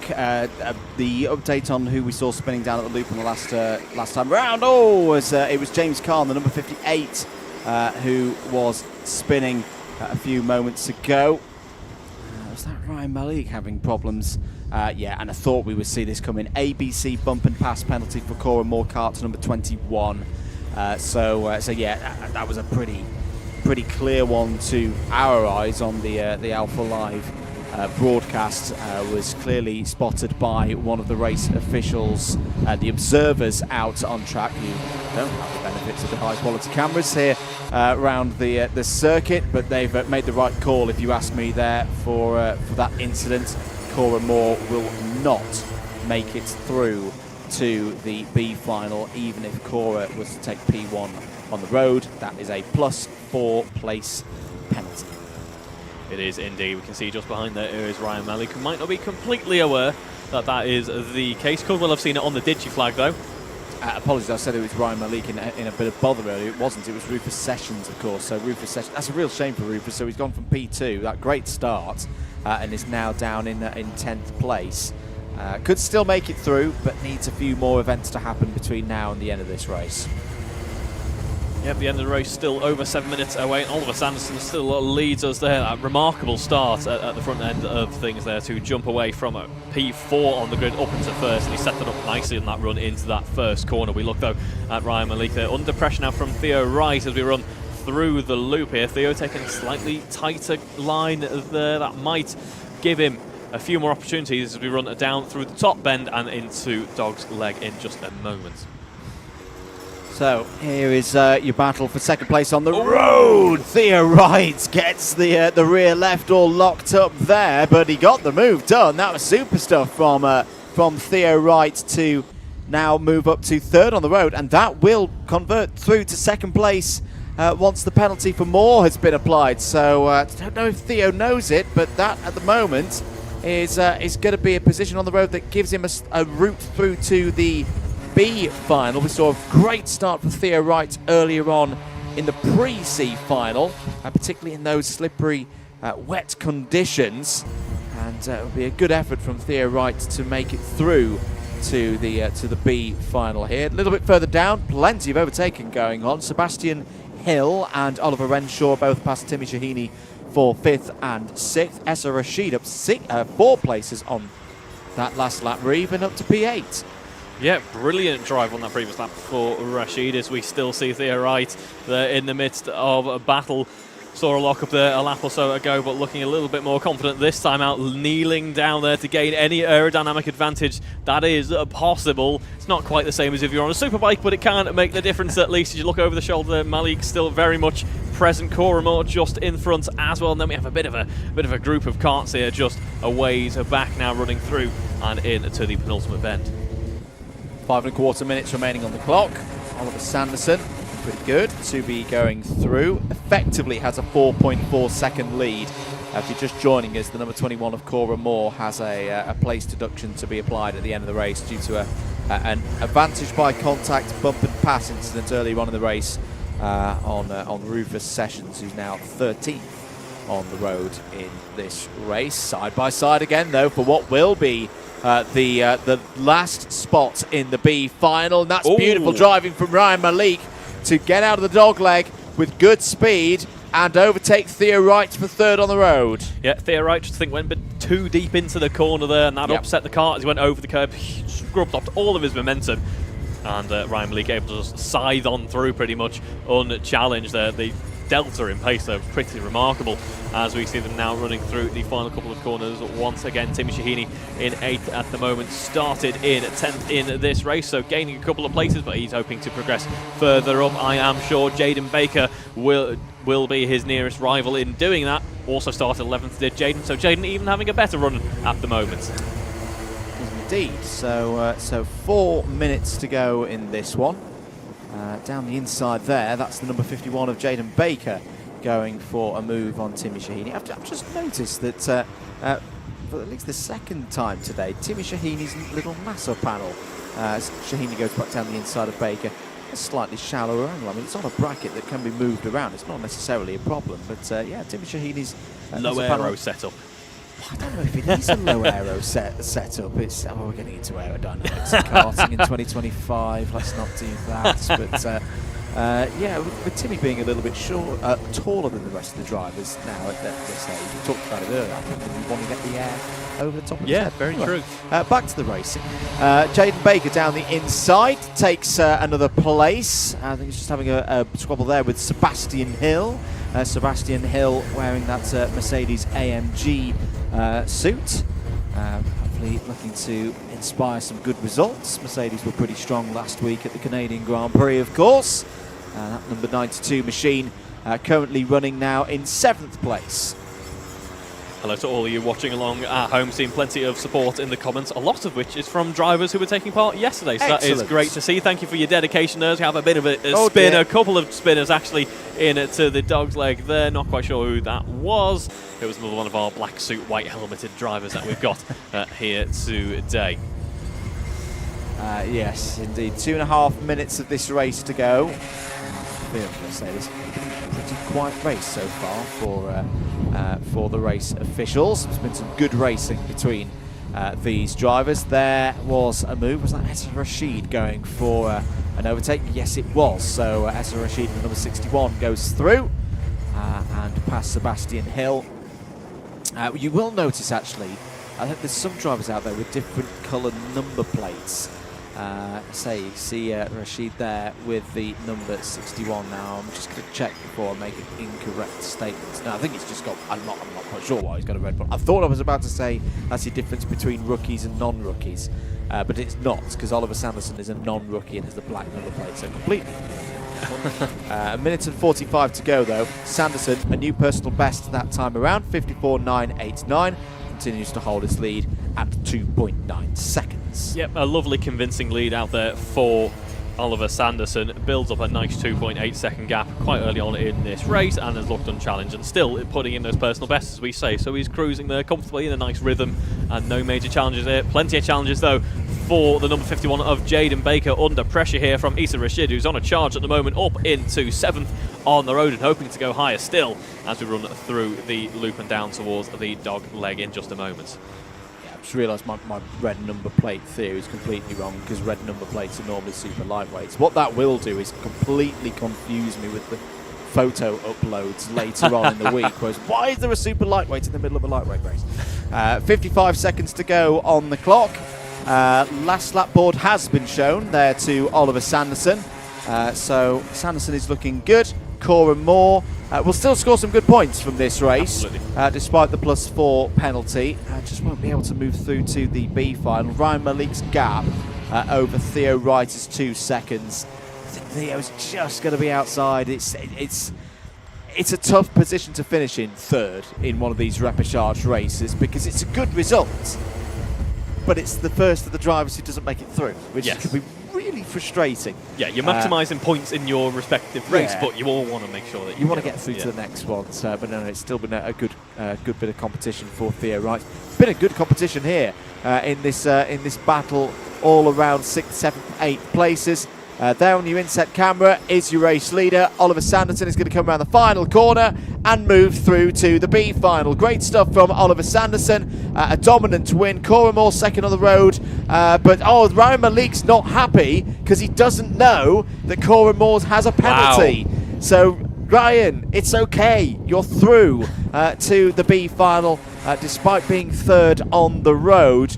Theo Wright fourth, Oliver Renshaw fifth, Jaden Baker, Sebastian Hill, Essa Rashid, Andrei Vasikov and Timmy Shahini all finish in the top 10. Sharif, Shimon, Sessions, Gardner, Gelb all in the top 15. Fastest lap of the race as well for Charlie Gelb there right at the end on a 54.580. A good pace there. Lucas Bailey, Louis Davers, James Kahn and Freya Frith all come home on the lead lap. All 19 drivers who started the race finish the race.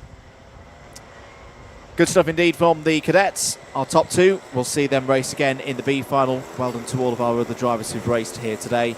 Meanwhile though, we'll move back to the juniors. Their C final is next.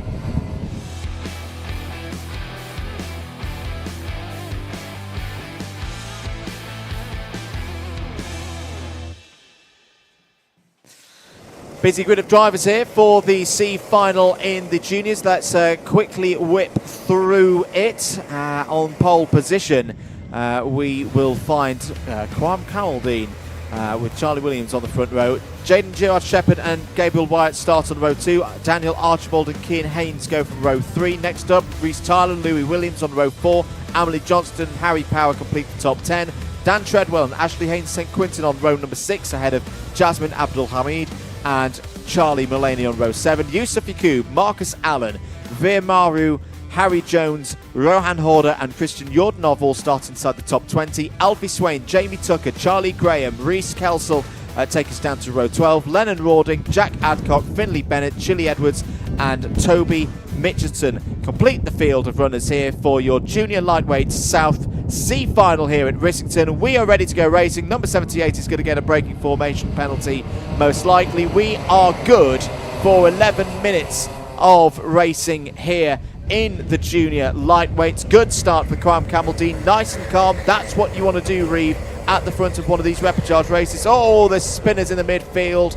The 158 I think has gone round there. That's Amelie Johnston. Amelie had a good start, was up into the top 6, but unfortunately will fall down the order. And sure enough, there are braking formation penalties. Oh, that's going to get a little bit busy. Down into the dogleg. Number 36 does very good there to run round the outside, but it's Rohan Horder and Cian Haynes, both with braking formation penalties.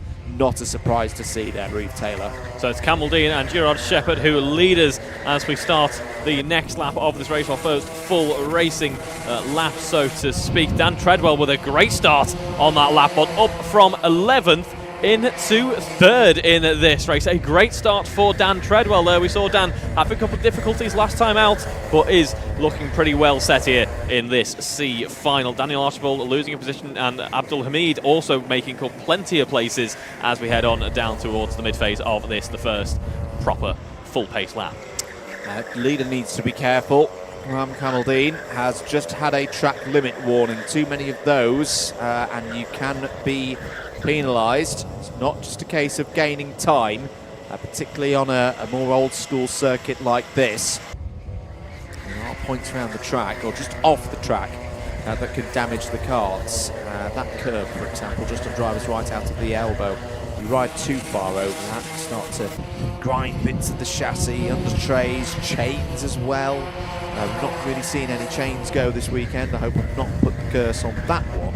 Yeah, that's why drivers do still receive track limit warnings, even if it's just a case of that they've not gained any, what in other racing forms would be called lasting advantage. Yes. Daniel Archibald, ABC bump and pass penalty. Have we talked about that yet? That's unfortunately going to be the end of Daniel's hopes of making it through to the B final. That's +4 positions, and he's currently running 3rd anyway.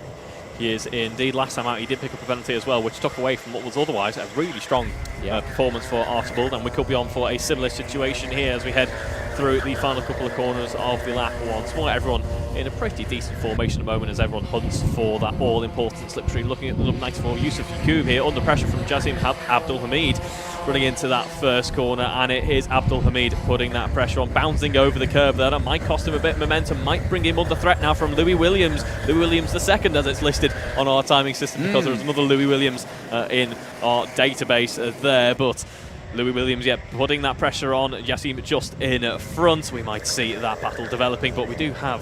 Is that a bit of yellow flag running I saw, or am I making things up? I'm making things up. up. A little fluttering in the wind as, oh dear, as there's been a spin for one of the drivers down at the loop.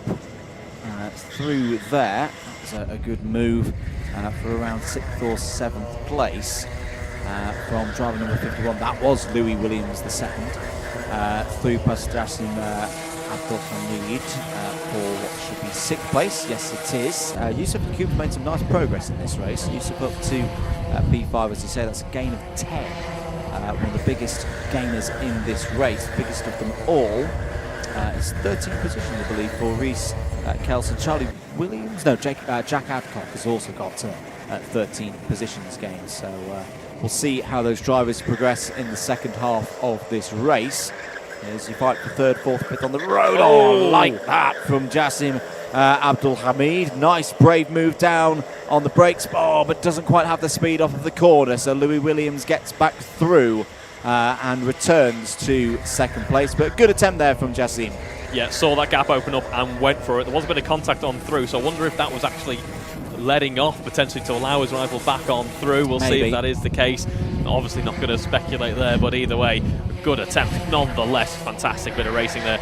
Louis Williams then leading this duo, not going to be catching up to what we saw earlier on, was instead, in fact, no, is he through? He is through on Abdul Hamid. Yeah, he got him back through on that run. It may also be a gearing thing as well, we've got to say, because the specification, the technical specification of all these different karts is equal. The engines from the Junior Max platform are equal, and they obviously get serviced periodically. Track to track, though, pretty much the only thing that changes is things like sprocket size and tooth count and things like that. I haven't had a chance to talk to the technical team so far this weekend, but I imagine they've geared the karts quite long for this week for the high speed, to say very similar to like we would at a clay pigeon, maybe even like a PF International as well. What that sometimes means is when you've got a longer gear, it takes a bit more oomph to get them out of the corner. So if you really drop the revs down low, like you would with a big dive bomb down the inside into the dog leg, it almost bogs a little bit because you've not got that quick gear to get you out of the corner at somewhere like you would like a Buckmore Park or even a Wilton Mill. Yeah, exactly. It's like trying to set your car off in 3rd gear. It will do it. Very good way of saying it. Unless it's a Civic Type R, in which case it probably won't. But it will do it. It's just going to take a long time to get up into its stead there. And the reason we do that is because at these longer high-speed circuits, otherwise the engine would just be sat there at 14,000 RPM at 30 miles an hour. And that's not good for longevity of the engines across the course of the season. Anyway, technical talk done. Back to the racing. Less than 5 minutes to go in this race.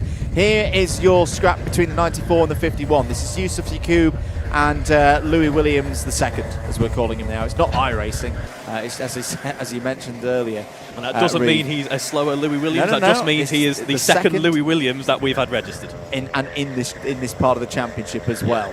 I like that. It's less of a commentator's nightmare. Having drivers with the same name. Williams drawing alongside, though, Yusuf Yacoub, and through into 5th place.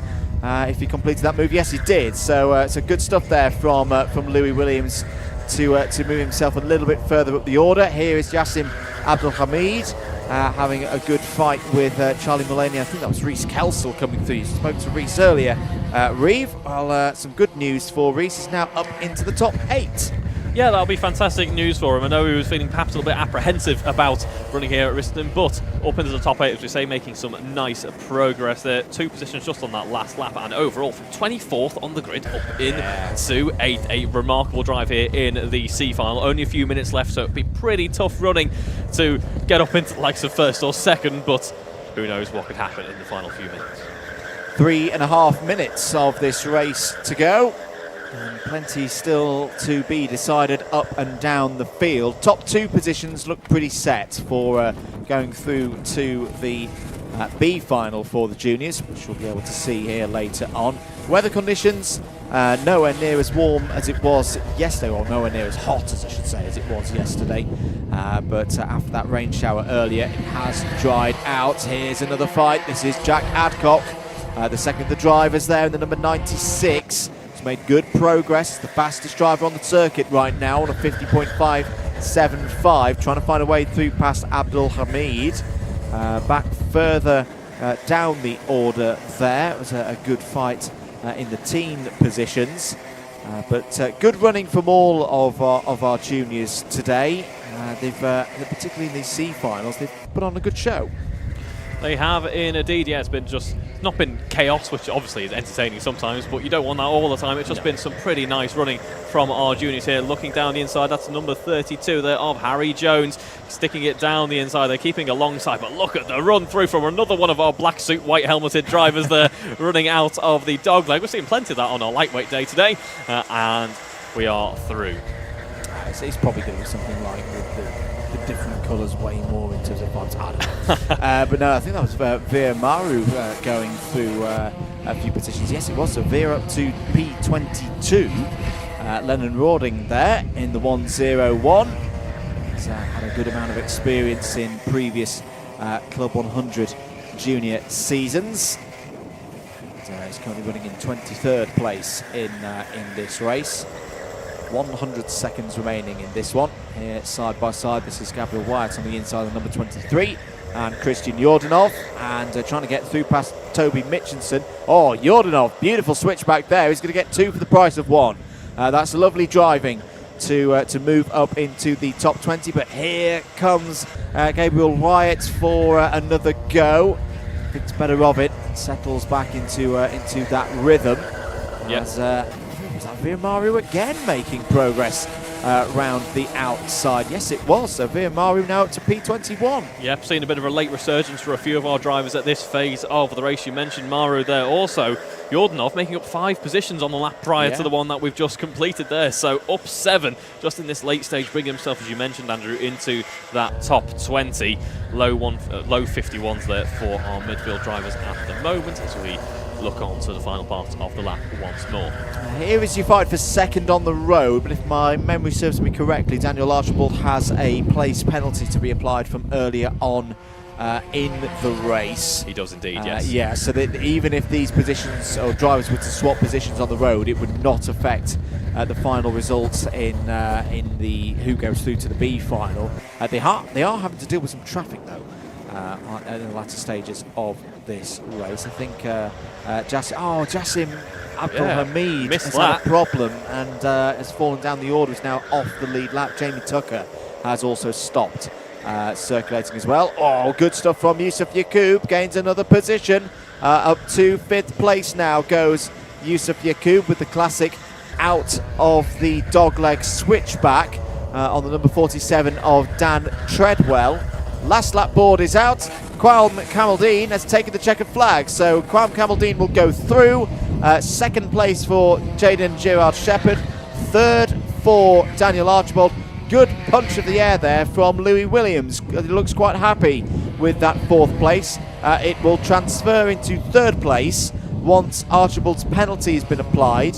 And you never know, a driver could be underweight, it could be something like that. It's a good solid load of points for Louis Williams, and he'll look to build on that for later on in the season. 5th for Yusuf Yacoub, 6th for Dan Treadwell, Jack Adcock, Reese Kelsall, Harry Power and Charlie Mullaney all finishing in the top 10. Fantastic stuff there from our junior C final, but upcoming next in just a few minutes, or a few moments rather, it's going to be our Cadet B Final.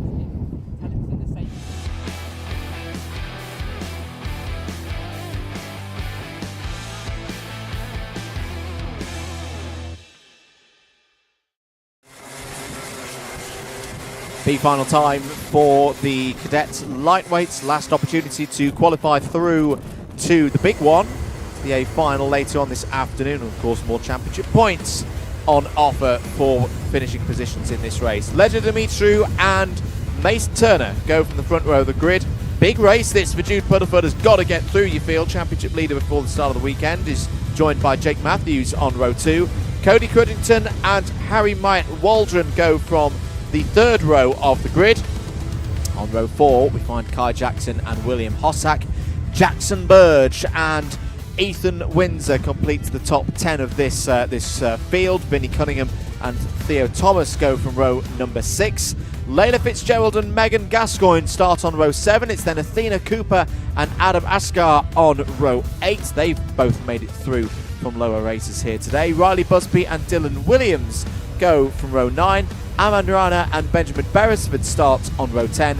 And then it's Oliver Sanderson and Ryan Malik, the 2 drivers, making it through from the C Final. We'll get an additional lap, formation lap for the drivers to get up to speed. The wind still quite brisk here at Rissington. Looking forward to this one, Reeve. Yeah, absolutely. I thought we were good to go racing there, but it's actually still the pace car briefly looking like it wants to take part in a bit of a race start. It's a bit of a brisk start, so another formation lap there. No, as I say, we'll go round again. This is going to be a really obscure reference. We don't want a Paul Ricard European Le Mans Series incident from a few years ago, where pace cars stayed on the road and everybody else thought it was a green flag. But look it up on YouTube. It's an interesting one. Depending on what the pace car was, it probably wouldn't have done that badly in. Oh well, it had a lot of prototypes behind it. Oh, okay, yeah. Ignoring those, yeah. But no, 11 minutes once again. As I say, there wasn't a false start. That was just an extra formation lap, so no deduction of time from these drivers. It might be actually a transponder thing, because we've got one of those random TX 101s at the top of our timing sheet, but I think that's been fixed now. Pace car driver pulls off to driver's right.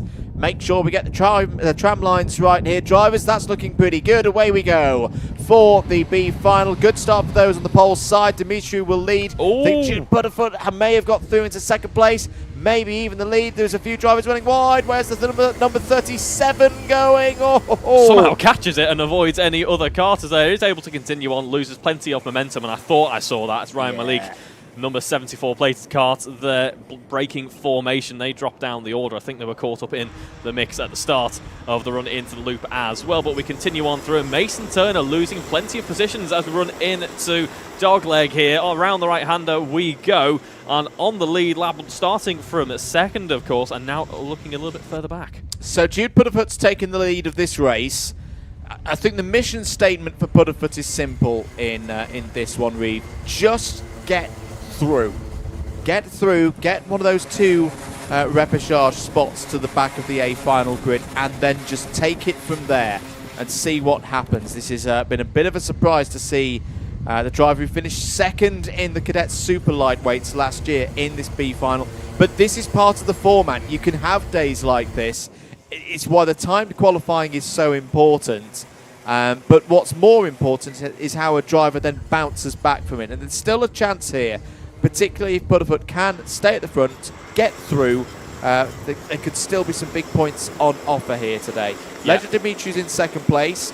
Good scrap there going on there, Reed, between Cody Crudington and Kai Jackson. Yeah, absolutely. Cody Crudington, Kai Jackson keeping each other occupied, keeping the pack slowed down as well. This is brilliant news for Jude and Ledger out in front. As we see down the inside goes Cody Crudington as we run up through the penultimate corner. There are a few carters jumping off and into the grass, but we do still make it through, pointing in the right direction. Side by side we go then as Kai Jackson having a look down the inside on the switchback here through that first corner, and Jude Pudderfoot already breaking away, building up a nice gap. That's exactly what he needed to do in this race to try and claw his way back in to that A Final coming up in a few, in a couple of races time.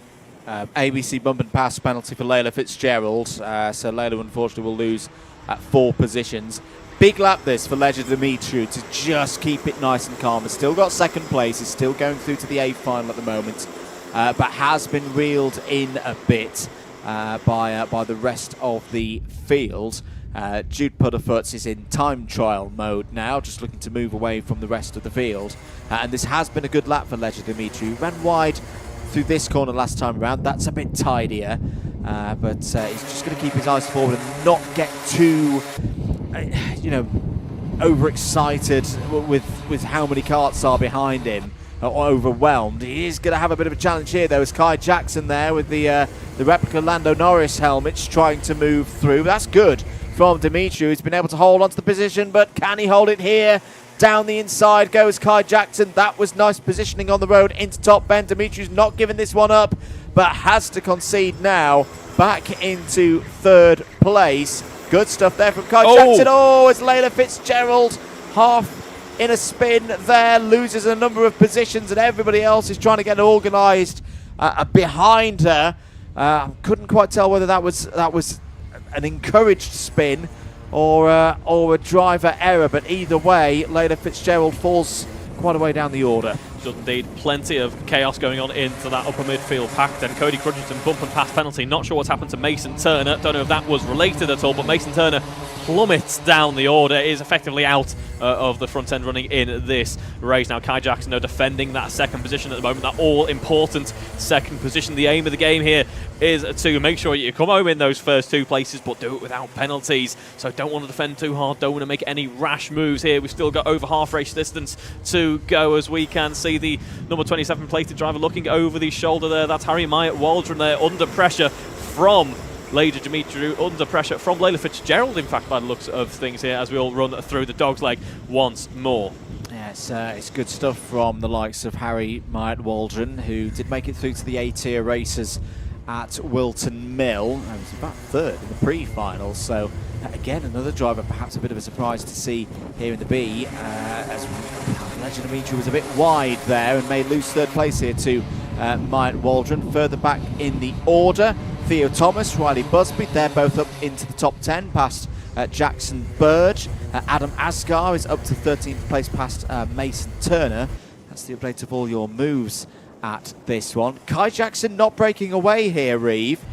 So it's kind of roles reversed now. Ledger Dimitri now potentially on the attack, with Myatt Waldron and Fitzgerald not too far behind. No, absolutely. What these two battling out in front of this quartet here, they need to be careful that they don't slow each other too much, open up an opportunity for the likes of Layla Fitzgerald and Myatt Waldron to just scythe on through, because we have seen that so far this weekend. When you get too engulfed in your own battle, all of a sudden the carts laying in waiting can just pass on by. Currently Myatt Waldron doing the best there to keep Layla Fitzgerald at bay for the time being, but as we say, yeah, Kai Jackson feeling that pressure at the moment. You can tell when they're feeling the pressure because of how much time is spent looking over at the cart behind instead of what's going on in front there. There we join the action with Adam Asgar and Mason Turner. Mason Turner, of course, in the mix of the action up here a few moments ago, but tumbles down the order, so we jump back to that front end running now. And that checking over the shoulder, it's understandable because you're trying to give yourself more information, but in a way, from a psychological perspective, that is a brilliant piece of news if you're Dimitri, Myatt Waldron or Fitzgerald, because you see that and you go, oh, driver ahead is a little bit uncomfortable here. There could be opportunities to move up the order, just like Myatt Waldron's done there, up into third place past Ledger Dimitri. That was another one of those runs out of the dogleg. Fitzgerald trying to go around the outside, squeeze a little bit there onto the curb. So Dimitri will keep hold of fourth place. But I like the look of the progress here of Harry Myatt Waldron. Up into third place now and looking to potentially get one of those spots into the A final. Yeah, that's a brilliant start for Myatt Waldron. A few minutes left in this race. Track limits warning coming in for Kai Jackson. We mentioned that mental game starting to drop off a little bit. Are we feeling that pressure now? It starts to arise in mistakes as well, potentially. Therefore, Kai Jackson just needs to keep a level head, and I'm sure will be rewarded with a great finish. But Myatt Waldron now beginning to put on that pressure. There we have a whole armada of cars running in to the dog leg once more. There was some excited hand waving there. There was. Well, yeah, some of the drivers encouraging each. Oh, it was off! Off is Jackson. Now, what has happened there? And Myatt Waldron has lost road position as well. Was that a coming together between Kai Jackson and Harry Myatt Waldron on the middle bend? I say we only caught the end of that, but either way, it's taken them out of the battle for second place. Layla Fitzgerald is now in it, but remember, has penalties for me earlier on in the race. So Ledger Dimitri is now back in a position where, not for the first time today, it's third place, heading through one of these repechage races. May not need it though, as here goes Mike Waldron back down the inside of Fitzgerald for second place on the road. That looked a little bit tight through the dogleg there. 3 minutes to go. This is also going to give, I think, opportunities to likes of Theo Thomas, Vinnie Cunningham, and it's an ABC takeout penalty for kart number 27. We didn't see the beginning of that incident. The race officials out on track did, and they have determined that it's an ABC takeout by kart number 27 on Kai Jackson. So Harry Mike Waldron will drop 6 places at the end of this race. What a shame for an otherwise brilliant run for Myatt Waldron there. It comes to a bit of an end. Dimitri looking pretty comfortable there, as we say, Fitzgerald penalty as well. And that is just what happens as well when you do back yourselves up with all this battling. We saw with Kai Jackson there, it was only a brief off. He was able to continue back underway relatively quickly, but that's down to 19th now. That's 19th now with just that one small issue there in the sprint races. You cannot afford to let anything slip by at all as we head through dogleg once more. Bit of great running here from our 2 drivers here, and we jump back on board with Myatt Waldron here. Contact warning coming in for Layla Fitzgerald. Again, that's actually a track limit warning this time around. A couple of those already on the screen here, so plenty of carnage, shall we say. I'm not going to use the word carnage. Not carnage, sorry. No, just interesting developments. Myatt Waldron has the penalty, so Legend Dimitri at the moment would be through into second place. I'd just say keep an eye on Theo Thomas, because Legend Dimitri has had a couple of contact warnings, so it is not a million miles away from maybe getting a place deduction themselves. Theo Thomas, and again, we'll get the abacus back out again for how the penalties are applied. Again, from the front. Theo Thomas, again, may not realise it. It's not that far away from potentially getting through to the A final here. There is Theo Thomas, kart number 36, just behind Layla Fitzgerald there, with Maverick across the front of his helmet. Theo Thomas, as I say, if you can get past Layla Fitzgerald like that, that's nice. Now it's just got to get ahead of Legend Dimitri, and will be third on the road, second once penalties have been applied.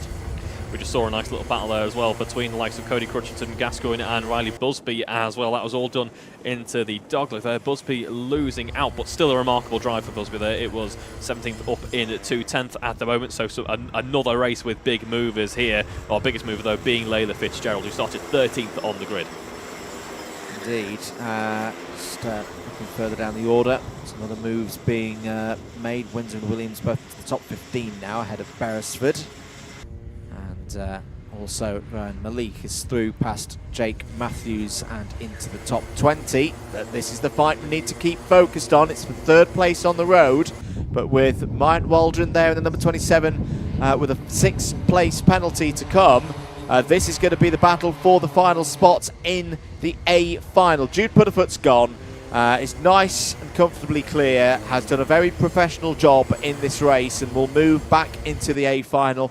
We'll need a big race in the A final, but this is a big one as well for this third place on the road. Can Legend Dimitri keep hold of it? Jackson Burge is all of a sudden on the scene. Jackson Burge could go through to the final here. 4 wide into, and Theo Thomas made it work. 4 wide into the dogleg. Out goes Jackson Burge. Jackson Burge did not get all the way round, but Theo Thomas went all in on the dogleg there and has got through into third place on the road. Jude Putterfoot takes it home. Will be in the A final. Will look to continue this damage limitation from there. Second on the road for Myatt Waldron, but a +6 penalty to be applied. But what a move from Theo Thomas. I'll say it again. 4 wide into the dogleg.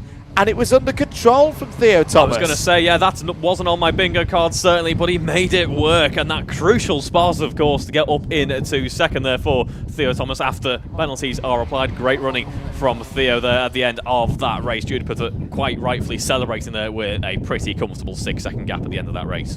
So there we go. That's the end of the B final. Just one more race for the cadets to go. Putterfoot and Thomas go through. Crudgington, Fitzgerald, Gascoigne. Good drive there from Megan Gascoigne, up 8 places to be 6th on the road, and that will be further up the order once the penalties have been applied. Dimitri, Busby, Asgard and Cunningham all in the top 10. We've got to move though to the juniors once again. Their B final is up next.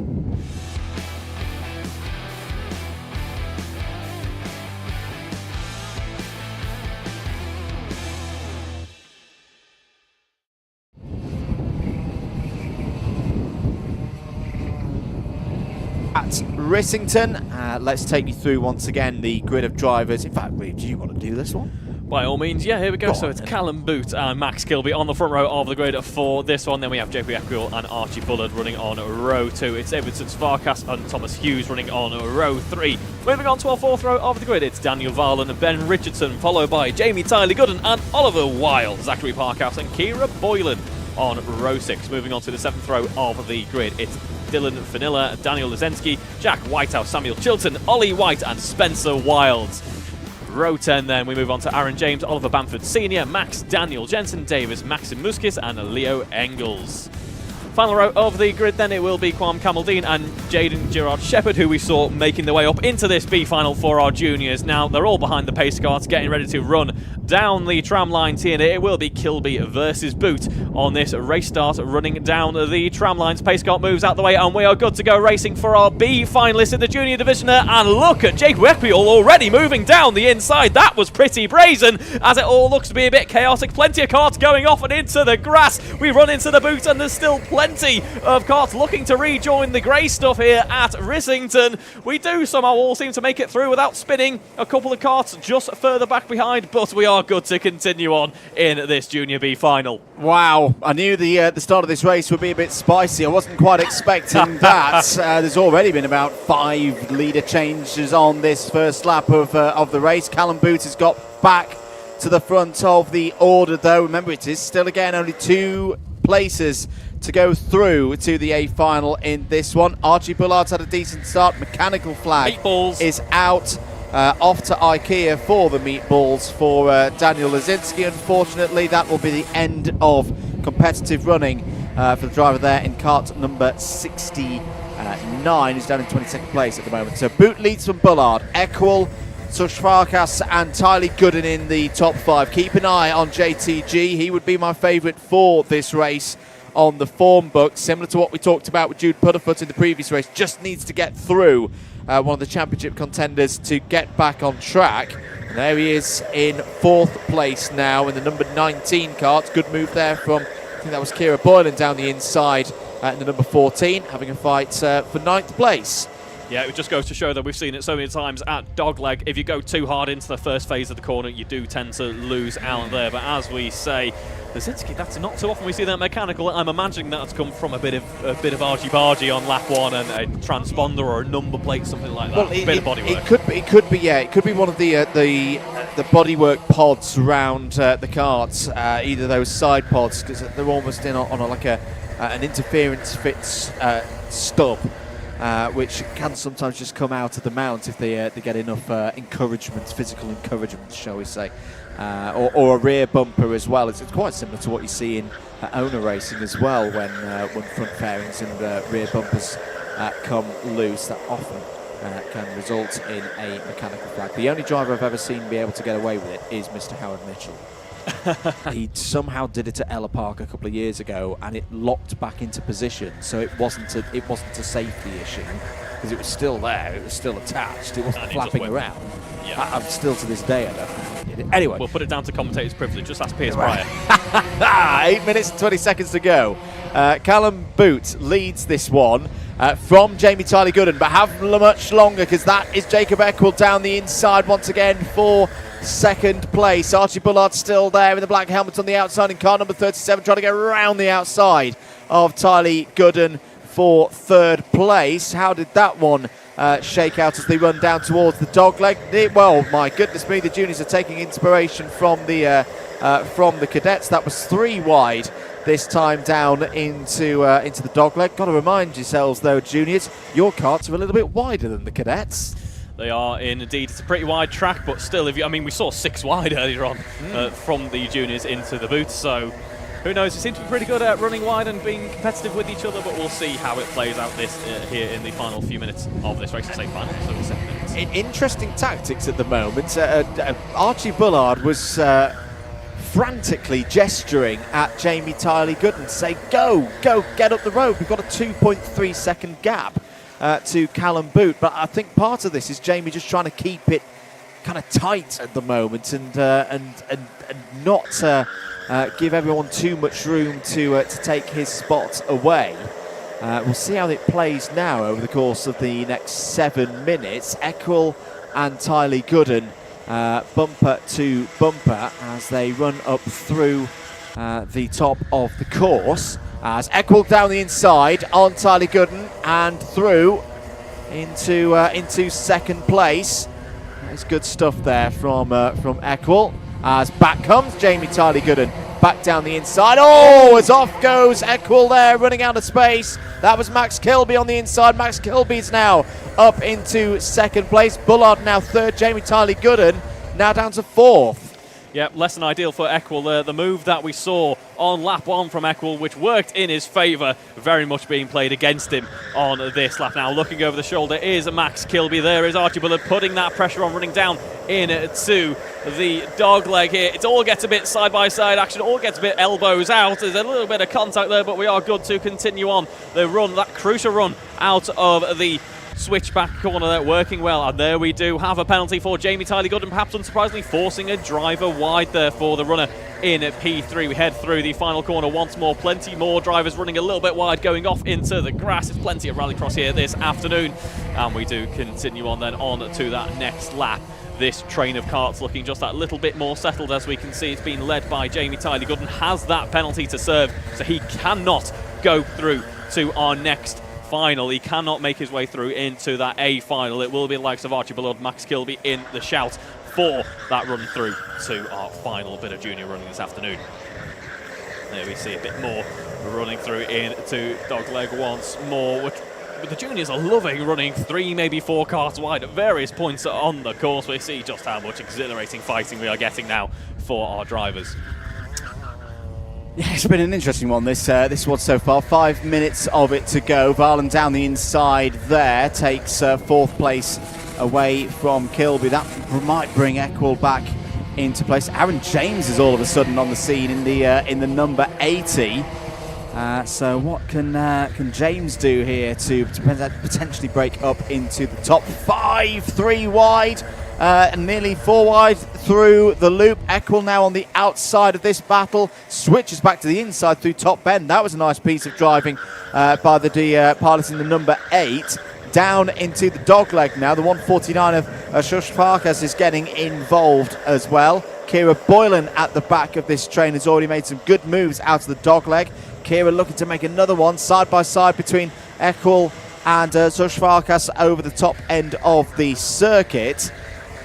This is very, very tight stuff with 4 minutes to go. Gap at the front of the order though, Reeve.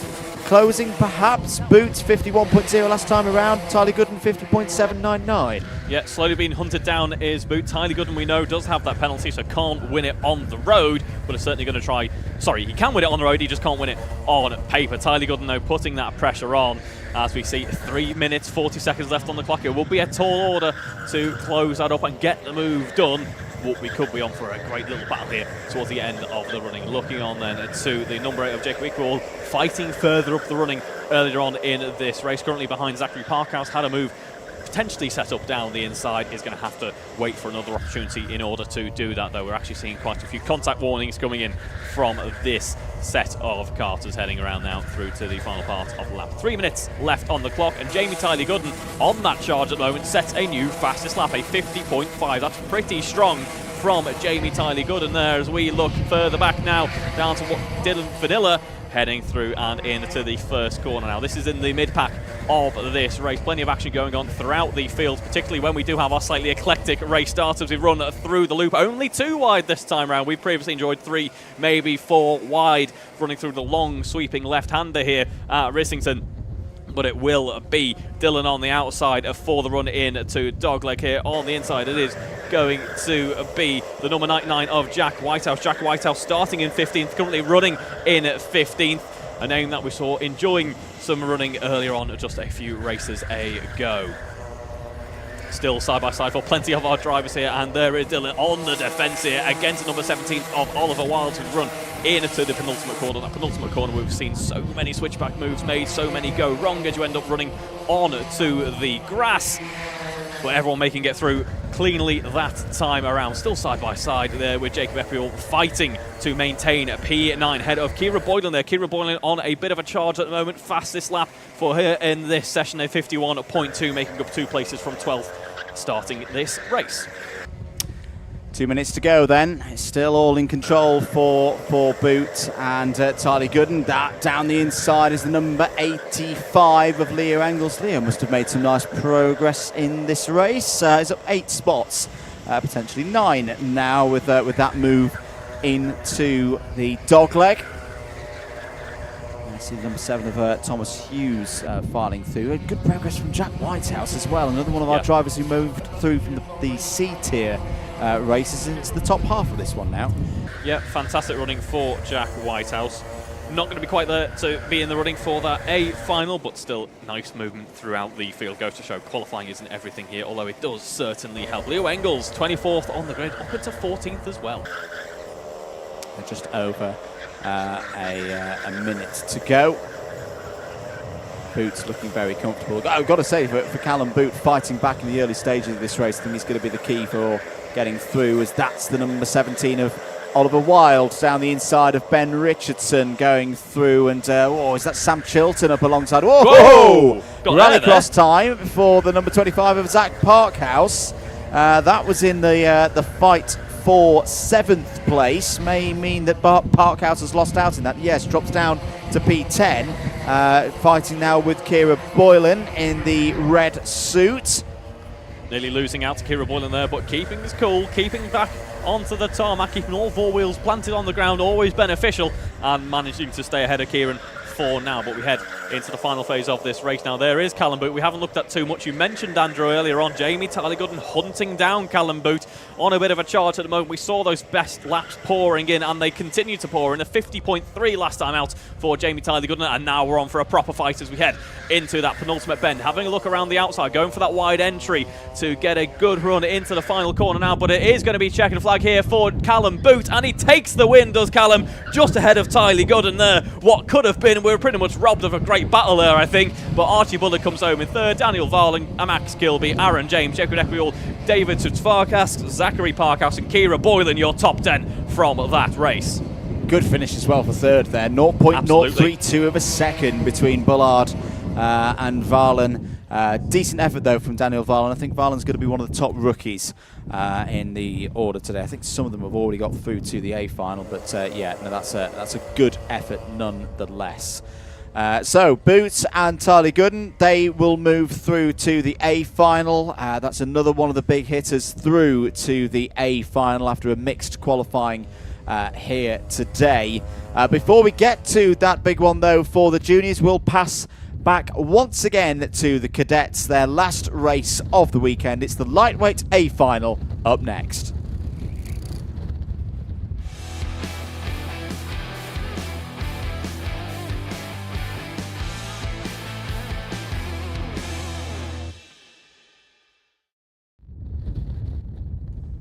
Here we go then, our final bit of cadet running for the afternoon is about to get underway as our drivers now head out on track, get ready to get formed up. So let's have a look at what that grid might be looking like in just a moment. Here they are then, escaping from the pit lane, weaving to get those heat into the tyres, and we've got to go racing. It's Erton Liam Evans ahead of Felix Sheldon, Hayward, Zane Perry and Henry Greenwood on row 2, Harvey Dowler and Joseph East running on row 3. Moving on then to the 4th row of the grid, it will be Ethan Guest, Luke Collins, Oscar Lang and then Leonidas Giorgio, Max Wainwright, Tate Hart, Joey Bates and Joshua Robinson, Jacob Kent and Daniel Mruciak, Tigran Gregorian, Charlie DeJew, Ethan Biddle, Indy Welch, Jude Puddifer and Theo Thomas coming on from our previous final running. 22 drivers then for the final race of the weekend for the cadets. Hey, Let's enjoy some. Oh, we're just having Dan Underhill running alive on camera. Jacob, use that one to embarrass your dad when you get home. 11 minutes once again for the drivers. The wins so far this season. Jude Pudderfoot took the final win at Wilton Mill. Zane Perry won the final last time out at Shennington. I've got to say, Zane Perry's drive earlier on I was very impressed with, considering he'd come through from the Pre-B final. Shows what can be done around this Rissington circuit. It's something up there with Ayrton Limmer Evans. It's just pointing. I think they were just asking the drivers to slow down and get at a good pace to go racing. Here we go. Yeah, we are good to go. It's Ayrton Limmer Evans against Sheldon Hayward as we head down into that first corner. Sheldon went for that wider line, of course. Pretty equal start, all things considered. And it's Ayrton Limmer Evans who leads the pack running through the loop now. It's a bit more eclectic at the back end as we go 4 wide for our cadet carters running through the loop now, but everyone makes it through cleanly. Good start for Zane Perry as well. It's up to second place. I think Ethan Guest has gained some spots in the early stages of this A final as well. Down into Dogleg for the first time. Look at Dowler down the inside for the race lead. Brilliant stuff from Harvey Dowler. The cone has gone flying, but apart from that, I think pretty much everybody has made it through. But what a move from Harvey Dowler off the road there. Is one of the drivers. It was starting with a 2, so it might have been Tigran Gregorian in the number 20. Here comes Zane Perry down the inside, though, to potentially lead at the end of lap number 1. Zane Perry steps through, takes the race lead. It's a mixed-up order here at Rissington. Perry from Dowler, Limmer Evans, Hayward there, Hart in 5th. Ethan Guest did gain a couple of positions. He's up to 6th place as Hart steps down the inside of Ayrton Limmer Evans for 3rd. Through the loop. Nice move there. Where have other drivers started? Good start for our B finalists. Theo Thomas up 12 spots into the top 10 already. Jude Pudderfoot is up 9 spots to 11th, but some great overtaking here as there's Luke Collins down the inside. Oh, that one doesn't quite work on Tate Hart's that time around. But a lap and a half gone, and we've already seen some brilliant overtaking, Reeve. We have indeed. The valiant effort from Luke Collins, as you say, Andrew. Another driver who's been making their way up, progressing nicely into this A final. Now let's see what Luke can do with the remaining time out for our cadets this afternoon. Theo Thomas, though, up 12 positions on the first lap of the race. We see Zane Perry, a remarkable charge in our earlier races, now finds himself in the lead of this one. Harvey Dowler with that fantastic move earlier on Dogleg. We might be seeing a repeat of that in just a moment, but first we head through the loop. There's Liam Evans under pressure from Sheldon Hayward. Tate Hart just behind as well. We've not spoken about it too much today, mainly because of the rain conditions mixing things up at the start of the day, but the strategy for Perry, and yeah, Perry's got it absolutely spot on here. Perry and Dowler need to work together, really need to work together, probably for the next 6 or 7 laps. They've got a gap. It's around 0.8 of a second ahead of Ayrton Limmer Evans, and there's all sorts going on in the second half of the field. We'll come back to that. But they've got to keep pushing on and then leave the battling for the race win to the last 3 laps of this race at most, particularly as you've got other fast drivers coming through the field. He's just got a sight of Jude Pudderfoot there. The Duck didn't like the rain, but is liking things now. He's up 2 P10 there. There's the number 72 of Joey Bates trying to have a squabble there with Max Wainwright. But if these top 2 can keep the pace up, they'll leave everybody else fighting for 3rd place. And that battle will get going if you almost get like a critical mass of cadets forming in that gap about a second back. I think the other question is, has Harvey Dowler got the pace to keep with Zane Perry? We know Zane Perry's speed has already got an A final win so far this year, last time out at Shennington. Harvey Dowler, this is very much new territory for him there in kart number 69. Can he keep his nerve? We'll see if that is the case. I mean, currently he's doing a fantastic job of it, matching Zane Perry to within 0.02 of a second. Let's not forget Harvey will be benefiting as well from a bit of a slipstream effect. Yep. That Zane Perry doesn't benefit from leading the pack here. Likewise, Felix will be enjoying that just behind Ayrton Limmer Evans here, and this is where Felix and Ayrton are going to be doing exactly what our 2 frontrunners wanted in this race. They're going to be battling each other, slowing each other down ever so slightly, and holding that pack behind. Tate Hart is just behind those as well. Luke Collins, fastest driver out there at the moment. We saw some brilliant attempted moves earlier on. We saw some other running from him that's been perfect as well. And it's Luke Collins in 6th at the moment with a 53.7. Fastest cars out there, but it's stuck in this pack at the moment. as Jude Pudderfoot, Ethan Guest, and others. Oh, Ethan was a little bit deep there through the dogleg, and will just lose out to was that Theo Thomas coming through again. Really impressed with Theo Thomas today. Just getting through the B final, battling his way through from the B finals, and that's what you can see sometimes when you get that kind of repechage result through. It gives you a real lease of life and confidence to take it into the next race. You know, the pressure's off. You've done the hard bit, getting through that adversity in the B finals, and yeah, great to see both of our repechages moving up the order. It is indeed. It's not all hope is lost if you do find yourself not ideally where you'd want to be at the end of qualifying. I know I've said it a few times, but it is very much the case. I think today, even more so than yesterday, has been a prime example of that. We saw some drivers really pushing on through well in the running today there, but we see running through the dogleg, they're all crucial run through that final part of the corner there. There is Zane Perry leading on from Harvey Dowler there. Harvey Dowler not breaking away from the likes of Felix Sheldon Hale as much as we would have expected to see, perhaps, with the strong start to the race, but just crossing half race distance. And now Zane Perry might be rethinking his strategy. He might now be thinking, let's not work together with Harley, let's just try and break away and go for a bit of a solo run towards the top end of the field in this race. Absolutely. 5 minutes and 20 seconds to go in this one, and weather conditions continuing to be good here at Rissington. No worries about the rain from earlier on in the day. Here is the fight for fourth place. So Felix Sheldon Hayward through onto the podium right now. Ayrton Limmer Evans, who could well be championship leader at the end of today, if it can be another good result for the driver of the number 65. And well, it's having a fight at the moment with Luke Collins for that fourth position. Fastest lap of the race at the moment from Jude Pudderfoot in the number 14, currently running in 7th place. Now trying to find a way through past Tate Hart for 6th.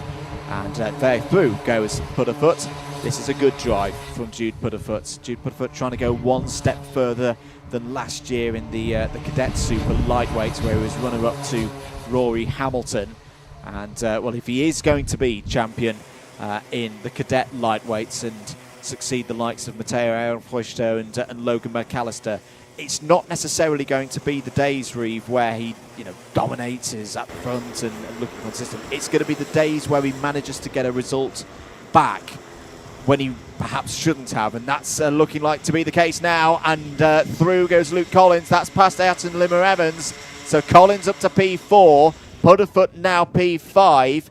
Ayrton Limmer Evans still on for some very good points today, having won the pre-final, now down to 6th. Yeah, it's been a fantastic run though for Collins, as you mentioned, Pudderfoot there. Here we see plenty of changeover running into that first corner, catching on to the back of this back though is Tate Hart.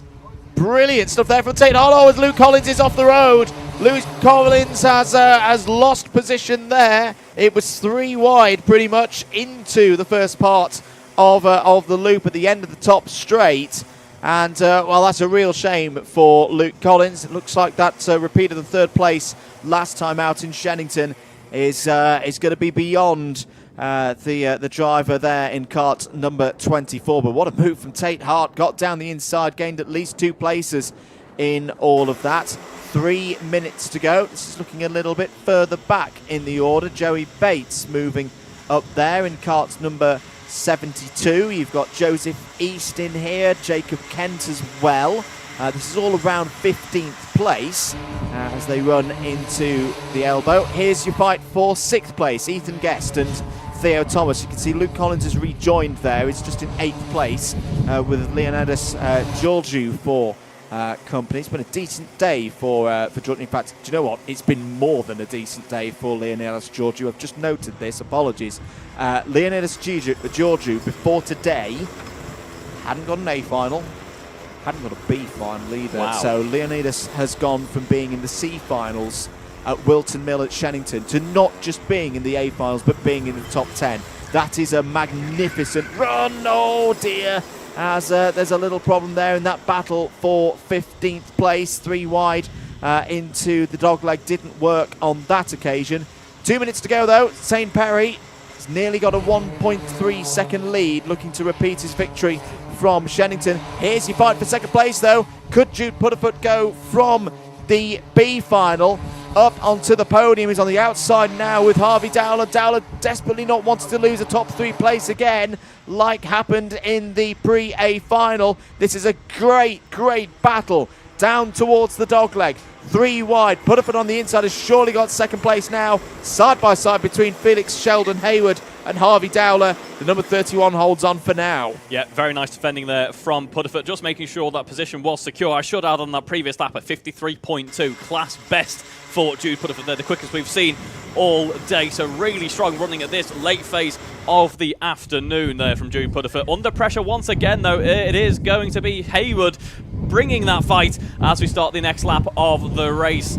They both follow in quick succession, heading down the inside. They're staying in a bit of a train formation as we run up towards the loop in just a moment. But 2 positions gained for Pudderfoot on that previous lap. Will we see that feat being repeated for the likes of Harvey Dowler as we head into the next part of the lap?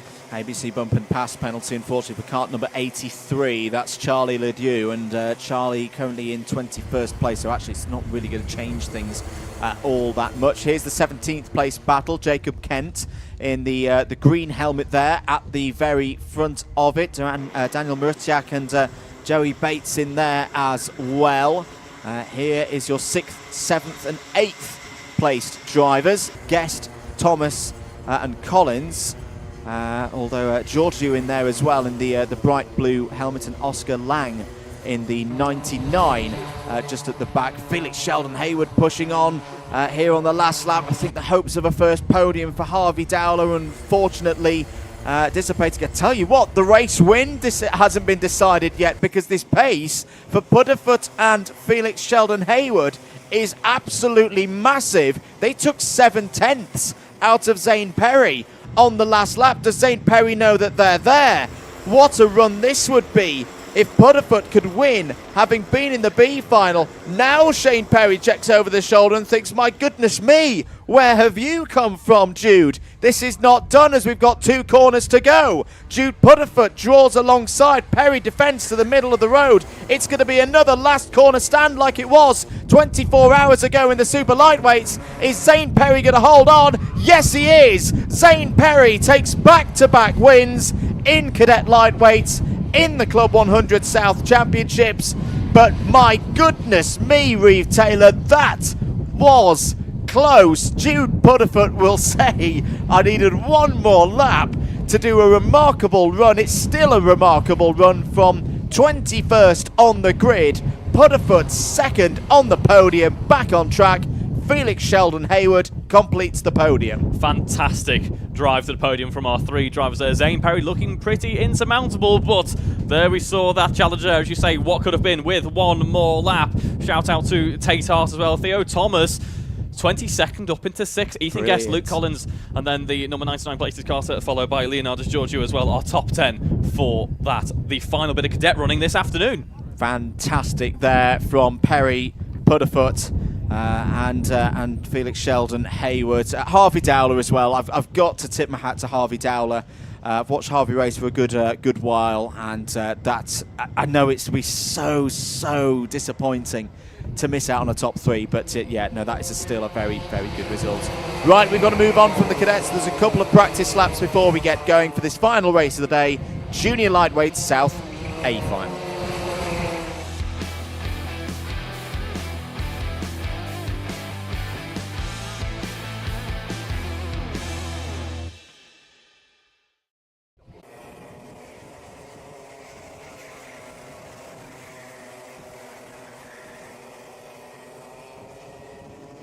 We'll get your grid through in a moment. We've had some fantastic racing, some fierce racing from the juniors here today. In total, we will have should it be 26 drivers on the grid. I'm trying to refresh it, but it's the internet. It's there. We've got a position 0. This is freaking us out.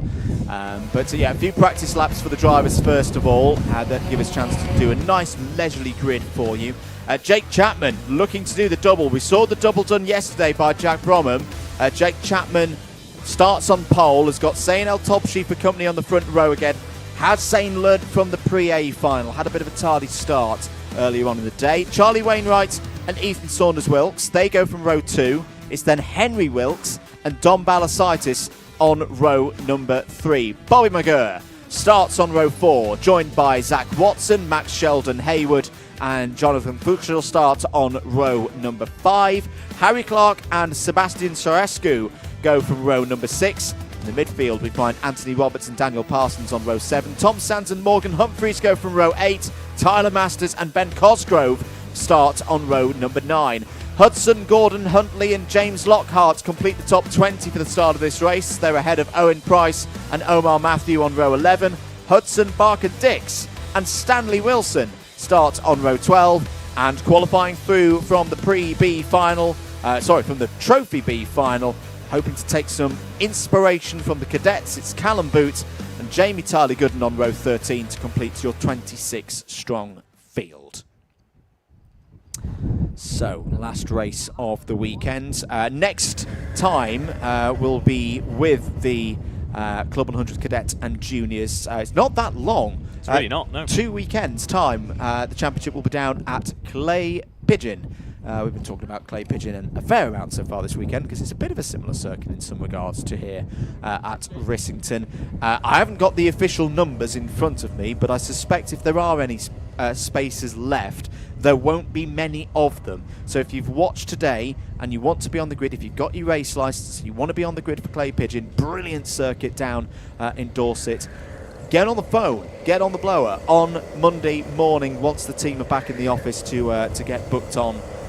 If there are limited spaces, I'm not even promising that there are. It could already be a sellout already. I've just not got the numbers in front of me. If you're on the reserve list as well for Clay Pigeon and the phone rings from Molly and the team, pick it up, because it probably means the space is opened up for you through the course of the next week. It'll be 11 minutes, of course, for this Junior Lightweight South A Final. For more details on the championship, do head across to club100.co.uk.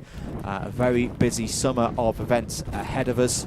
And Reeve Taylor, I think we're going to have a busy time as well in this final. We're going to have another formation lap before we get things going. We are indeed. So it's one last chance to get everyone in order, make sure we're all formed up and ready to go. See plenty of weaving to get that extra bit of heat back into the tyres. A complete turnaround in track conditions compared to what we saw before. Another public service announcement. If you needed more encouragement for Clay Pigeon, that is another streamed broadcast round for your delectation. Yes. So what more reason could you need?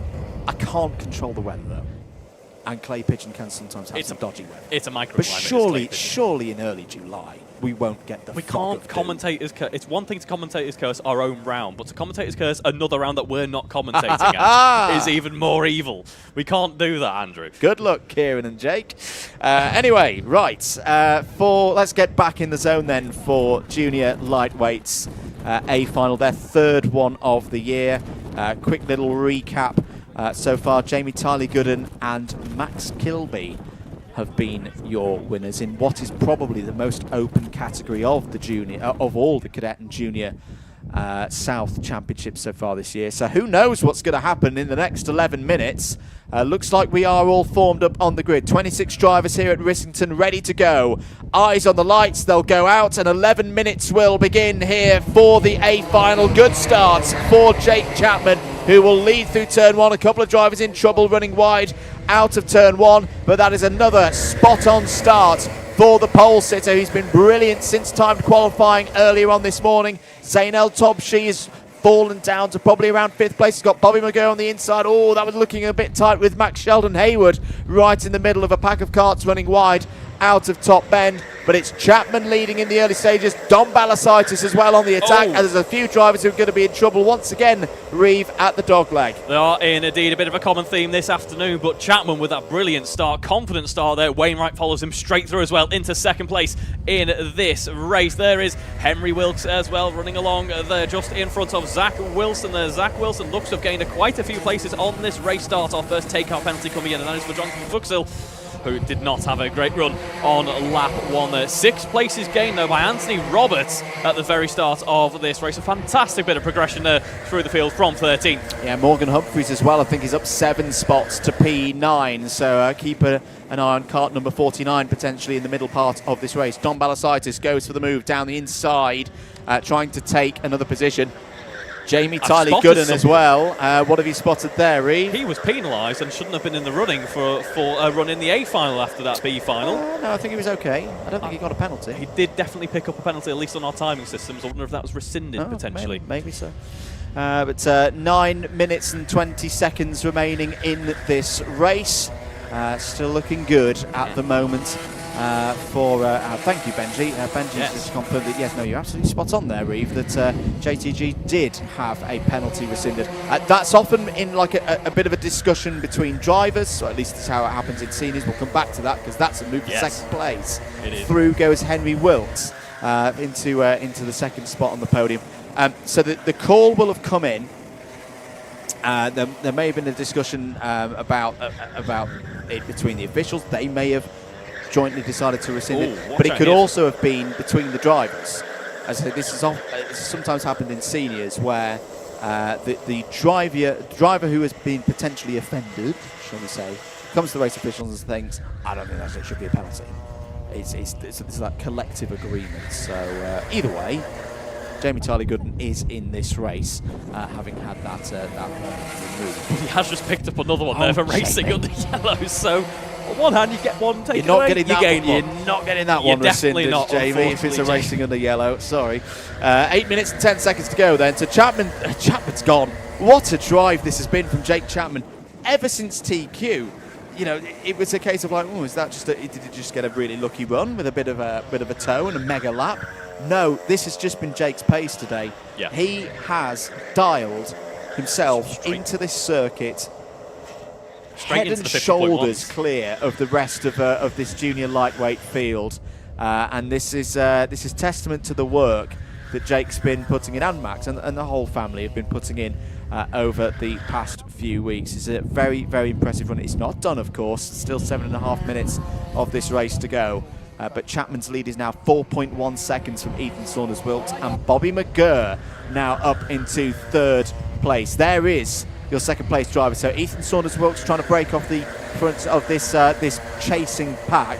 Bobby McGurr now up into 3rd place. He's had a bit of a difficult day as the reigning champion. But Henry Wilkes and Don Balasaitis not too far behind at the moment is your top 5. We did see Saunders-Wilkes before taking that second position. It was in a battle between Wainwright as well as that was Wainwright, Wilkes and Saunders-Wilkes, but it was Saunders-Wilkes who saw a gap open up down to the dog's leg and say thank you very much, I'll take 2nd, and has maintained that position ever since, built up a nice gap as well ahead of the aforementioned McGurr. There we are heading through the penultimate sector with McGurr there, and that is another fantastic move there into that penultimate corner there.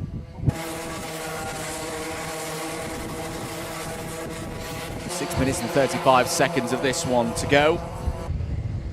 Looking good for Jake Chapman. Here is the fight for 4th place. Balasaitis and Wilkes. Zach Watson mentioned earlier had that good start. Is still there in 6th place in the red suit. Zainal Tobshi to get another top 10 here. We need to keep an eye on Zayn actually. Not because of that. That was going to be possibly a cone warning. Possibly. For Zainal Tobshi. I was about to say his second half of the race pace was pretty good in the pre-A final, but that was a bit of an unfortunate moment. Pointing forward there is Anthony Roberts in the orange race suit.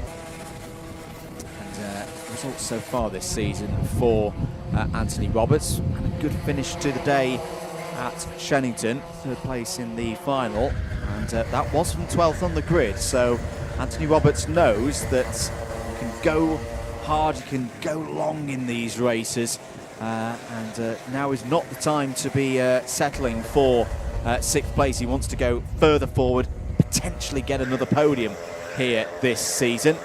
Right now though, he's got to get past Zach Watson first, and Zainal Tobshi has looked down the inside, who has had a cone warning, so that was correctly spotted by the observers out there on circuit. El Tobshi back through though, back ahead of Roberts rather, and into 7th place. Yeah, it was a fantastic exit through the dog leg there. Just ran on the outside line, actually went pretty wide, pretty deep into the corner, but it seemed to work for him. So up into 7th goes Zayn El Topshi there. Callum Boot, of course, one of our record-charging drivers today, 25th up into 13th in this race. Yeah, pretty good run so far from Callum Boot. He's looking once again to go deep into, well, I'll say once again, no, this is the first time we've seen, of course, Callum in A Final so far this year. So Callum Boot, wherever he finishes, it's going to be a best result of the season so far. This is a good scrap once again. El Topshi, Watson, Roberts getting into one on another there. Oh, and look who comes James Lockhart. What a race James Lockhart is having. He had trouble in the pre-A final. Want to say started around, I was going to say 20th place, and that was bang on. 20th is where he started, so he's halved his race position so far in this one. That'll be a big gain of points. Can Lockhart now find a way through past Zach Watson for 7th place? Oh, he's out on the grass. That was a close moment there with potentially Morgan Humphries. Yes, it was Morgan Humphries in the number 49, black suit, white helmet. So Lockhart will drop down to P10. Sheldon Hayward down the inside there on Wainwright. Wainwright was up at the upper end of this little battle that we've got going on at the moment, but over the previous lap has tumbled back, and there we go, Sheldon Hayward through as well as we head into the dogleg once more. 5 cars, make it 6 as we see everyone else trawling on through as well. We jump back up though to 2nd position. It's the number 15 of Saunders Wilkes leading this duo, with Bobby McGurr following in very close succession. Now on to the next lap of the race for these two. Bobby McGurr ever so slightly faster last time out and faster overall in this race so far. Well, let's see if he can navigate his way around Saunders Wilkes, who was looking confident on race start. We drop back down, though, to our action further down the field. There was an interesting little look there from Bobby McGurr, just over his shoulder, just to assess where Dom Balasaitis was. We'll come back to that, because that's a really nice move from Max Sheldon Hayward to go through past Morgan Humphries for P11. We've already seen one Sheldon Hayward on the podium today. Bit of a long shot that we'll see too, but I was about to say this is all good, and then it all went wrong. I think what happened there, Sheldon Hayward went for that move on James Lockhart and suddenly realised, oh dear, I've got a little bit too much speed, and there's another cart there on the apex of the corner, so that was quite a hit for Max Sheldon Hayward, and he collected the cones. There'll at least, most likely, be a cone warning in all of that. Just a bit of a misjudgment there on the brakes. Yeah, absolutely committed to it too early, and then by the time it happened, it was inevitable, wasn't it? For that move there, unfortunately. Contact warning as well. Yeah, good call. He didn't gain lasting advantage. The yellow flags are out, so there's nothing that Bobby McGurr can do here about 2nd place for Ethan Saunders Wilkes, but there might be on corner exit. Bobby McGurr drawing alongside now. 2 fast right-handers up next, and the reigning champ is through. Bobby McGurr back into 2nd place. This is what he does, is defensive now into the next corner, but that may compromise things. Can Saunders Wilkes go round the outside? He draws alongside and back ahead. Really good stuff from Ethan Saunders Wilkes. Didn't panic there, losing out in that battle initially with Bobby McGurr. Got him back a couple of corners later. Yeah, keeps a level head there, clearly unfazed by the impending threat of Bobby McGurr heading down. Still is going to be further attempts, I suspect, in this, the final 90 seconds of our race running here today at Rissington, here this weekend, in fact. And the interesting thing here is Dom Balasaitis there in 4th place. He's closing in very, very quickly indeed. This could be a real grandstand finish for 2nd and 3rd place. The number 16 having a look down the inside there. That's Callum Boot on this drive from the back of the grid. Ethan Saunders Wilkes has kept it together on this lap, has not lost 2nd place to Bobby McGurr. Bobby McGurr trying to do the switch back there. We've got 2 laps to go. Such is Jake Chapman's pace that he is 6 seconds clear. If he was back with the other 2, that would have been last lap that time around, but it's not. There's 2 more to go. Bobby McGurr, tighter line through the loop. He's going to be on the outside now for the next corner. Can he switch back to the inside and get a run on Saunders Wilkes down towards the dogleg? We're going to find out in a moment. Saunders Wilkes goes defensive, but is he going to be weak now off of this corner? This is where it's crucial. This is where if you've got the run you can really gain a lot of time. And look how much time Dom Balasaitis has taken out of these two. Yeah, he's right in the mix of the upper end of the speed limit here. It's Bobby McGurr who gains ever so slightly, but not at all to make a huge difference there. Jake Chapman starts what will be the last lap of this race, as we see Saunders Wilkes looking over the left-hand shoulder to see two karts now in the mix for this second place finish here in this race. This is your fight for most of the podium here. It is a crucial battle here as we run in towards the loop in just a moment. McGurr defends the inside then against Balasaitis. Balasaitis sweeps on through though, goes side by side on the exit of the loop.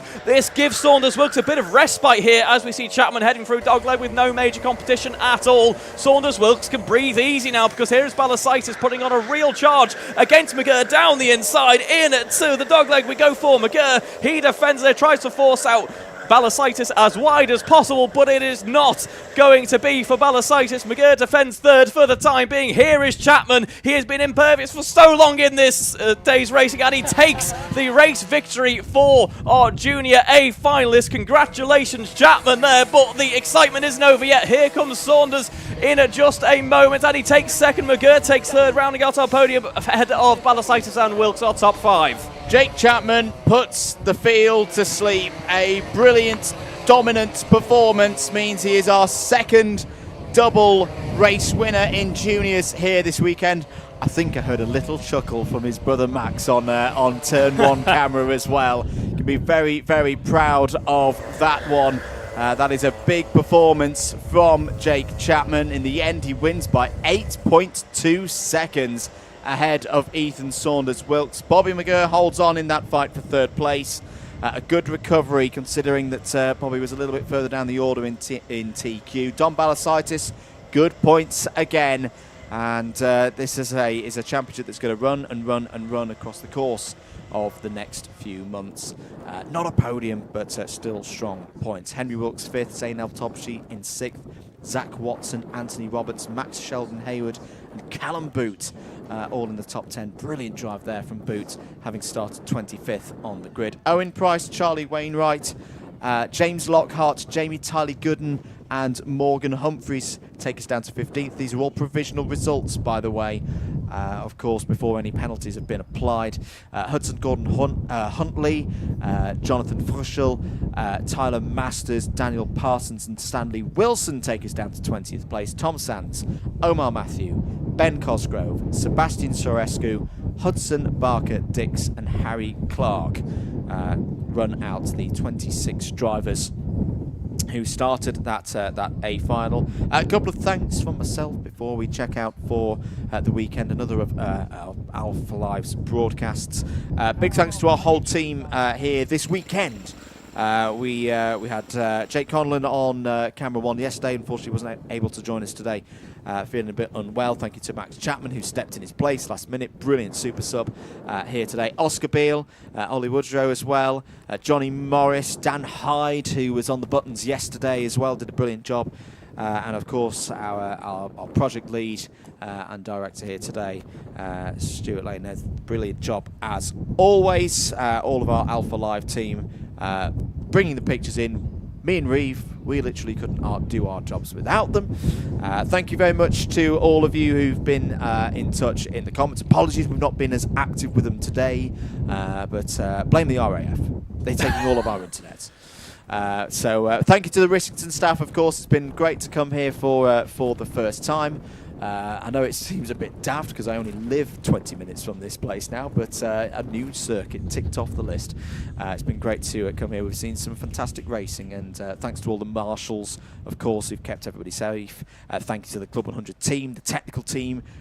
Brilliant parity across the carts as ever. Thank you to Molly, thank you to JV, and all of their work as well. And yeah, it's been another good one, hasn't it, Reeve? It has, absolutely. The added excitement of a new venue for everyone to come into with a pretty level playing field. A few of those drivers who might not be otherwise most confident, gaining that extra bit of confidence from strong results here. A real mix-up of results has made for some fantastic racing. Hopefully we carry on that trend into the remaining races this season.